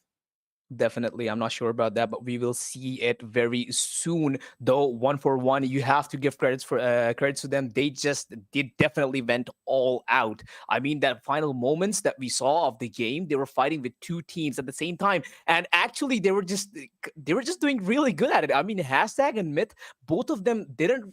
I don't think they were even very about themselves. They were just really cautious about what 141 was doing to them because on one hand, Husney was giving damage to hashtag, and on the जी हाँ, other hand, बिल्कुल देख Iconic was just completely pressuring Myth guys. So yeah, we're finally seeing these guys on the screen, and they have taken the chicken dinner. 2.5k damage done. That is massive. 15 eliminations and total of 13 points. So with these 13 points, will they really be able to get into the top rankings? Yeah, I love the fact that production hashtagged out their overall ranking, right? To sort of avoid any spoilers for us and the stream, because we're going to get our final winners in just a little bit, so you guys will have to stick around. And by the way, I think there's also a giveaway happening for the mobile phone, so please do make sure that you stick around to the end of the stream, so that we're going to announce those giveaway winners a bit later on as well. So yeah, Holler, that you were saying 15 elimination points, 30 points, and then 15 points from the chicken dinner. So that gives them a total of 30 points. And I think that this is the absolute best that Team 141 could have done in that final game. So I think these lads, whether they end up qualifying or not, they should be very proud of the performance that they were able to put up. Definitely, they're going to be taking this as their legacy after participating in this tournament, and it is really amazing for them. The match MVP coming from 141 as well is going to be Rafe with 5 eliminations, 900 damage done out of 2.5k. The entire team did. That is amazing from him. 2 knockouts and 4 assists. I really saw this player, just going all out at the very end. He was just spraying right and left, but not to mention the other players as well, Iconic and Husney as well. They were just being all out. They were pressuring Myth and hashtag so much that they had no other option but to just really die. And yep, this MVP is definitely well deserving and probably the last MVP we're gonna have in this tournament. Definitely going to be the last MVP for the semi-final stages at least. And looking at the overall stats for our final game of the semi-finals, right? 54 total eliminations coming out, 5k healing. That is a very low number for a game being played on Erangel, but that really just shows the fact that the teams were being super aggressive this game. They did not care to take poking damage at each other, but rather they were just going all out aggressive on each other, rushing up into each other's compounds, getting those kills happening. And I think that's why they just did not get a lot of chances to be able to heal themselves up in between the action. 194 pieces of utility being thrown, total headshots 11. That is a very high number. We don't usually end up seeing that many headshots. One airdrop being looted and 19 total rescues coming out. Definitely. Well, the rescue and knockout ratio once again is kind of out of sync. But looking at the longest elimination that we had is coming from Tag Sherry at 318 meters. Once again, a really long shot coming in from him, which I always honestly appreciate. That is really amazing. And thank you for making shots like these. It is always a pleasure to at least someone like me to see these happening on the map. And as you mentioned, well, not a lot of throwables used.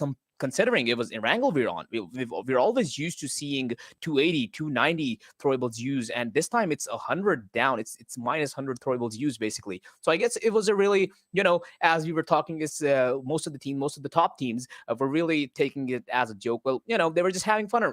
They didn't really have any reason to try for the chicken dinner or even play seriously. So it was really fun to see all of them just going around and doing funny stuff and just really enjoying this semifinal stage and just ending it with a really funny ending. So we have the match summary now, and it's going to be Rafe at the highest eliminations at 5. Rafe once again at 909 total damage. High assists, Rafe once more with 4 highest assists. The longest shot is going to go to Tag Cherry at 318 meters. And highest knockouts, Hasni. That's why I was actually mentioning it, because this guy at the end was legitimately on fire. And 7 knockouts, that's really a number to consider. So amazing performances coming in from all of these players, and these definitely sound about right. They really do, with the pace that this team was able to set up for themselves. Team 141 going into the final stages of the game, going into the final stages of the semifinals. They just really went all out, especially Rafe, with the stats, and the fact that we have him all over our screen right now just goes to show that Rafe was just at a different level, competing with the rest of the players. So it's just going to be, what I'm really just looking forward to is seeing if 141 was able to qualify or not. Although Tim, I have I have nothing against Team Myth Esports as well, because if 141 does end up qualifying, they are going to take Myth Esports out of that top 9 position. But have they qualified? Have they not qualified? And Myth Esports, on the other hand, I'm not sure what they were up to across these multiple games, but things. I guess they were just not playing at the level that we sort of expect them to.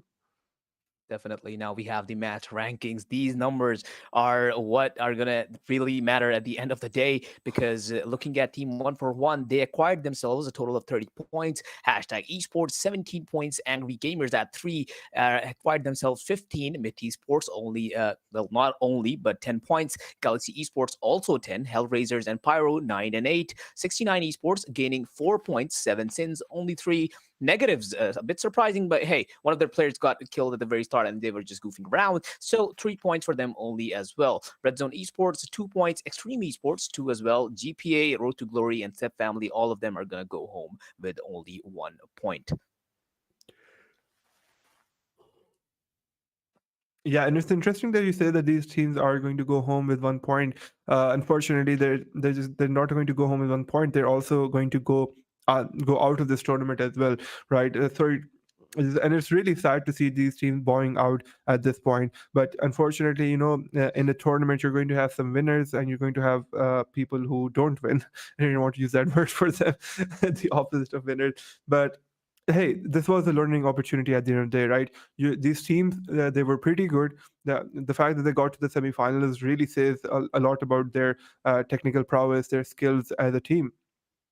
But there are certain gaps that exist between in their games, right? The way that they tend to look at the game, the way they end up playing the game when it comes to their mechanical skills, there are certain areas that need to be looked at and then improved upon. So it's just going to be interesting to see if we're going to end up seeing these teams come back, show up, become much more stronger than what they already are, and hopefully, we end up seeing with something along that lines with these teams. And Team 141X, when it comes to the eliminations and damage, this team just went crazy today. 15 eliminations coming out from them, 2.5k damage. So I think for the most part, whenever they ended up damaging a team, they converted that into a successful elimination as well. Definitely. And moving on to the team that we have on the graph, hashtag esports at 5 eliminations and almost 1,000 damage. Tag at 9 eliminations and 1,000 damage as well. Myth just ending up with 0 eliminations, but doing a bit of damage at 167. Galaxy Esports also at 2 eliminations and only almost at the 1,000 damage as well. Hellraisers, 5 eliminations. Quite a lot of damage, almost 1,500. Pyro at 6 eliminations and 1.2k damage. 69 esports at 3 eliminations and almost 800 damage. Negative esport, well, negative. Hey, they were just, we know what this team is capable of, but they just didn't feel like it. So 3 eliminations and 530 damage in total. 7 sins, 2 eliminations, almost 500 damage. Xtreme Esports, 2 eliminations and almost 1,000 damage once again, and so on for the rest of the teams. Moving on to the MVP rankings. I think this is the after all the 15 games we've had, right? So Yeah. Pinkman is gonna end up for the I guess, the best player that has been throughout this semifinals, and he is going to be ending up with 31 eliminations and 6.4k damage. Impressive. We're seeing a lot of big numbers here. So let's just quickly mention all of the MVP members, or all the players that are mentioned here. T24 UP, Tears, Next, Rafe, Fofo, Negative Shahir, Tags Cherry, RTG Dreamsoap, 69 Nobix. I definitely do remember seeing all these players, raising hell at some point in all the games we've had, and all of them have a really good numbers. And if you look at it from away, they're actually really pretty close, because at number 10 we have Nobix at 23 eliminations, and so does Rafe at number 5 with 23 eliminations as well. So they all really performed really equally well almost, but with Negative Pinkman and a few players shining out really, especially with crossing that 6k threshold damage number. Yeah, 6k damage across 15 games is a very impressive number coming out from NEG's Pinkpen. And generally when we used to say this very frequently, that Team Negatives is a team that is very selective upon the engagements that they end up taking. They're not a team that goes into every engagement willy-nilly with their guns blazing, right? So considering that fact, that the team's overall playstyle is relatively passive, having a person from that team, having a player from that team topping the charts when it comes to the MVP rankings really tends to show that it's not that they lack that mechanical prowess within their players. It's just that they're very smart about how they end up using that. So I think most of these eliminations from NEG Pinkman were either towards the end of the circles, or they were just very pivotal engagements towards them securing those chicken dinners. And this is a stat that I'd like to mention off the top of my head, right? Team NEG, across 15 games, they won 5 chicken dinners, right? Yep. Yep. And that's like 33% chicken dinners out of all of the games, right? And this is just one team doing it. Out of 16 teams, one team was able to get 1/3 of all the chicken dinners. So that just really goes to show how dominant Team Energy was throughout the semifinal stages. Definitely. And this guy used to say that I'm not the smartest when it comes to maths, but anyhow, you just spit it out a lot of numbers right there. Moving on to player head to head. Negative Pinkman against Tears Hellraisers. I think this is the exact players that we saw yesterday as well, but once again we're going to go over their stats. So eliminations 31 against 28 of Tears. Headshot percentage a lot higher. Negative Pinkman, I think he was on 22 yesterday. Now he's at 19.3. Lost a bit, but it's still really good headshot percentage. Against which we have Tears at 7.14. Total damage done 6.4k, as we saw in the MVP rankings, and 5.9k done by Tears. Throwables almost double, 103 used by Negative Pinkman and 64 used by Tears. Average survival time pretty much the same. Assists are a bit different, 8 more for Negative Pinkman, 20 assists against 12 assists for Tears Hellraisers. But the fact is that these two players have been performing really well for both of their teams, and these stats are really something, because 100 more damage and Tears would have been above 6,000 as well. But don't let those numbers fool you, because 5.9k damage across 15 games is very impressive as well. It really is very impressive, and although it's very interesting for me to see the difference in throwables being used across both of the players, because it's not like Pinkman is the tactical player of his team, so or the in-game leader, where he just tends to throw a lot of throwables down. So just I guess it's sort of a difference of play style between the two team members, between the two members across the different teams. But now looking at the head-to-head, Team Negatives taking that first spot, ending the semifinals in style and at that first position. And against them is Hellraisers at the second position. 15 total matches played between the two teams, 5 chicken dinners secured by Team Negatives, and 4 chicken dinners secured by Team Hellraisers. So the rest of the teams only had 6 chicken dinners to play around with. 112 placement points secured for Team Negatives, 104 placement points coming out from Team Hellraisers, 92 elimination points from Team Negatives, and Hellraisers still edging them out in terms of the elimination points, although not by a lot, but still 3 points coming out. And Team Hellraisers' average survival time for them is still much higher than, not much higher, but relatively higher than Team Negatives, and then the average amount of damage is still pretty close as well. And the total amount of points that are differentiating the two squads is just 5 points. Team Hellraisers was able to finish at 199, and Team Negatives were able to cross that 200 point mark. Come on, Hellraisers. Why couldn't you just do 200 as well? But oh well, looking at the chicken dinners, it's the fact that you mentioned that the other teams only had to play around with 6 chicken dinners is actually really interesting to look at. I mean, think of it this way: you have 16 teams in total. Take out two, and you have 14, right? So 6 chicken dinners divided among 14 teams. That is, these teams really had an impact on that point on the ranking system that we developed, and just taking out 9 chicken dinners out of that, you are just dominating the entire scene and the entire group stage of semifinals that we have. So yeah, these teams definitely do deserve these top positions, but I wasn't, honestly, I was expecting negative to drop back down to rank number 2 because of how they played their last game. One of their They just did anything they really wanted, but oh well, Hellraisers won. They weren't really able to do anything special as well. So the rankings are going to stay the same. Team negatives, as you said, are going to go out in style, and they're going to be the number 1 team, and Hellraisers are going to be the number 2. Yeah, Hellraisers being the second team, well, not the second team, being the team with the second ranking for the overall semifinals. Just great performances coming out from them as well. And Team Negatives proving their mettle, proving why they deserve that position into the finals. And not only doing that, just doing it in so much style, right? Doing it as the first team to be able to do it at the first spot is just really impressive. And I think, well, we didn't get a drum roll before the overall rankings, but there they are. The Team Negatives qualifying as at the first spot from the semifinals at 204 points. Great performance coming out from them. Team Hellraisers being the team to qualify at the second position with 199 points, only 5 points separating these two. And then at the third position is the Angry Gamers. They're a significant amount of points behind the first two teams at 152.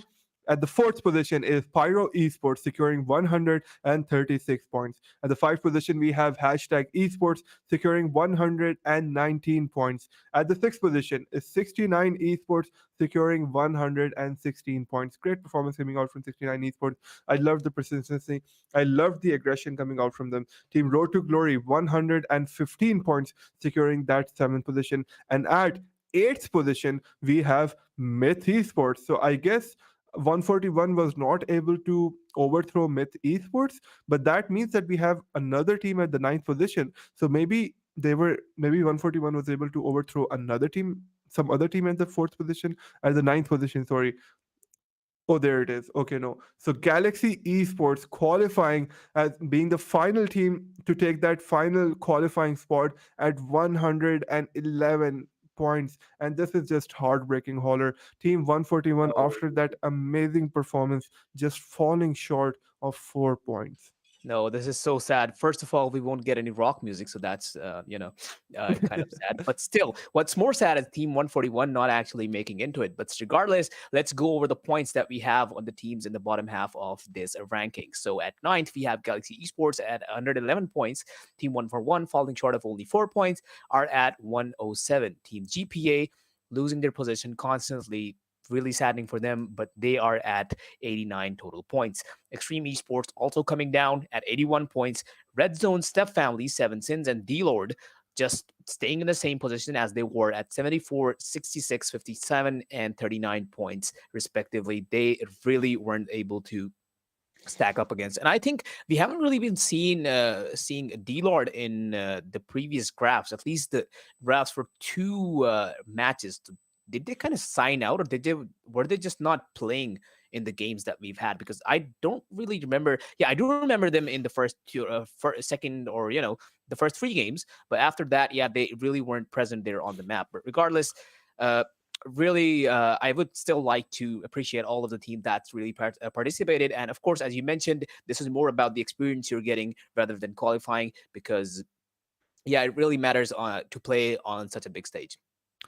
Yeah, and also I'd like to divert everyone's attention towards Team GPA, a team that we thought were comfortably qualifying on the first day, but then the next few days they just did not put up the performances that they needed to, and that sort of resulted in them falling out of the tournament and not making their way into the finals.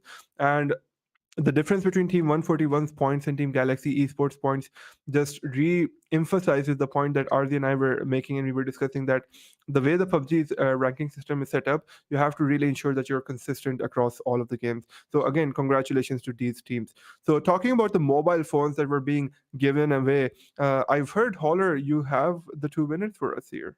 Yep, I do. And the giveaway winners are I'll just say the character ID out loud. I think his name is Unlucky Loser. I thought he was there was a system of an unlucky loser that the guys just lost and they're just giving one away for him.